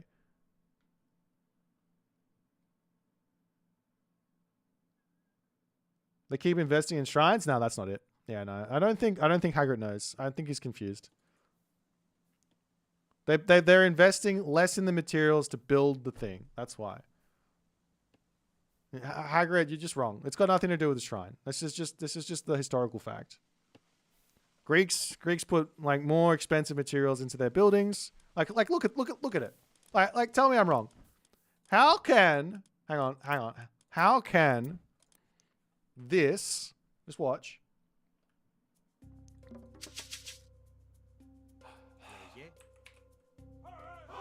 My hotkeys are all broken. How can this, with its bloody tiled roof and like all of those, is that like masonry, stone building?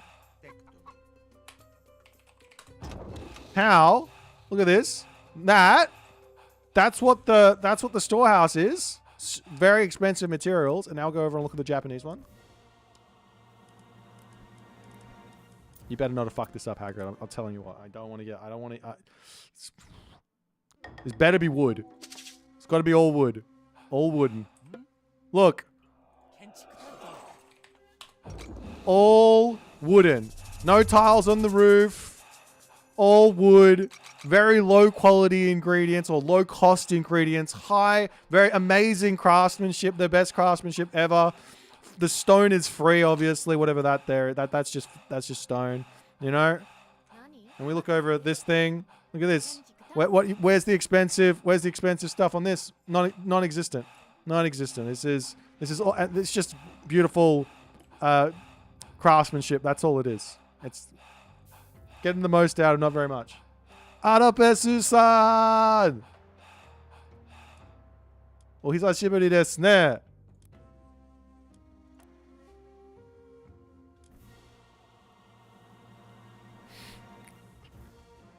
There's a piece of gold. That's because they got it from a gold mine. That's right next to it.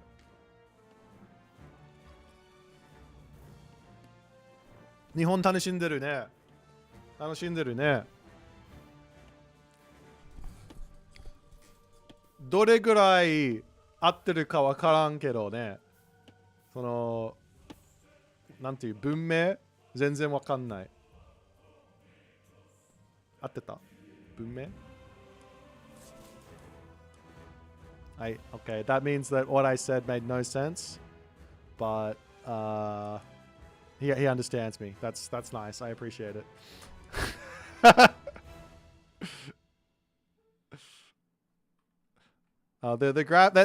They nailed they nailed everything. That's good. All right, I want to find another game to cast.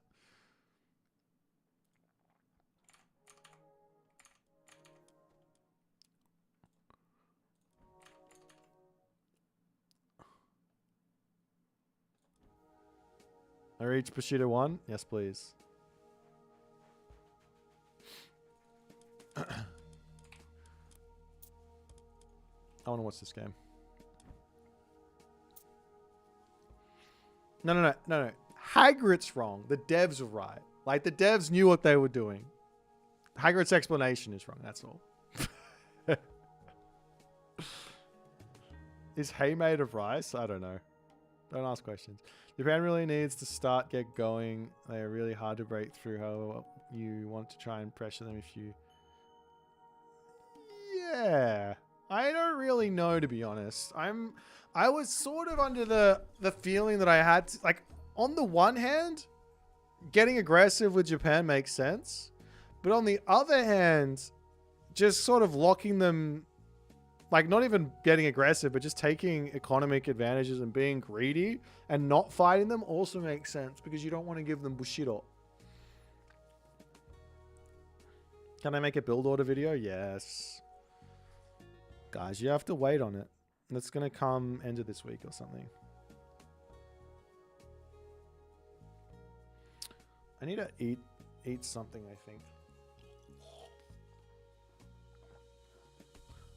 Is it all right if I go have an ice cream? I feel like I haven't had one of those on the stream. My partner's in Japan at the moment, so I've got some ice creams to keep me happy. Is that all right? I'm just going to go grab one. I'll be right back.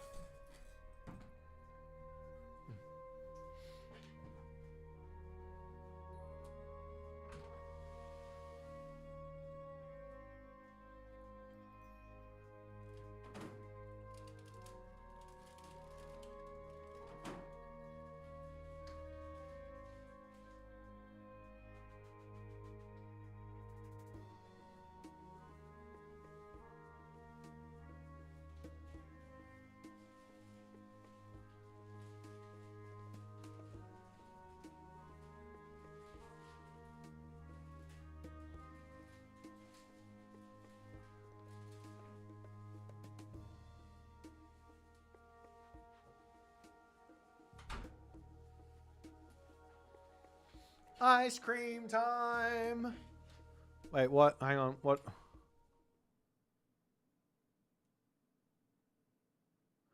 Joe pronunciation is Zyo in Japanese. It is sad for me. Everyone say that. Hang on. What? Which one? Arapesu.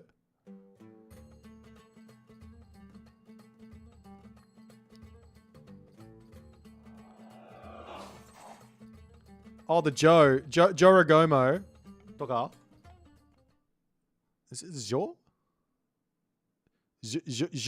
Jorogumo. Am I saying it right? Or close enough to? I don't know. Ice cream time!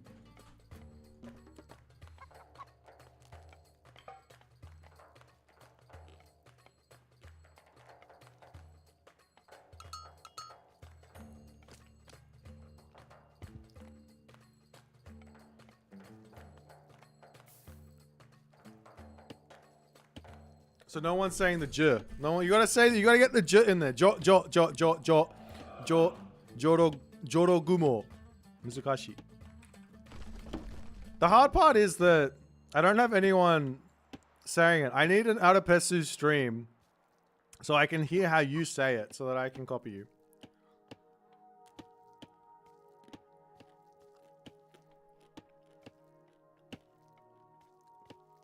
Why didn't I set my interface to Japanese? Because I'm not that hardcore about it. Did I bring enough to... No.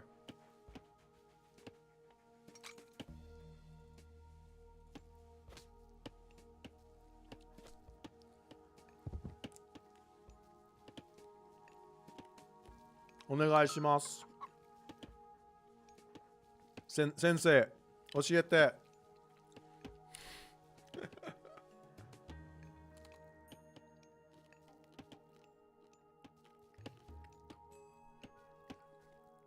Did I tell you guys yesterday? I think I told Arapesu. Yesterday I had a basketball game, and half the team is Japanese on my team. And they were like asking me why I don't come to the Sunday morning basketball session that they have. And I'm like, I basically tried to say, I work at night, so I can't wake up for it. And I said, yoru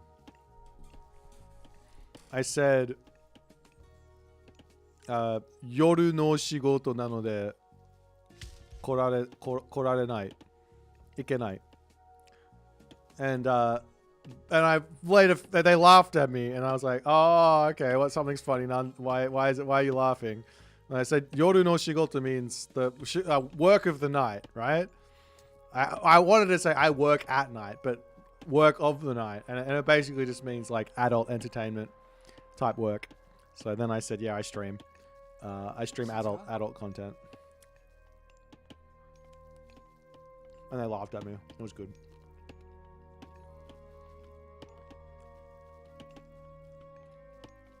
Ohiru no shigoto wa wakannai.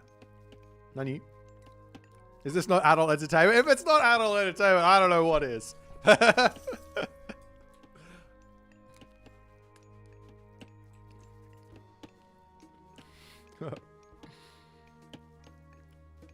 Now this is a Maximon. Do you guys have those in not Australia?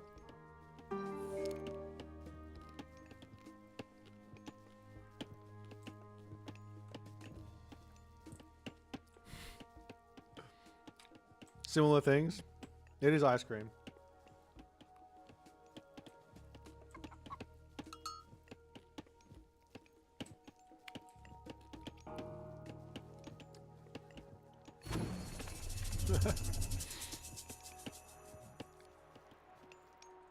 Pegasus is going for the weasel abuse. The weasel abuse has already started.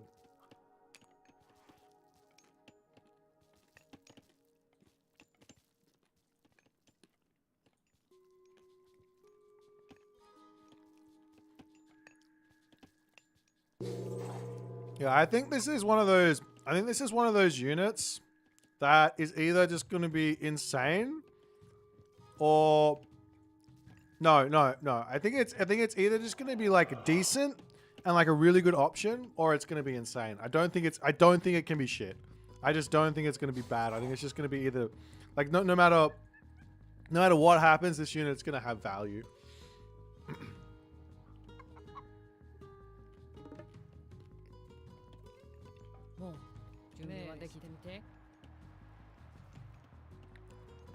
He didn't put the new moon down though.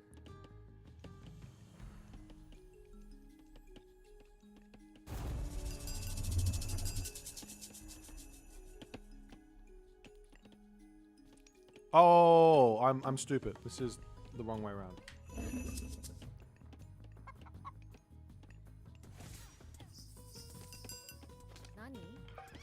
Garrison in the shrine.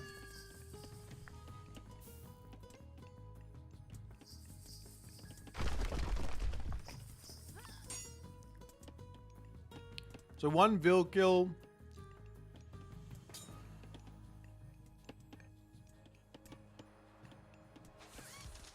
Not dead. Unless he heals it. Heal it. Oh, it's not dead.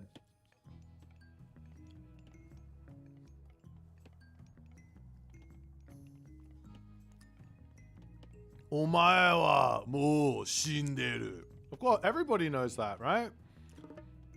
Is it what's it from? Is it from Death Note? Or is it from something else? What's it from? I can't remember.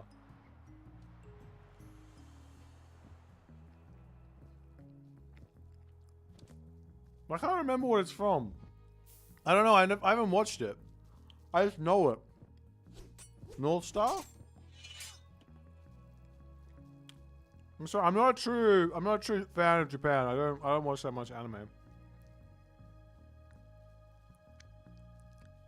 What's your name? What's your name mean? Bempi?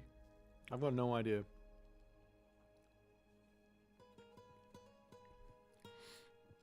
Nani? What does that mean? Shijiaru? Nani? Nanda. I know those ones. Nani? Nanda. Shijiaru? How many languages can I speak? I can barely speak English, let alone anything else.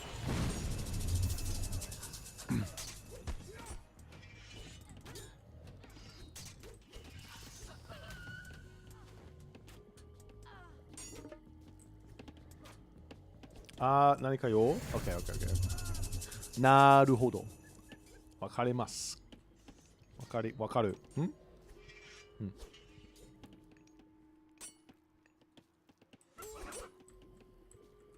準備できたよ。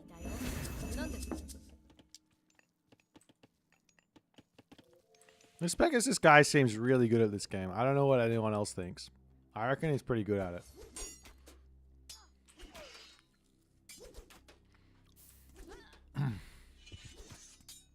Why play Susanoo? I think Susanoo is very, very good. Because you can do anything with that god, but you just have to make sure you're either mixing in... You have to make sure you're mixing in myth units or playing for god power spikes. You just killed everything.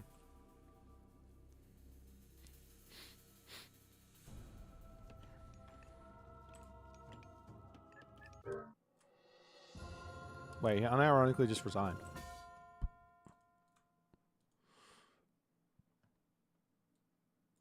Are the weasels too strong? Weasel OP?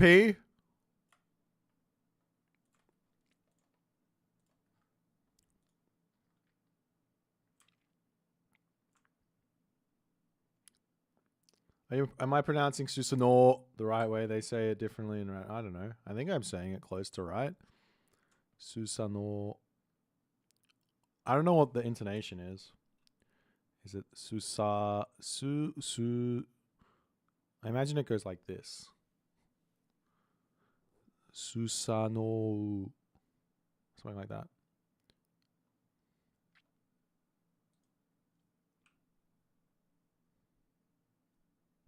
Susanoo. I don't know, man. It's too hard. I don't know what that is. You think Amaterasu is broken? It's probably... I don't know if it's like broken, but it seems really strong. I definitely think it's probably the easiest one to get into of the three. Alright, would someone like to play me in a game? Susan? Yeah, I think that's not a terrible nickname for her. I think she could be... we could call her Susan.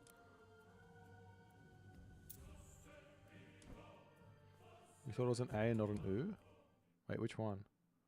Susa. Susanoo. Susanoo. Susa. Kind of takoyaki cooking stream? I do have a takoyaki thing, but I can't do it by myself. I don't know how.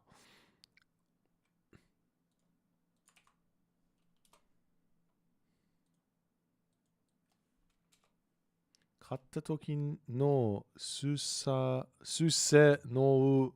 no kao nanka kurishou janai. Eh? I don't know. Susa. I don't know. I don't know. They'll play. All right, let's go custom Japanese.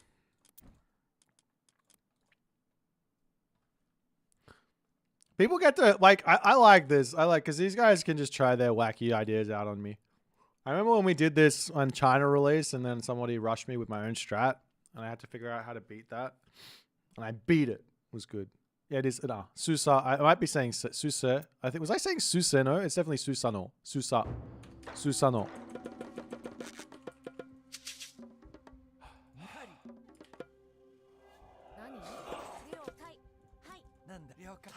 Are we both the same god? We are. Okay.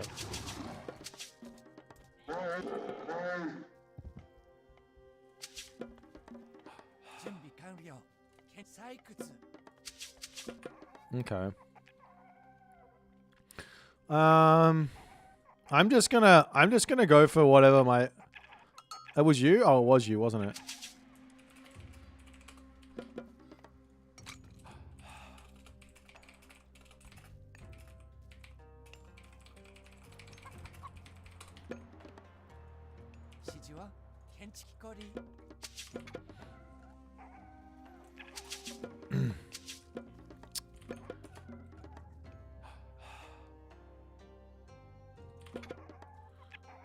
I think I want to just try a town center here. Sensei Soup taught me well.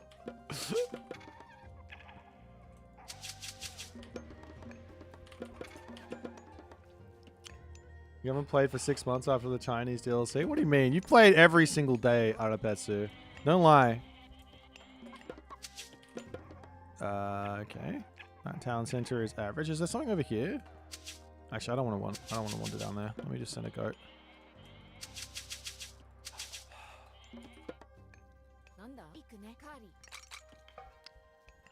I definitely could have got a triple here. I could have had this over a little bit more on the hippos. I did not think. What a rookie.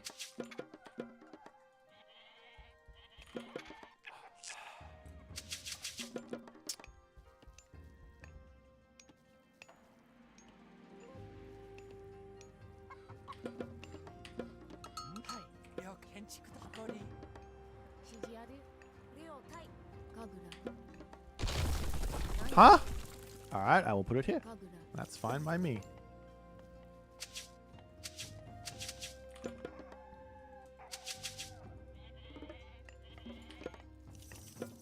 The only thing I'm worried about here is if I just get rushed by a whole bunch of stuff.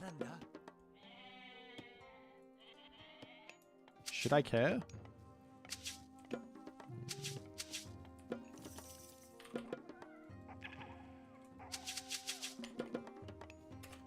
I don't know.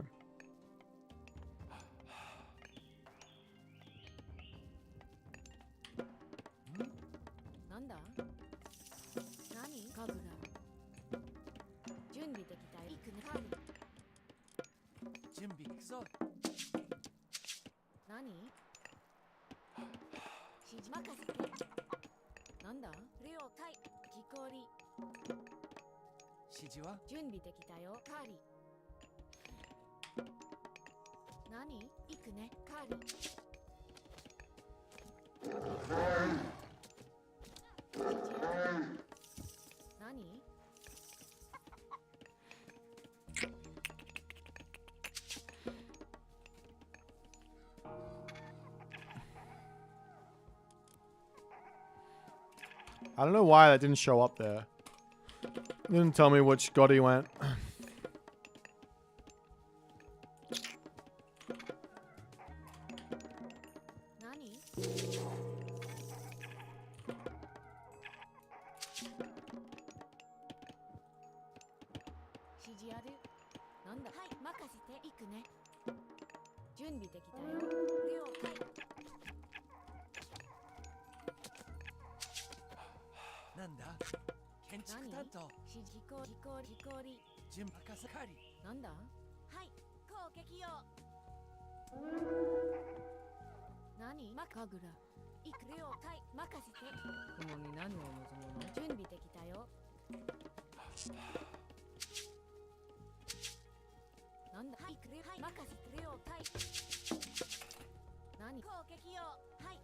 Ah, fuck.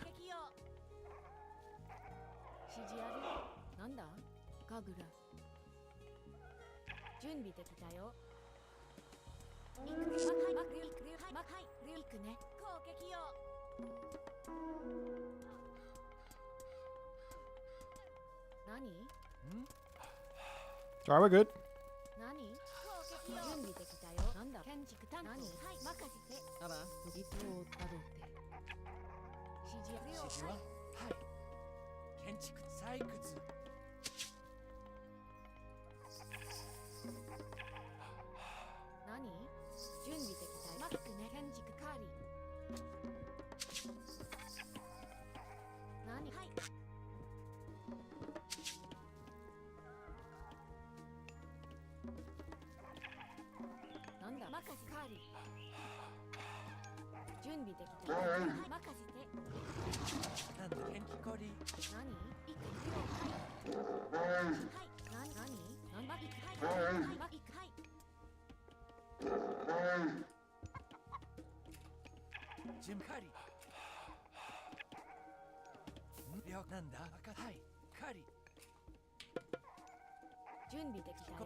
くね。何かぐら。了解了解。なんかぐら。なんだ。建築担当。準備完了。行くぞ。はい、わかるよ。はい。はい。建築担当。何建築担当。なんで巻き氷。はい。任せて。指示を行くぞ。はい。何指示ある。 Can I not go into that? 指示行くね。了解。何はい。何行くね。なんだはい。かぐら。準備完了。採掘。準備了解。建築担当。何行くね。指示はい。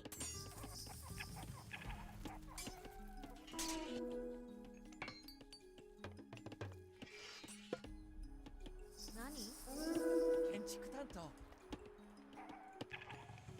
準備任せ了解。準備完了解。何行くね。家畜。なんだ任せろ。指示建築係。建築係。準かぐら。準備はい行くぞ。了解。何はい指示ある。任せて。何かぐら。なんだはい、なんだ任せろ。指示ははい。行くぞ。指示ある。かぐら。準備了解。指示はい。なんだ採掘。準かぐら。何任せろ。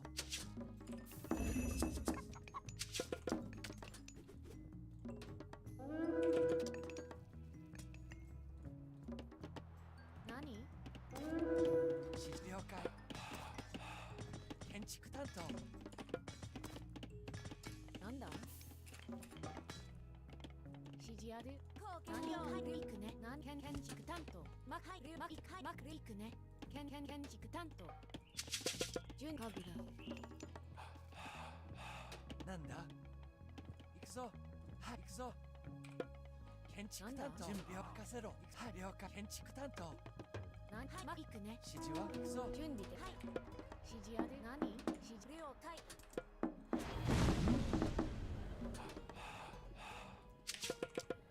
何建築担当。建築担当。準備建築担当。なんだ指示ある。何行くね。何ま入るよ。任せ。準備できたよ。なんだ行く。はい指示ははい任せろ。はい行くぞ。建築係。何任せて了解。何行くね。了解。はい了解。はい了解。行くぞ。了指解。示ある。はい任せ。はい準備できたよ。建築担当。なんだ了気候に。 Okay. Oh, I forgot I have this guy. 何指示は建築担当。準備はい。建築担当。行くね。採掘。採掘準備できたよ。なんで採掘。何かがぐら。はいまく了解。行くまく了はい行く任せて。何了解。はいなんだカーリー。準備完了。何建築担当。指示は任せる。準備完了。もうなんだ準備はでき任せて了解。はいなんだ了解。ひこり。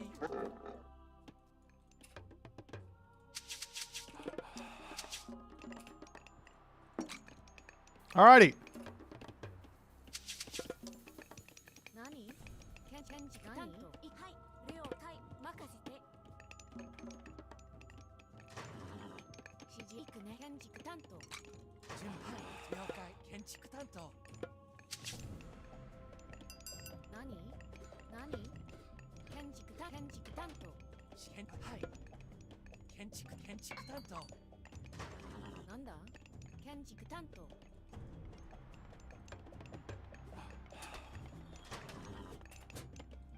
準備できたよ。なんだ準備完了。そう。建築担当。建築担当。採掘。何はい採掘資料建築担当なんだ何レオ建築担当なんだはい採一細かし氷準備かかせなんだはい木こり建築係指示は指示あるなんだ準備完了行くぞ木こり了任せろ木こり資料採掘ぞ建築担当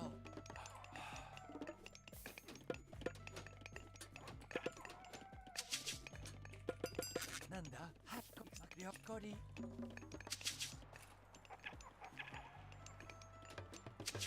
っすぐ行くぞ何かあそこへ来るよし何よかね出るぞよいあそこ準備はい行くぞ指示任せ採集よかろよ足なんだがやる採集 I really wish that I didn't have to use my. I really wish I could have got out the 了解木こり the stuff that I needed here. Where are you guys going, man? 攻撃なんだ了解しました任せろ用意はできておる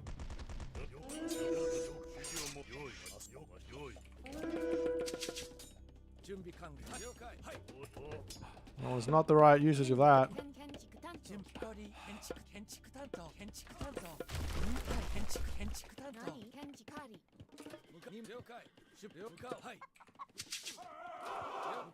任務遂行了解しました向かう行くぞはい突撃指示はなんだ任せろ行くぞ指示ある建築担当なんでしょう任出発任務了解そんなよし指示を前進はい攻撃はい任務遂行はい了解する任務遂行はい指示準備了解準備そうはい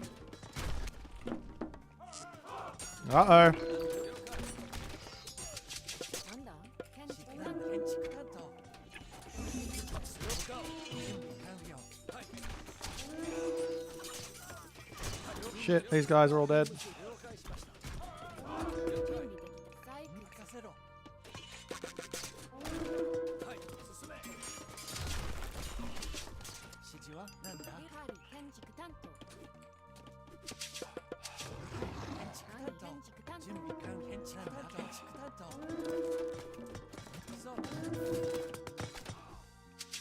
指示は建築準備そう建築担当なんだ建築何任せていく採掘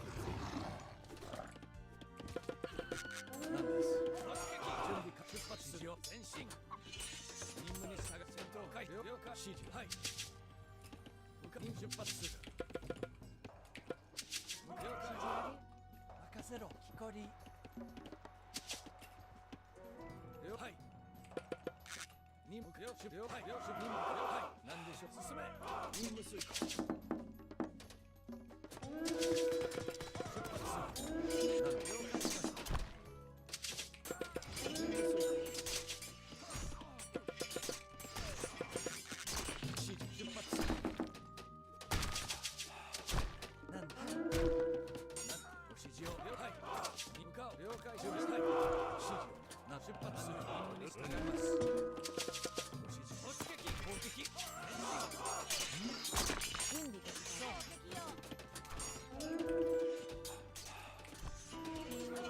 任務に従います了解了解しました I am in trouble. なんだ向かう I think I trolled a little too hard here. I gotta get guys out. 任せはい採掘 Oh god. 了解了解出発する指示や了解任せて建築担当何行くねはい何任せて Why are you guys attacking? なんだ氷準備氷任務はい任務に従い了ます解行くね建築担当 I'm just streaming dudes into their death. I'm not gonna lie. This is not ideal. なんだ建築担当建築担当なんだ建築担当出るぞわしがやる何準備了解建築担当何かなんだ了解指示ははい建築担当 そこへ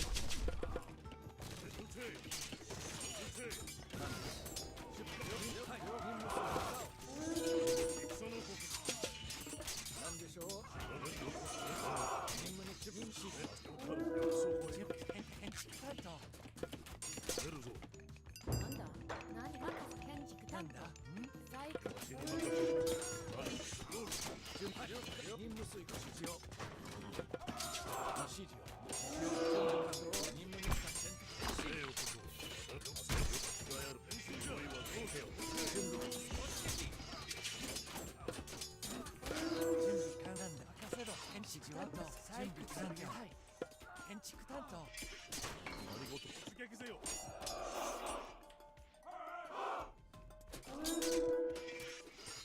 なん準備前進出るぞよかろう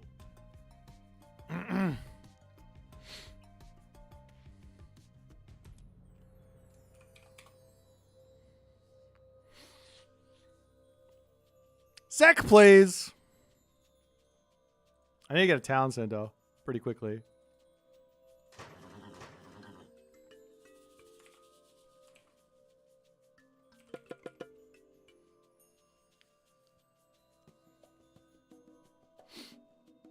Is it winnable? It might be winnable. I don't know how far in front I was on villages, but I don't think I'm in front anymore. Or if I am still in front on villages, it's not going to be for very long.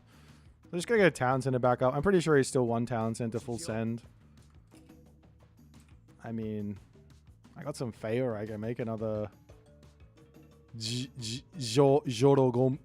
Jorogumo.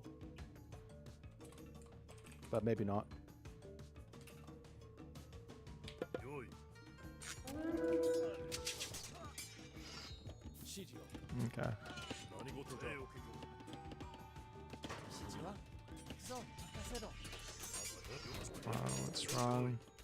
準備できたよ気候利了解建築担当よ焦るわしよわしがやろう出るよあそこへ行こう出るぞよわしよあすよ出る準備できたよ了解何か用意あそこ用意よかろう出るよかろうわしよ出るぞ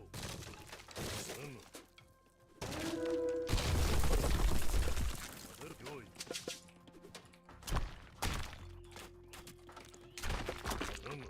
用意準備完了建築担手を当出せはい任務はい任務向かはい任務遂はい了解何事か指示をもう君任せろ指示をもう従います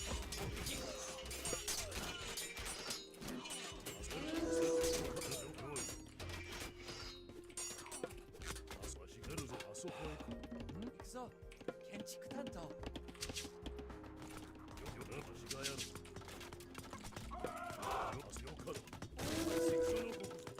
はい了解任務了解了解なんだ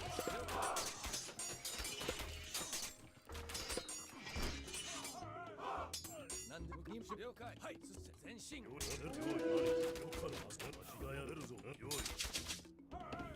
何建築担当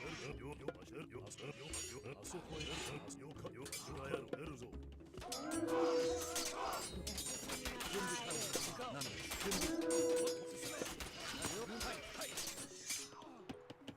なんだ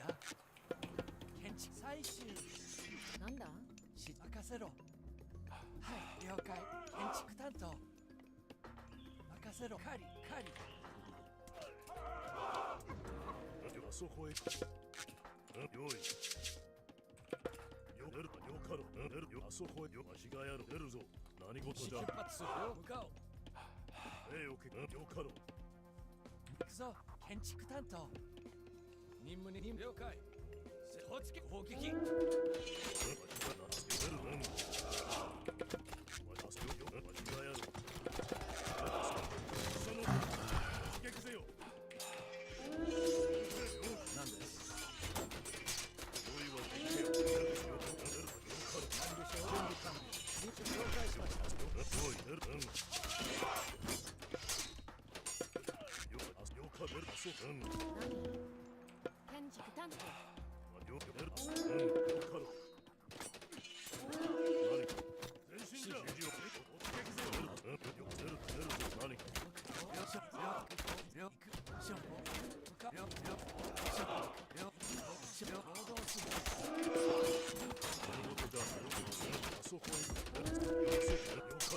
Fuck, these Onis are bloody strong, aren't they?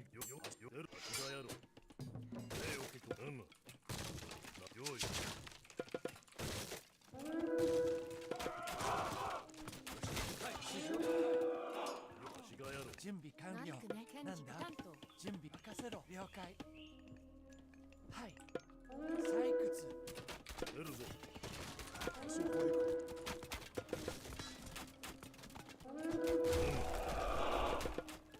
指示は任せ準備かぐら指示やりくね了解はい出るぞ。用意。あそこへ行く。用意はできた。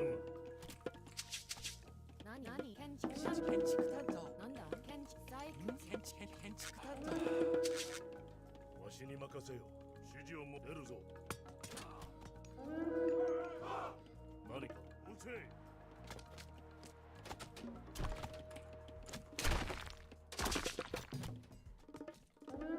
任務に従います。準備完了。よそわしがやろ。よかろ。指示や任せいくね建築担当あそこへ行く。よし。出るぞ。わしに前進じゃ。指示を戦のよかろ。使えよ。よし。指示を前進じゃ。押し出せ。あそこへ行く。お任せください切りますなんです。はい。戦術スタイル戦闘か突撃。何か突撃せよ。前進じゃ。任務開始。なんだ。採掘何了解いくね採掘はい採掘準備完建築担当。用意。 I lost all my guys, no! かがぐら指示を申せ。わしに任せよ。戦の国。指示は了解。指示前進。任務する。何でしょう。出発する。わしに出るぞ。はい、行くぞ。了解。はい、行くぞ。建築担当。わしがやろ。よかろ。なんだ。はい、光。あそこへ行く。指示ある建築担当建築担当よう出るぞ。わしがやろ。しょぎなし。指示を申すよ。わしがやろ。用意。準備完了。建築担当。建築担用意は当。できてよ。 Is it my fault it's lagging? What are you talking about? 用意。なんだ。建築担当。建築担当出るぞ。なんだ。しょよけとわしに任せよ。了解しました。用意はできてよ。準備了解。任務遂行。指示は。指示は。なんだ。準備できたいくね建築担当あそこわしがやろ。何事じゃ。あそこへ行く。出る。よか。よし。あそこへ行こう。よかろ。指示は準備で農作建築担当。指示は建わしに築担当。任せよ。出るぞ。よかろ。はい、了解。指示は建築担当。建築担当。用意はできてよ。出るぞ。あそこへ行こう。準備できた I didn't even react to that. What happened? よかった。わしに任せよ。 Did he just drop out? Maybe he dropped out. 指示ある何だ何指示あるはいそう稼ぐ建築担当よき聞こり何事じゃるぞ。ええよ、あそこへわしがやる。はい任務遂あそこへ行こ何で任せてう。何事じゃ。準備はい建築担当はい了解 Yeah, he dropped out.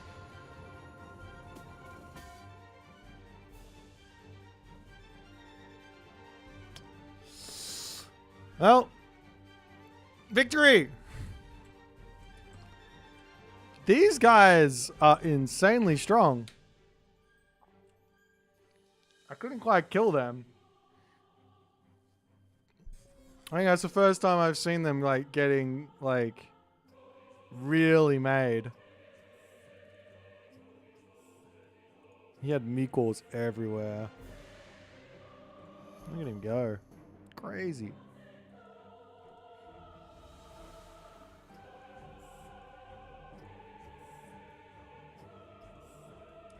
Was I ever behind on civilian units? A little bit. That was a wild game. I think this was on the Italian server.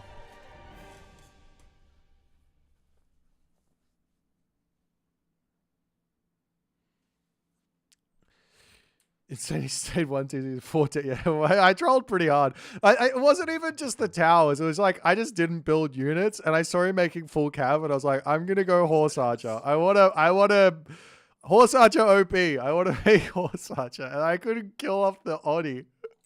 The Oni were just too much. They just wouldn't fucking die.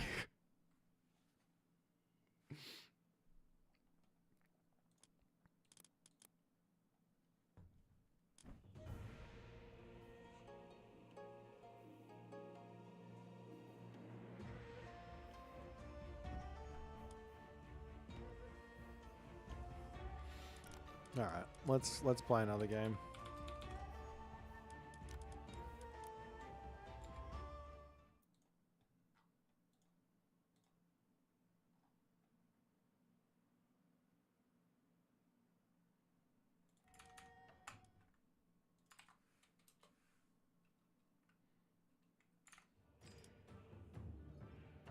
Horse archer lose to normal horse? No. They would have beat normal horse. It was the Oni that I couldn't kill.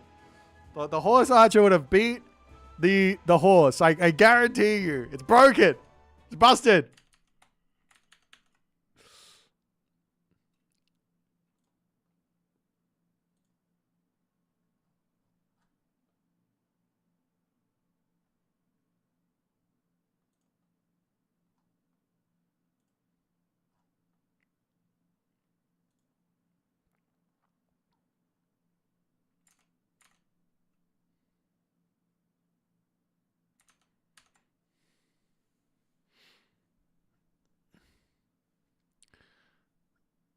Which Japanese god do I like the most? I don't know. I don't know yet. I think they're all kind of interesting in their own way. I haven't played it. I honestly haven't played enough. I played, I had a little bit of pre-access. I played a bit with Hagrid, but I don't really know. I think that Amaterasu feels really, really good. But Tsukiyomi is really, really fun, and Susano is a thing. I don't want to play this guy.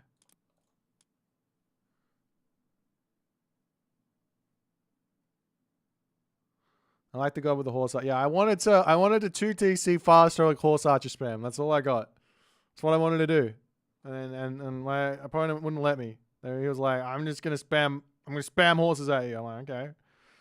I couldn't get my new moon onto my thing. I had to use it on my tower. I probably shouldn't have. I should have just upgraded those normally. It was a bit of a waste of resources, I think.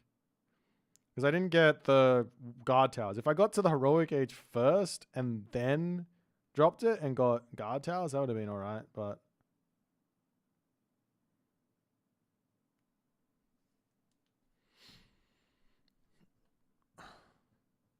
Did I finish the campaign? Yeah, it's on YouTube. I put it out.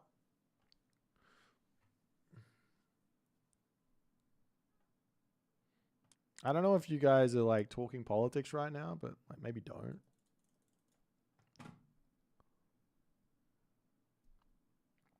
Any rushes other civs can do against Japanese? The Norse Herso rush. I imagine you can do the thing that I lost one mission. Ironhide. Alright, let's go. I imagine you can do what? Herso rush, Valkyrie rush, the Heracles Jason rush with Minotaur, like a Minotaur rush. Centaurs. Atalanta in your base with some Hippias, probably pretty strong too. There's probably a bunch of stuff they can do. We'll find it all. Okay, Susano. 建築担当何行くね了解指示は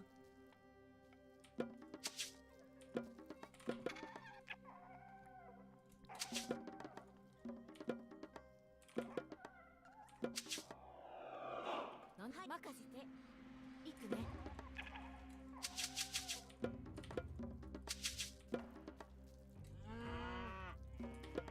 I should have put it on this side. There's chickens here. I could have had the chickens as well.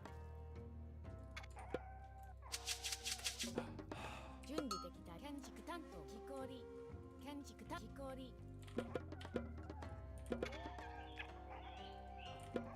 何はい了解 I don't know if that's very good. I don't know how berries go over hunt.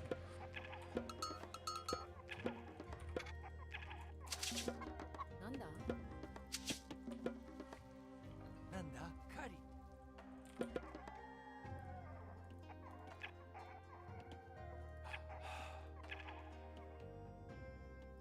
I gotta guide these back, otherwise he might steal it. 建採掘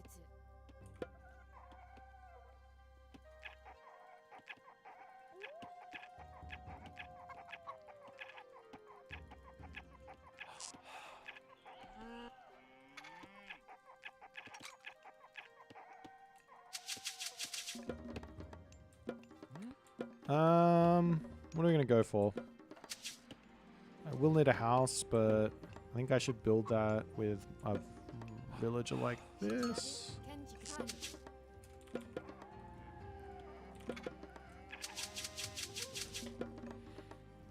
準備完了狩り指示は狩りなんだ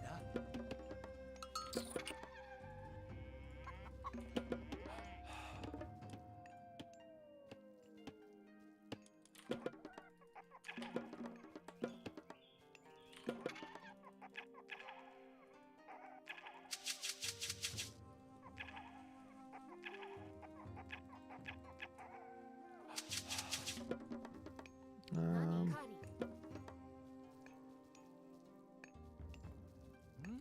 準備完了建築担当建築担当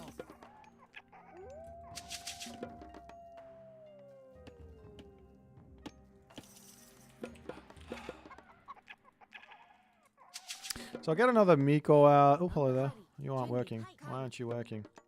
指示は狩り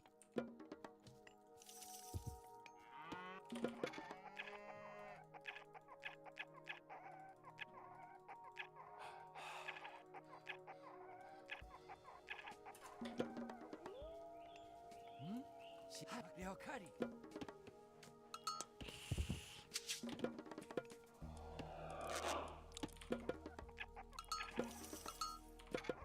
なんだ採掘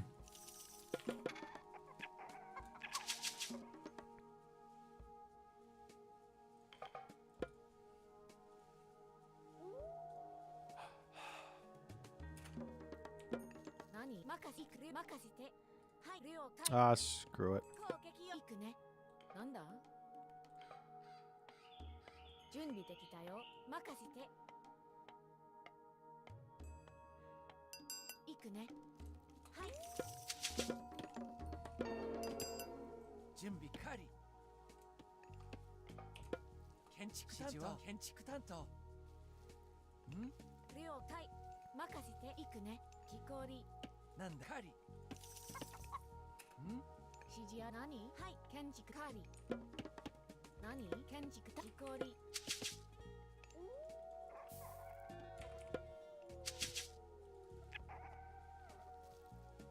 準備できたよ。マカグラ。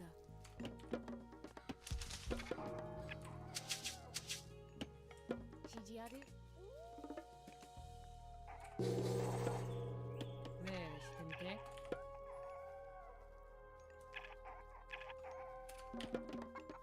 なんだ？建築担当カーリー。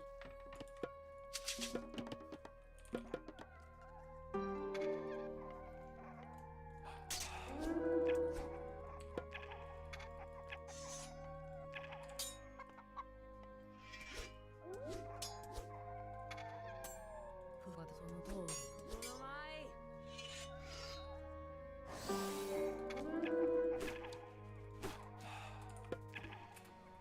指示いくよ。任せカーリー。準備完了。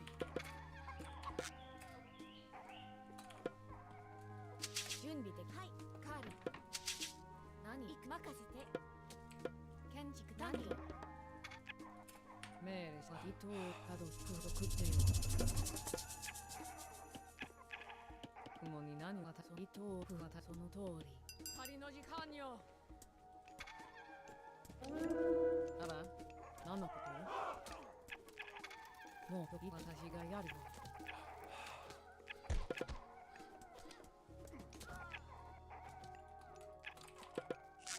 了解しました。建築担当。採掘。了解。生建築担当。はい。任務遂行。めくふよくってよ。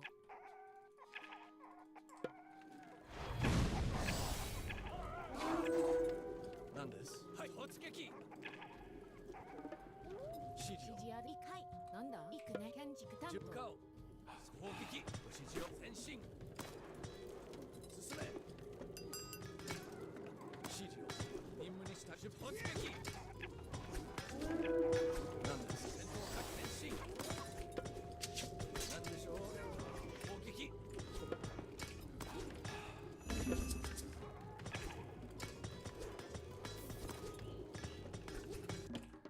Okay, we got the thing.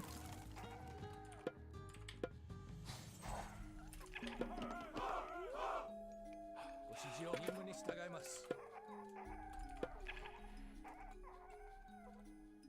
準備完了。はい、了解。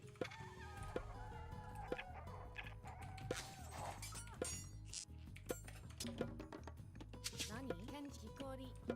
準備できたよ。建築担当。準備完了だ。最終。なんです。 Oh shit! No! 準備向かおう。 Stop paying attention! ご指示買います。ショータに了解。意義買います。また承知。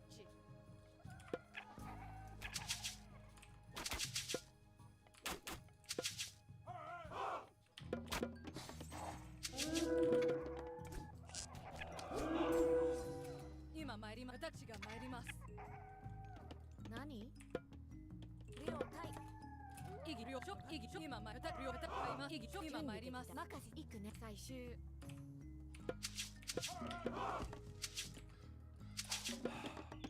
なんだ？建築担当。処理を買います。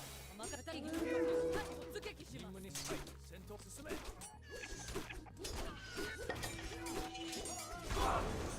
示を。砲撃。なんでしょう。前進。なんです。あら、準備了解しました。突撃。なんでしょう。そのなら9月食ってよ。指示を任務に従い進め。なんか私が参ります。今参ります。買います。メフとビトをたどって前進戦の時。準備完了。建築担当。前へ。準備はい。砲撃。はい。準備突撃します。います。戦闘開始。That went well. はいお任せください了解建築担当前進します建築担当建築担何でしょ当う今参ります意義了解ます戦の時指示了解切ります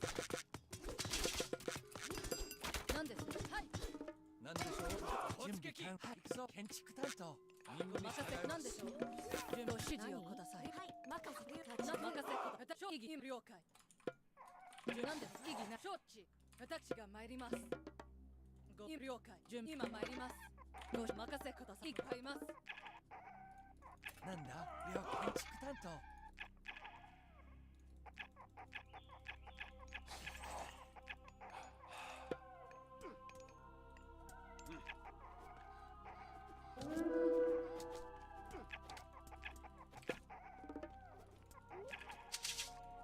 な私が参り指示まを聞こえ建築担当なんでくね了解すなん承知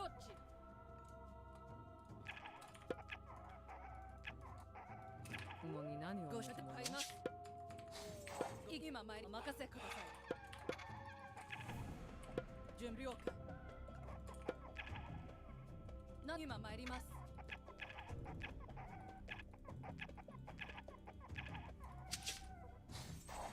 意義準備整いましたあら承知何のことご承知 建築担当 I just need to see where the gold mines are, because I feel like if I can just sit in on this side and just get the gold style, then we just kind of win. 準備了解建築担当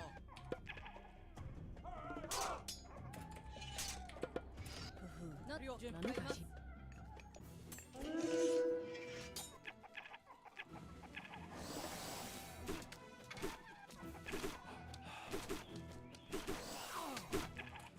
I see. Okay, we need 承知指示は heroes. 担当了解私がなんだ了建築担当はい任せろ指示建築担当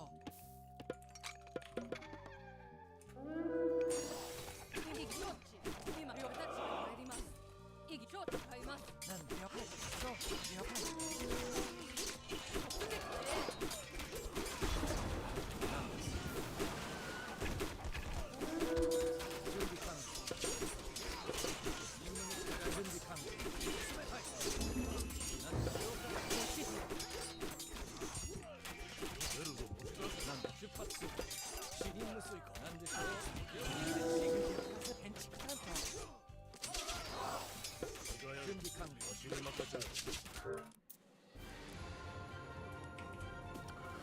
GG!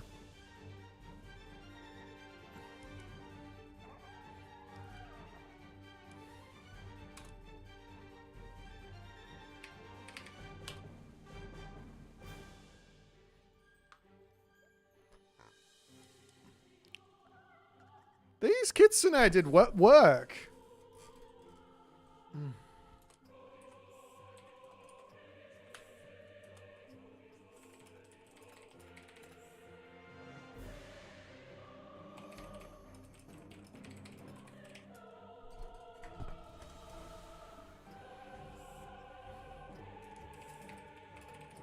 Yes.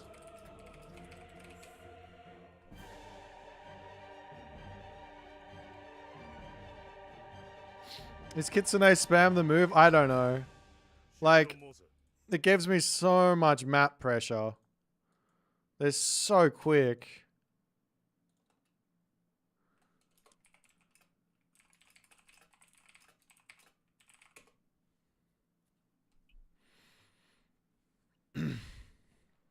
Yeah, this god power counters Asgardian Bastion pretty hard. I think you have to put it in your main base versus this guy against this god.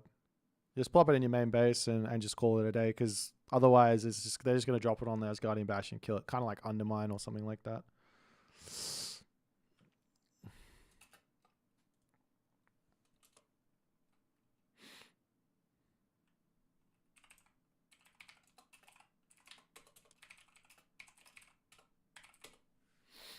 I don't know if it's any good, to be honest. I haven't tried this again. This is the first time I tried this against a human. I tried it against the AI. Like, I was like, we'll just have a look at how good it is, and it's good against the AI. Next time I cast a boar, yeah, maybe. Maybe boar to get it up is the plate. Valkyrie will just rip through the Kitsune, will they? Are you sure? These guys got 2x. They cost 25 food, 8 favor. If you want to, like, do a resource cost analysis, the Valkyrie is 380 resources. This guy is 105. Right? 105. So I get 3 and a bit. I get almost 4 Kitsune for 1 Valkyrie. So let's just call it 4. And we'll go into the editor and see. I wouldn't be surprised if my Kitsune win out.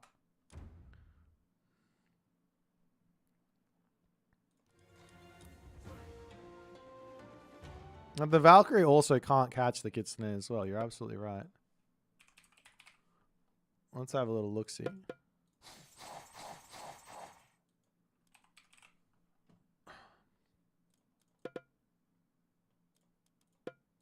So this was Ninetales as well, right? With the thing. I think I get that for free. I don't want to go to third age here, so I've got to do it through the editor. Player, set deck status. What's it called? It's called something stupid, isn't it? What's it called? Wisdom. For player 2. And we go Susanoo, and we go classical age. That should give me the right one. It is Inari or Kami. And then you can go classical age through Freya.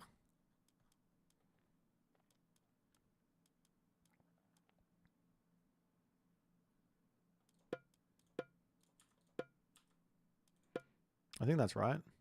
Oh, and also turn the human off. I remembered. Let's go.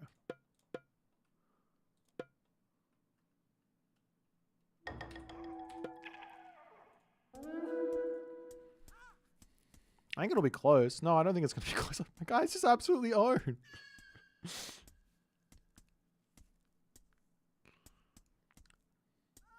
it's going to be close. It's going to be very close. Come on, buy it, Kitsune. Kitsune OP, man. Of course, I have a little bit more resources on my Kitsune than he does on his Valkyrie, but still.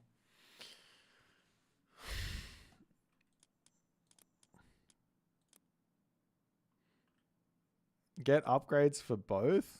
No, that's not fair.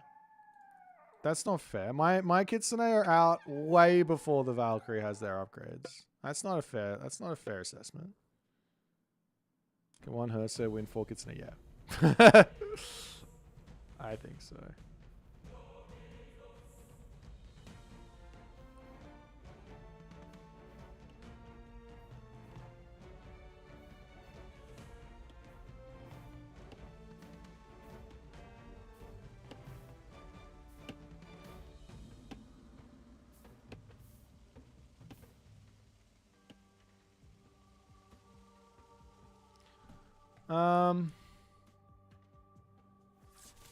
What's the time? What are you going to do? I think I can probably play one more game. Is there anyone? Actually, let's have a look and see if we can cast a game. We got Andre the Giant versus Maddie. We got Requiem versus Slim McSlingface. We got Elephant versus Mini Yeti. That could be interesting, actually. I don't know who Elephant is, but he's playing Shenong.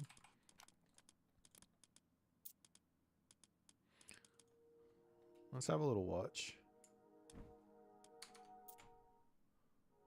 Oh, it's Eric. Okay, that's cool.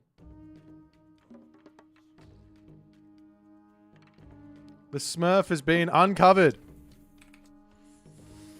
Is there a way to scout against Japan with a Herster instead of Berserk? Yeah, probably. I mean, maybe. Yeah, I did make it hard for him to scout because the Kitsune stop it. But all right, so we're taking a look here at this game, mostly because of the Chinese versus Japanese dynamic. I got no idea how this runs. This one I haven't thought of for a split second. I have not thought about this matchup. I've not played this matchup. I just have not given it the time of day. So let's unpack it. First and foremost, you do have the Tsukiyomi god that's going to be going for cavalry, right? But then again, you don't want to go cavalry against Shinong because he's got Chiyo and he's got the halberdier, which shut it down completely.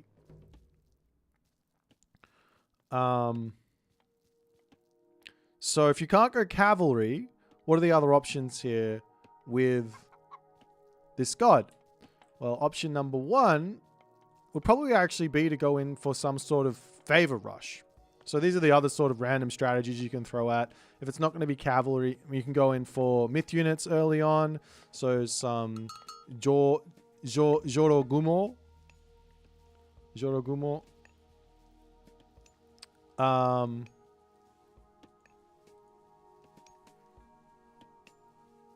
What's the other god path you can go? I can't remember.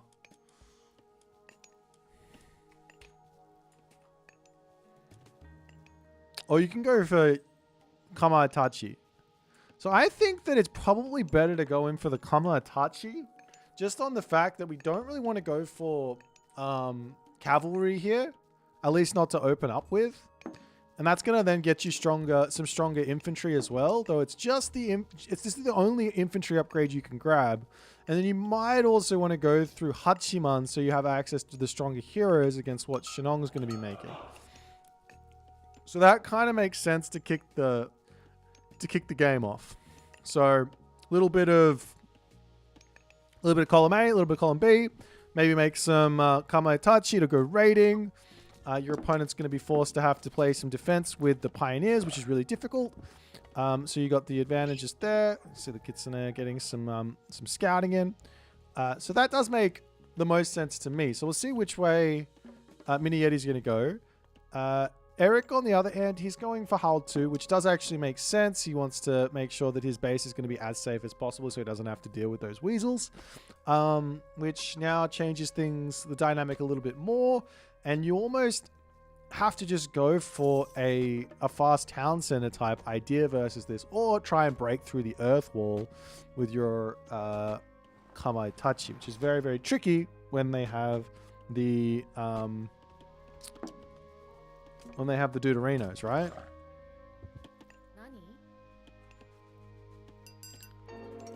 Nonetheless,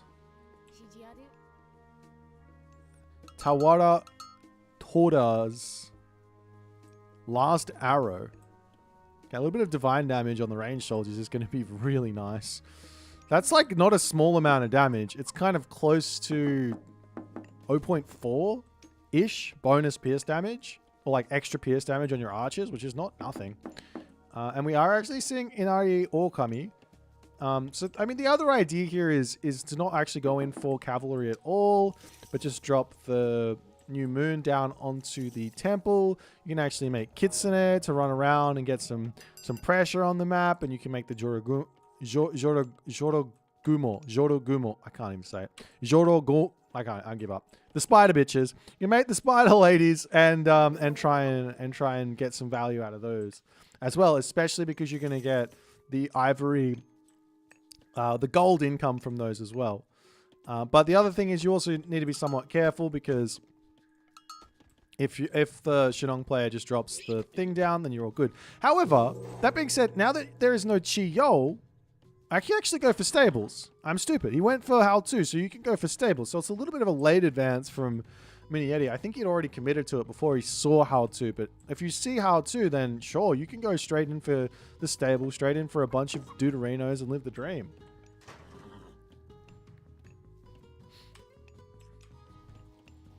I mean, look at them. You can't tell me that this lady doesn't have an attitude problem. Look at her. She's got. Look at her.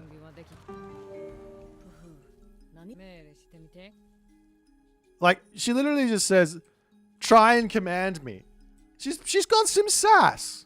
She said, "Mere shitemite," which mere is command, right? And then shitemite is try and so shite is a command, right? Like do this thing, right? like, I want you to do this, like, do this. And then mite is try. So it's, she says, she's sassing me. She's saying try and do that. Yeah, she's spider bitch. Nonetheless, we do have a little cheeky town center grab here from Eric, as the Shenong farm is going to be more than enough to help this one go up.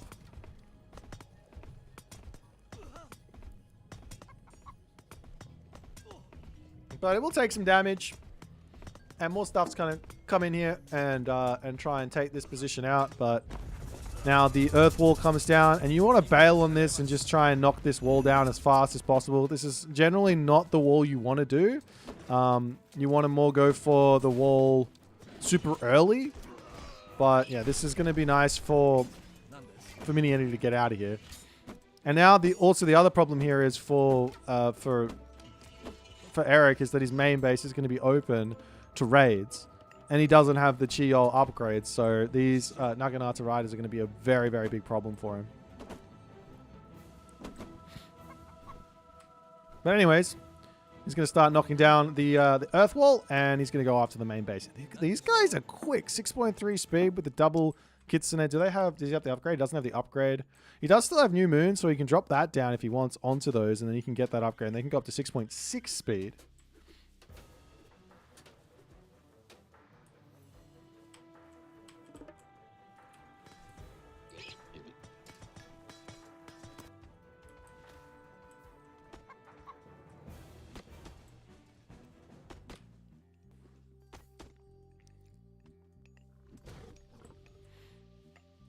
Nonetheless, the Naginata riders going to be pulling out of here, looking for a little something else to do.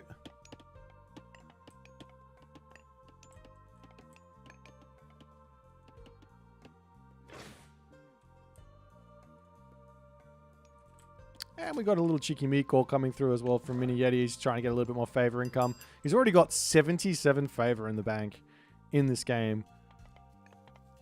I'm not exactly sure what his plans are for it, but he's not looking for, he is looking for a town center, and he's going to be getting a guardhouse out. So, I mean, he can go for, wait, does he have access to the Raiju? He doesn't have Raiju, but he does have Oni. And from what I've seen, those guys are really, really strong. If you get yourself a huge amount of food, drop the New Moon down in the heroic age, get a huge amount of Oni out, then that also gets you this tech, these techs, every tech you want in the temple in the heroic age.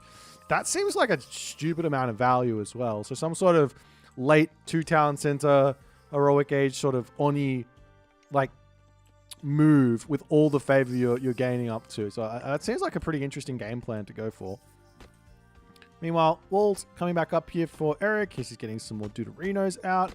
Just spamming out his economy, trying to get himself sorted. He's got himself walls coming up everywhere. Gets himself the food on the back position here. And he's off to the races.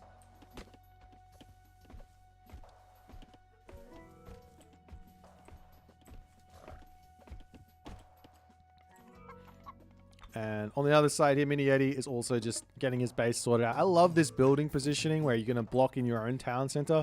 So long as there's a little bit of room for a farm here, then you're good to go. So one farm space, and then you can just lock this up with farms, and at least you get a little bit of farming. And those guardhouses can be deleted later if you really want to, but not really much need for that, as the halberdiers over here going to be a bit of a defensive nuisance to deal with.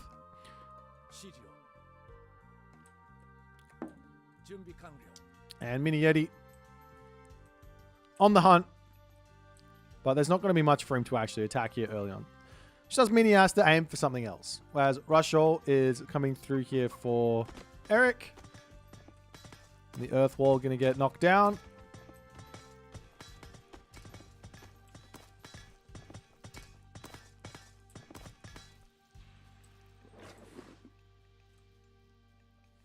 Or trying to get it knocked down. A couple more Yumi archers coming through. I did to knock out those pioneers. However, there is still going to be Fey Beasts to come forward, of which there's not really a good counter to the Fey Beasts for Tsukiyomi, right? You have to get out the heroes nice and early, and he's actually going for Fujin, which I think this is a bit of a mistake in this matchup. I think you really want Hachiman because you want to have access to the Shogun and also those upgrades to make your archers better against myth units. is really, really nice. For those of you who don't know this technology here, right here, your ranged soldiers get bonus damage versus myth units. It's only 25%. They do this for the Lone Wanderer tech as well for the Berserk. It's not enough to make archers counter myth units, but things like the Water Dragon, the Qinglong, the Bird, the Phoenix dude, the Zhurong, those ones, that can be a huge help to deal with those. As the Cav coming over here to try and knock down the wall, Eric makes a nice sort of recognition to come over onto this spot. It is actually open here as well, so he could be in some trouble. And Mini Yeti does notice that. And Eric's going to do a little dance here as his units are coming back. It's his dad's left, dad's right, dad's left. Tries to make his way up to the top here. He could drop 2 farms down and get himself the thing if he really wants to be super safe. But he's defended on this spot now. And a little bit of a mistake from Eric, but he's going to sort that out, finish off the wall, and he's going to be nice and safe here afterwards. As Hujin is going to be in, and there's going to be a lot of Bushi to come in. Some Bushi boys. They're going to come through, and that's going to be an answer for a lot of stuff. And we are actually seeing Eric go for the fast mythic here, which tradition, like recently, I haven't seen this having a huge amount of success. But against Japan, who doesn't have the most, actually no, never mind. I think if Mini Yeti's doing what I think he's doing here, he's gonna just drop. He's gonna drop the new moon down on the temple, and he's gonna get all of these upgrades, and he's just gonna get so much value. Oh my god, that's just so much. Okay, I was the one being silly. I was the silly one. This makes so much more sense than what I was saying, because he's just going to be able to break through this. Eric's going to go Mythic Age, but that Dragon's not going to do much against those Bushi. But Mini Yeti needs to be sniffing this out. If he waits for too long, then that's going to be, well, sorry, my friend, you tried. But he needs to go. And now he's wandering forward. The Oni Warlords on the way. I mean, Huang Di is still Huang Di. It's still very, very strong. But, I mean, you've just got so many Bushi here. Not even Fey Beast is going to really help, as the Earth Wall going to get broken through very, very quickly. Double ballets up onto this spot. Is that going to be enough? Is there anything behind this either? Like, what else are you going for? Earth Wall's going down. We are going to be seeing the Yatsa getting sniped down. Because now the ballets aren't going to be living either. They're gonna get cleaned up very, very quickly. Unfortunately for Mini Yeti, you don't actually get access to, well, you don't get the gold from that ivory. Is it ivory net scare? I think it's ivory net scare. That's hello? Why is it? Does it not show that? Well, I don't even get to see it. I'm pretty sure it's called ivory netscape over here. It doesn't show up. Yeah, there you go. Town center going to go down for Eric. He retreats with all his villagers, so he's nice and safe there. He is making White Horse Cavalry Dow.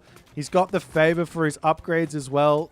The game is obviously not close to over here, but I think in terms of getting punished for going Mythic Age, Mini Yeti has to feel good that he's gotten a decent amount of damage done. He's still got all these units here. Now, the only unfortunate thing, or the big unfortunate thing for Mini Yeti moving forward, is that he's going to have to play up against this guy. And I haven't seen this guy since he got nerfed.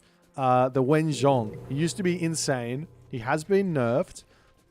He might still be insane, but we'll have to wait and see. As the Baihu coming through, nomming down on a couple of White Horse Cavalry, as those are going to get a little bit, they're a little bit out of position as now the Bushi to come forward. There is also going to be Fey Beasts, which can get dropped down at any point. And one thing that Mini Yeti does not want here is to get caught out without any heroes, as the Fey Beasts onto the back line. These guys just are not doing damage. And now the Dragon gets called in, and we are going to be seeing a evacuation maneuver here from Mini Yeti. He says, all right, I've had enough. Let me out of here. I don't want to be close to this dragon. It's scary. I don't want it. I just let me away. I'm going elsewhere. As the Bushi coming out to try and deal with this. These units on the retreat getting taken down. A great move there from Mini Yeti, to be completely honest with you, as now the Bushi to come through, and that Yinglong is already down to half HP. It's great defense from those god powers. Though Eric is still kicking here. Lots of villagers were picked off then. For whatever reason, our Tsukiyomi player here is behind by a significant amount of villagers at this point. However, lots of heroes in, lots of myth units coming through. You've got like a hero centric. It's not even a hero civ. He hasn't even gone for the hero upgrades. So, anyways, Wenzhong is now in, and this is the scary part. How are you going to deal with that guy? Have to kill off all of these myth units, as the Tao Wu will end up falling here. And those heavy Dao swordsmen are going to start becoming a problem. However, Tsukiyomi, I think he probably does have the answers for this. And we are seeing a nice little move from Mini Yeti. He's going up to the main base, charges in with the Oni Warlords, as the Yinglong sniping down those heavy horse archers beautifully. Villagers falling, and now he's getting that gold in as well. Absolutely huge. Up onto this position, however, the heavy Dao swordsmen, they are missing those Mythic Age Huang Di upgrades, but it doesn't matter. They're so strong here, though. It looks like there are enough Bushi, and they are also doing that divine damage, so that's going to be huge.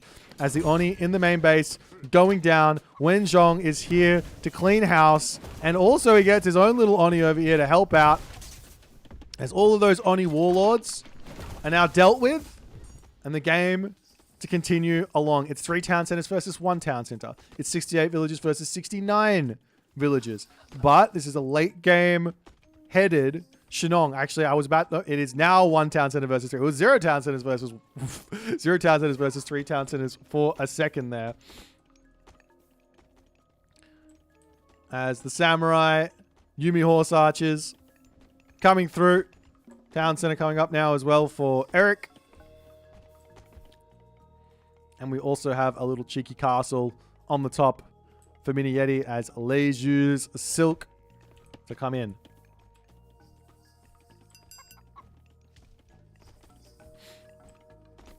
And yet again, we see the double ballet coming back up onto this gold mine.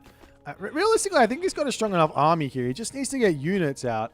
He's got equal villages. He's about to be he's only 1 town center behind now. So get full eco in. Get those upgrades in, and then take a fight, and he might be completely fine. Maybe fire archers are necessary to deal with those heavy samurai.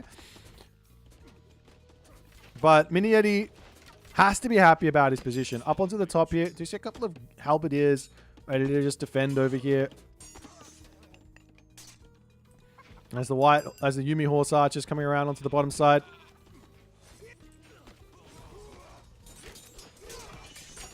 Over onto this side. Can he take down Wenzhong? I mean, Wenzhong's doing a huge amount of damage, but these samurai are hurting, as Eric does decide to take that fight just that little bit too early. Still doesn't have his upgrades in, and that gave a huge amount of Bushido over to Mini Yeti. As Elephant, Eric, he's back. Machine Workshop coming up. He knows he needs fire archers now. He's going to be starting to grab them a little bit too late. Another Machine Workshop coming through. The Yumi horse archers dying in the main base, and now the villager advantage for Mini Yeti is going to start overwhelming Eric in this spot. As Leiju's Silk almost finished. This is the tech he probably needed before he was fighting, but also those fire archers. He's got no upgrades on them. He does have a healthy amount of these guys, right? He's only got 5 Cloudfur. It's probably not actually enough here if he wants to go into a decent amount of fire archer. He probably needs a couple more, but he also can't afford to do that and get all of those technologies he's gone for in this game.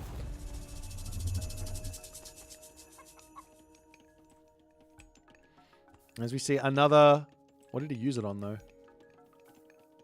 I don't even know. I don't even know what he used it on. I'm too stupid. Did he use it on the armory?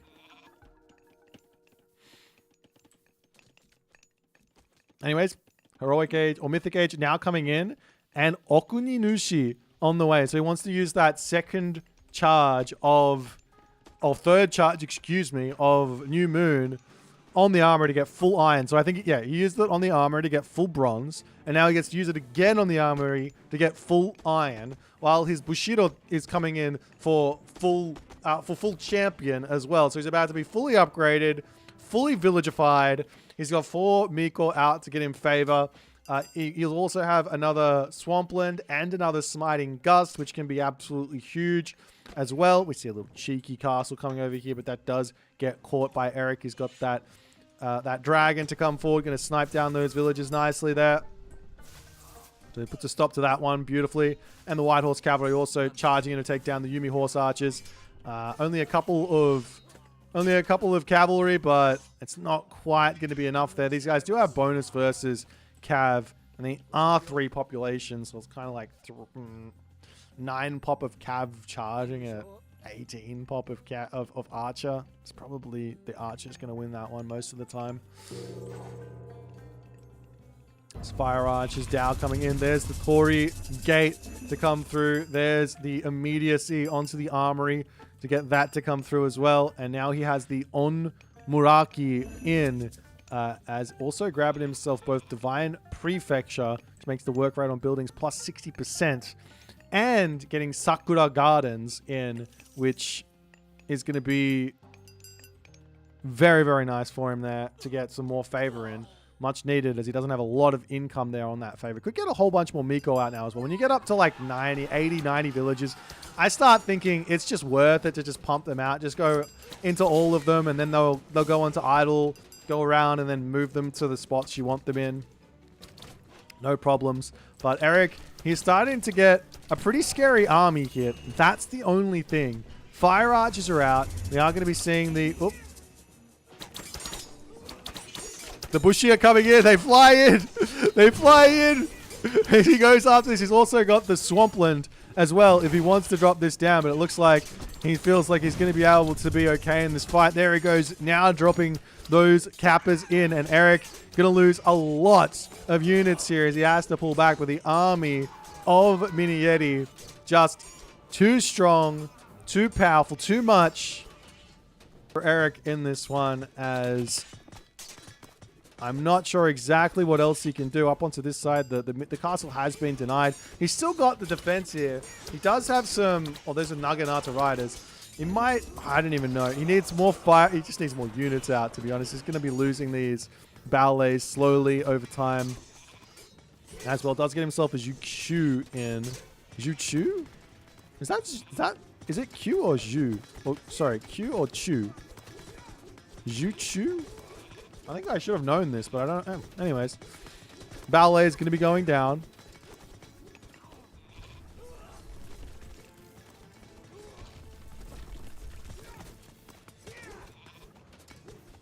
There's Naginata Riders, Champion Samurai, Bushi. It's all coming through, and the town center over here is going to be the next target, as Mini Yeti will wander forward, putting a castle down to take full advantage of his overwhelming military superiority at this moment in the game.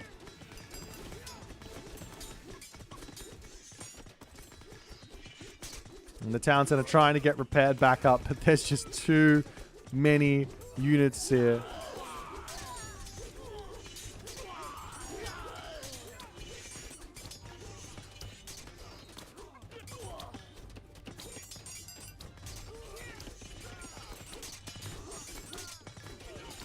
And once that town center falls, I have to imagine he's going to be throwing the town. Another attempt to put a little castle up onto this spot. He's getting out these Dao. And they are really, really powerful at this moment. But the samurai just beat them, though. That's the problem. Like, there was a point where I think these champion Dao swordsmen are insane, right? I think that an army comp of, like, if you can get there nicely and equally, an army comp of Dao plus Fire Arch is probably going to be really, really powerful versus Japan. But in this situation, just too far behind. I think if he just waited it out instead of taking that fight in the middle, it probably could have turned this game a little bit more. Probably been in a better spot. But taking that fight before he had those champion upgrades, unfortunately, did not work out for him. And I mean, an interesting strategy here from Mini Yeti. Going for those sort of fast mythic plays, they do run into these sorts of timings, and Tsukiyomi is the timing god. This guy, he's just a god of timings. It's like, what do you want a timing attack with? You want to go with the horse archer? Do you want to go with the early game Naginata Rider? Do you want to go with the early game Weasel? Wait, is it Weasels? It's not Weasels, is it? It is. The early game Weasels. Do you want to go with the early game Jorogumo? Do you want to go with the Oni? Do you want to go... What else is there? Do you want to go with Tengu? Why not go with Tengu? Like, you could do whatever you want and live the dream. So you just got to... It's like, there's just so many timing attacks. You can start to cook up. And it's cool to see this one here from Mini Yeti. But a well-played game by both. And yeah, we'll see you in the next one. Oh, it's not Eric? Okay. My bad. I was told it was Eric. The Wind God power seems underwhelming. I mean, it literally saved him from a... It literally saved him from a god power there. So I don't know. It sort of seemed like a 1-for-1 to some degree. It's also good to cut an enemy army in half, so you can use it to like send the back line away and then kill off the front line.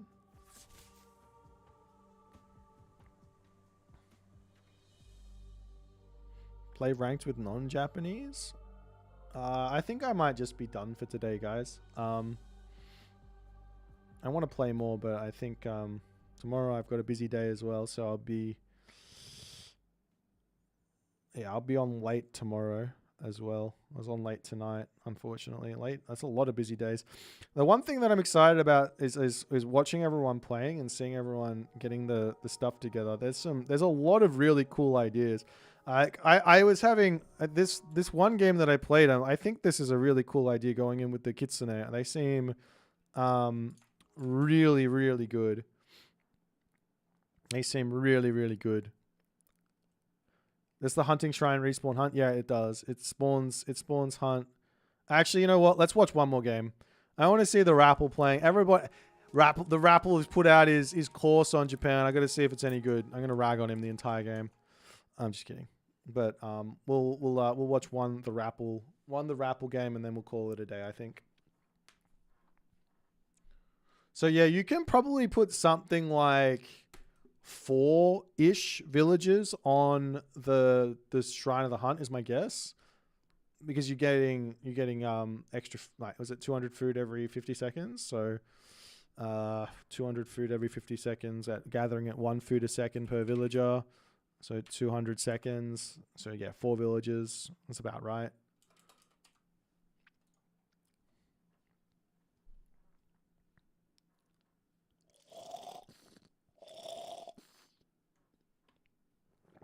All right.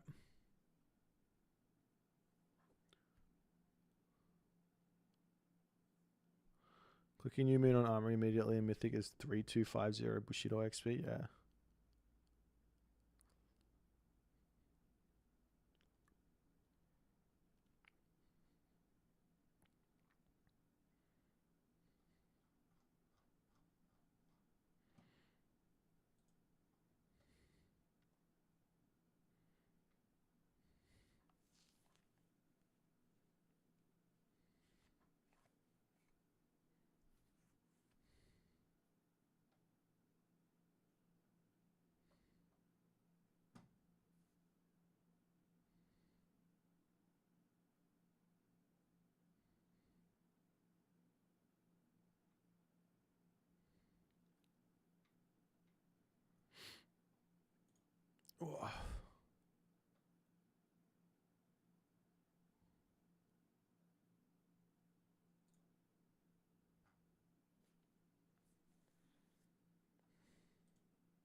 35 seconds.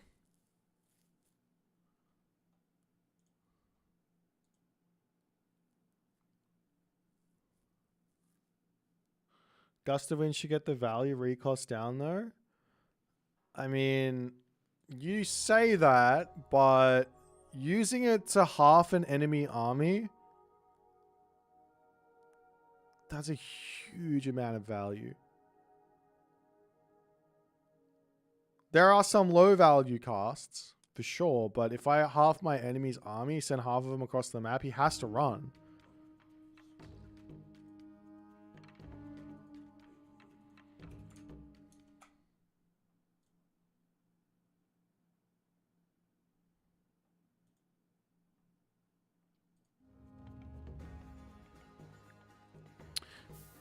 Alrighty. Looks like we're going to be taking a little look-see here at the Rapple versus Mr. Keen Pegasus Rush. Now, the Rapple here is playing as Susanoo. And we are seeing Pegasus playing as Amaterasu. So some... a very early second Miko makes a ridiculous amount of sense. Sure, it's expensive. However, the kit of Susanoo is literally get favor, spend favor, get more favor, and then spend more favor, while also doing all of the other stuff you would normally do. So everything else that you would normally do with Japan, like whether it's with Amaterasu or Tsukiyomi, like these guys, you got the focus on infantry, on archers, you got the focus on cavalry. I don't get that focus in my units. I get that focus in the myth units, which just means I am free to do whatever I want. I am free from the binds of my god has got X bonus, therefore I must play that way in terms of what units. I feel very unpigeonholed. What's the opposite of being pigeonholed? I feel like the world is open to me. The world is my oyster. The only thing is that if I'm not making myth units, then I am kind of hurting myself. So you better make some myth units as well. But that being said, there are some really good ones. The Kitsune, I found out already, is well worth building. The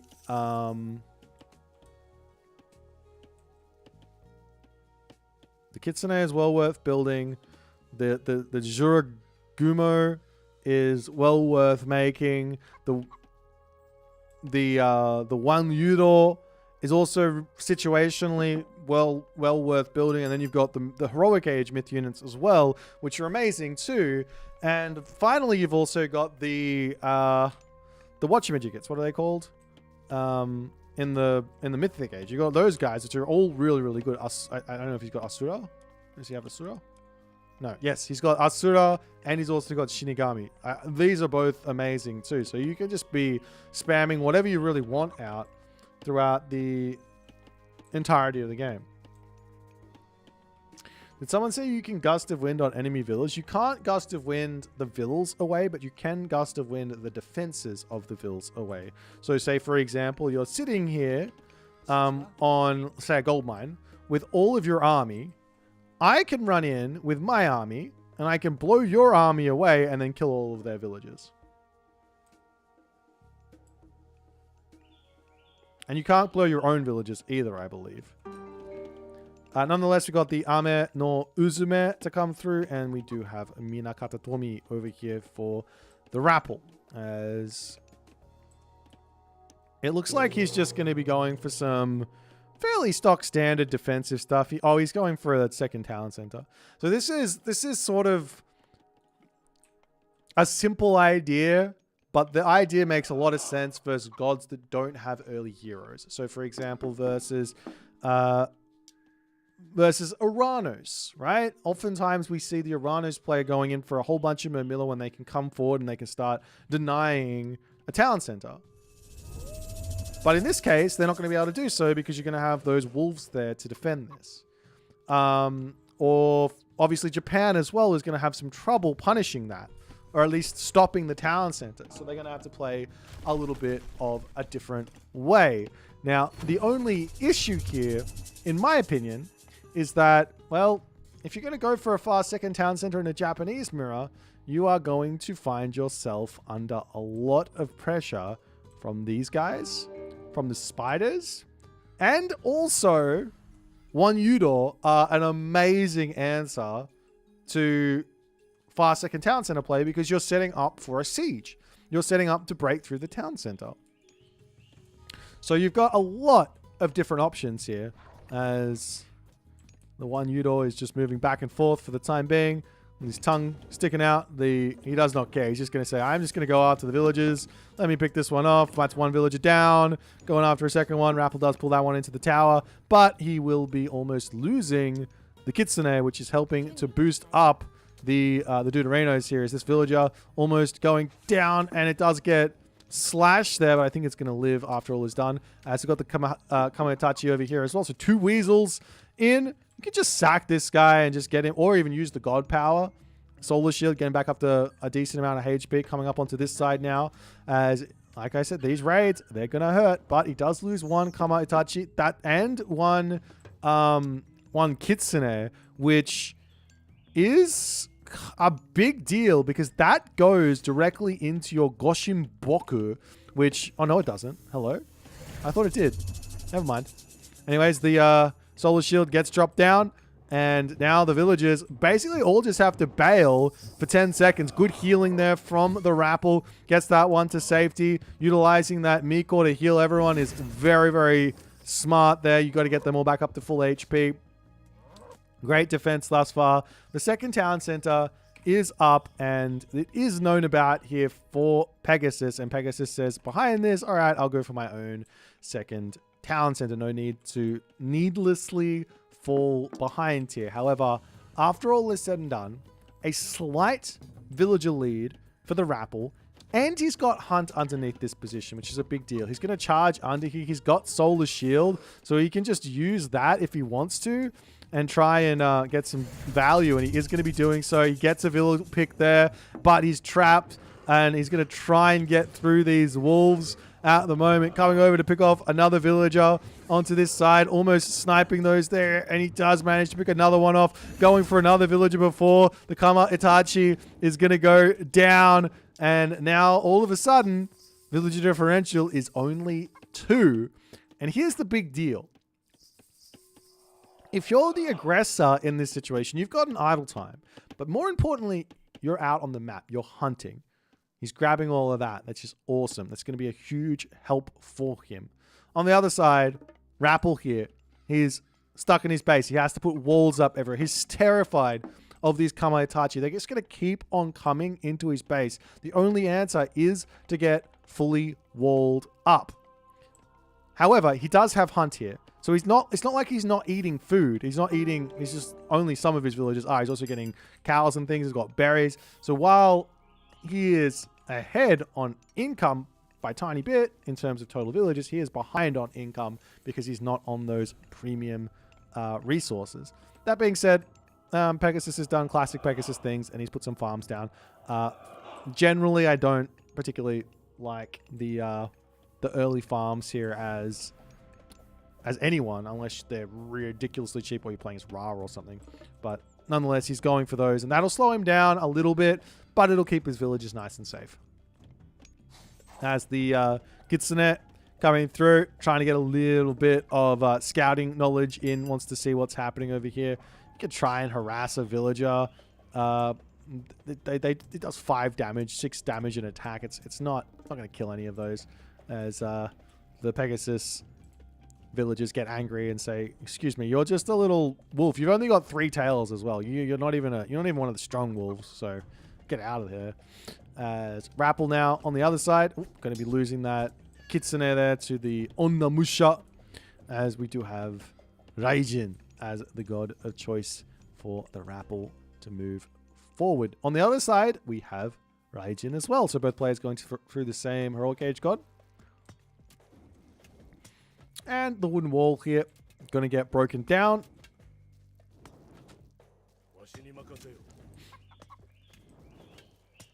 There's the Onamusha hanging out over on this side.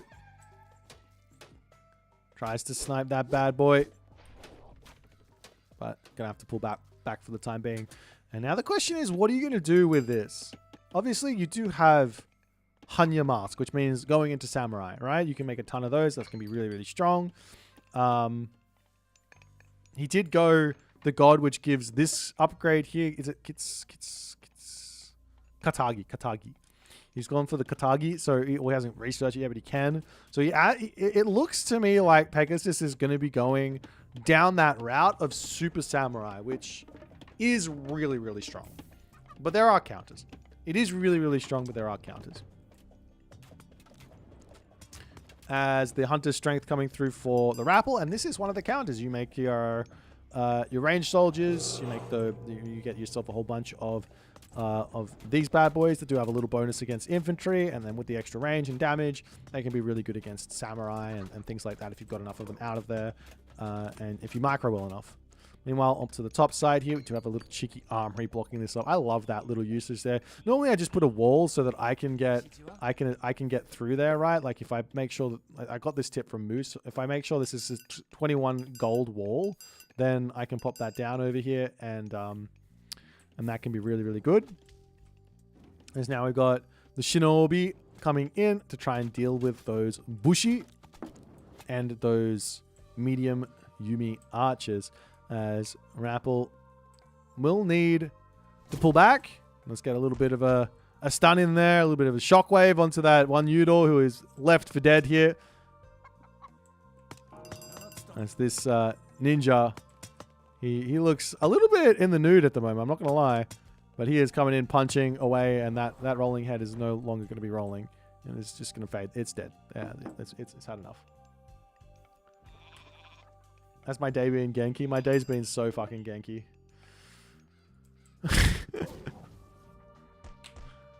As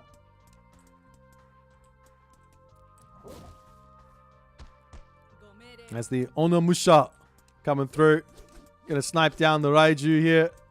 As that one gets caught out, Rapple throwing some units away. He's only now grabbing himself this Crushing Waves tech.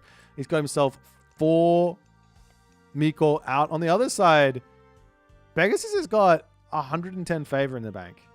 I don't really know what he's saving it up for at this point. Just getting upgrades sort of makes sense. But maybe he's going to save it up for some late game sort of idea. Why are you guys hanging out here? They're struggling. They're struggling with this broken column. Where are they tasked to? They're just hanging out. I don't even know if Pegasus is going to notice them. Unless he's got them already in a control group. Anyways, the Raiju getting that stun up, and one Shinobi does fall there. He pulls them back. He's good to go. And so far, Pegasus is in a pretty strong position. Both players have got around about the same Bushido.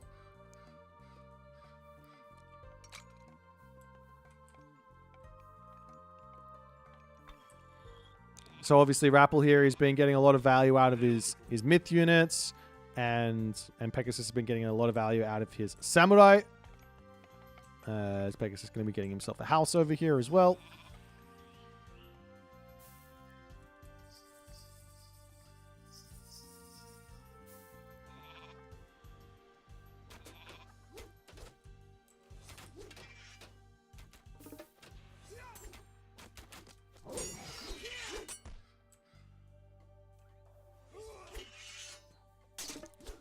Nice. Pegasus now says it's time to come through, but the Kusanagi to come in, getting some big damage, and a revenge Thunderburst coming down onto both sides here, as both players are just going to be getting sent flying, as they're just like, no fighting. You don't fight, I don't fight, we both don't fight. He does manage to almost get out of that one as well.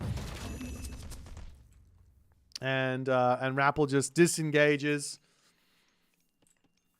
The Bushido is coming through a little bit quicker now, though, for Pegasus. So he will be hitting that heavy a little bit sooner. And it looks like he says Mythic Age makes a lot of sense right now. Does he have a castle? He does have a castle up. And he's going to be going up through Okuninushi. This is interesting. He could have gone the other way. He could have gone the other way, and he could have had the strongest samurai in the game by a long margin. You get yourself Sumo. You get yourself the Dying Strike or whatever it's called. And those are they're just really, really strong. But going this way, he's going to get himself another Thunderburst, another free Solar Shield, another Goshin Boku, and maybe most importantly, he's going to be getting himself Onmuraki, which can repeat themselves through the double Goshin Boku. So if he gets out a whole bunch of them, he's just never going to lose them. If they die, they'll be back, no problems.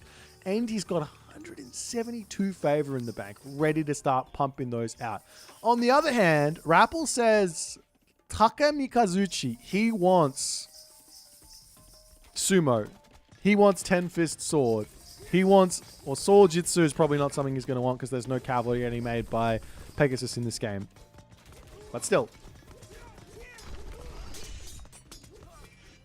And now Rappel is saying, it's time to fight. Let's go, let's go, let's go, let's go. I'm going to be taking down some of the front of Pegasus's base. Pegasus is champion here, right? Or he's heavy versus medium. So maybe he can win this fight. Though there are a lot of Raiju here, which are just a big problem to beat. They do a lot of damage with that special. But he's going to be charging in. He's got that advantage. He's about to be Mythic Age. Armory situation here for both players is favoring Pegasus, it looks like, as the Kusanagi gets dropped down. Population for both players dropping incredibly quickly as the Heroic Age comes in, or Mythic Age comes in. The Onmuraki going to be in to help out, dropping the Wretches in to help out as well.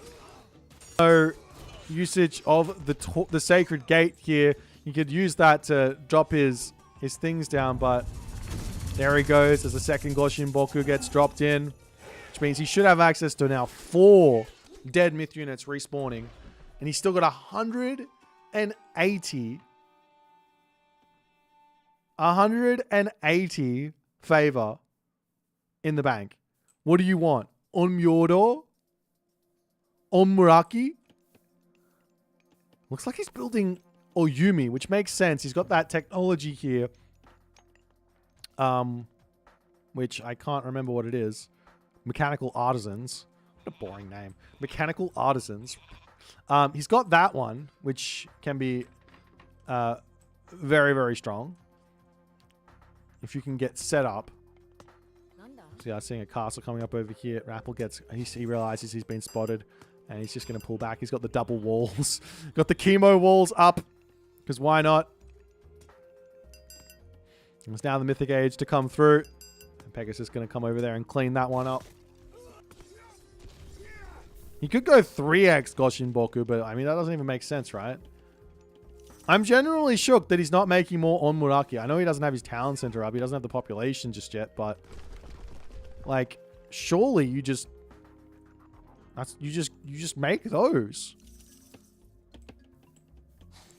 I don't know. I can't live with having 175 favor in my bank. It's like I look at that and I see myself. It's like I've got 2,000 resources unspent. But a town center coming through. The Oyumi coming in. He hasn't grabbed this tech just yet. Maybe he doesn't know it exists. This is a possibility.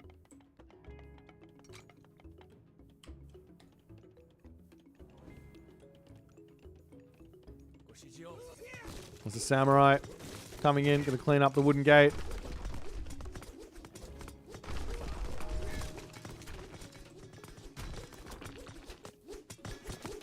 There's the Asura. This guy is an absolute tank of a unit as well. I think he's probably... He might be my favorite. I don't think he's the strongest, but I think he might be my favorite myth unit of the bunch. He just looks like such a badass. Now there's 2 Onmuraki. They still don't have that technology, do they? You absolutely need that one. As 10-fist sword and sumo training coming through. Meanwhile, Pegasus is busy taking full map control. He's on fortified town centers. He's up to 4 town centers as well. Rappel is hard turtled inside his base. He will be having himself champion, dojo soldiers, 10 fist sword, bronze armor. It's all coming through as Pegasus drops down the Thunderdome yet again. Those Omuraki, you have to be a little bit careful with them, but we are seeing the sword coming down. No reaction to that. Absolute devastation for the army of Pegasus. Absolute devastation. That was the biggest value divine slash I think I've seen so far. Mostly I've been seeing people whiffing. But Pegasus, he just said, I'm just going to tank this. I'll just go for it. Let's see what happens. Oh, you took... oh, it does damage? Yeah, it does damage. It's 200 hack, 200 divine. 200 hack, 200 divine. Look at this guy. This guy's got 342 HP. It's dead. This guy over here, 323 HP. It's dead. And now Rappel is going to be attempting to break out of this position.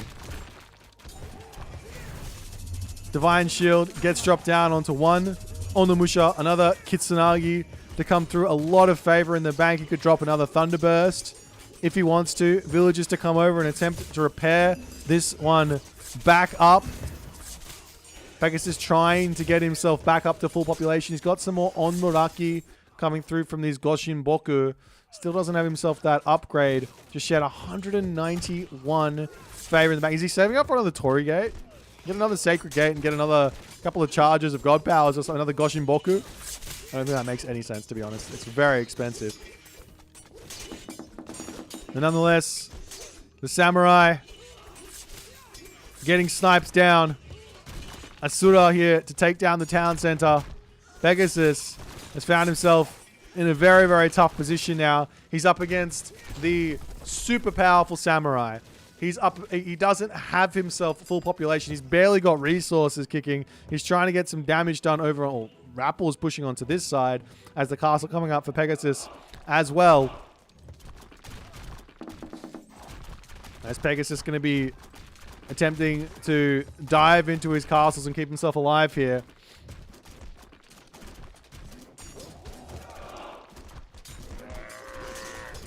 As the Asura, there's no way that you can win this fight, Pegasus. These Samurai are just cooked. They're so strong, and he does decide in that moment to tap out as Rappel managed to hold it. I love the... Man, if Pegasus had done this in the right way and he'd just gone, he had so much favor. If he'd just gone for like a second temple and filled his army up with Onmuraki with the upgrade, I don't even think that you can keep up with the value that you're going to get from those Onmuraki there. There's so much favor in the pack. It would have been so good. 2 Goshin Bokus as well. Oh my god, it would have been a sight to behold. I'm still waiting to see these units popping off. I got my money on these. I went in a soup interview. I said this is going to be the most broken unit, but I'm yet to really see it. We'll see. Look at this guy. But what a game. Really well played from both players. Super tactical game, strategic game. Lots of movement and stuff like that. Pegasus didn't even respect that Divine Slash at all. He could have just ran. He would have been fine. He could have gone into spread formation and been okay, but huge value from that one from Rappel does allow him the advantage here and carries him through to the end. Anyways, if you guys enjoyed the game, make sure you hit the follow button on the Twitch. From the YouTube, hit that subscribe button, and I will see you guys in the next game.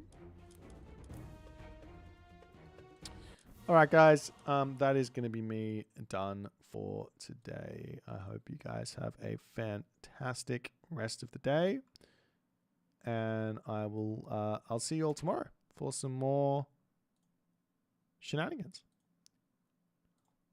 Have a fantastic time. Bye-bye.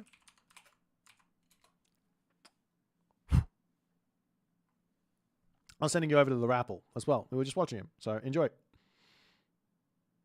Bye for now.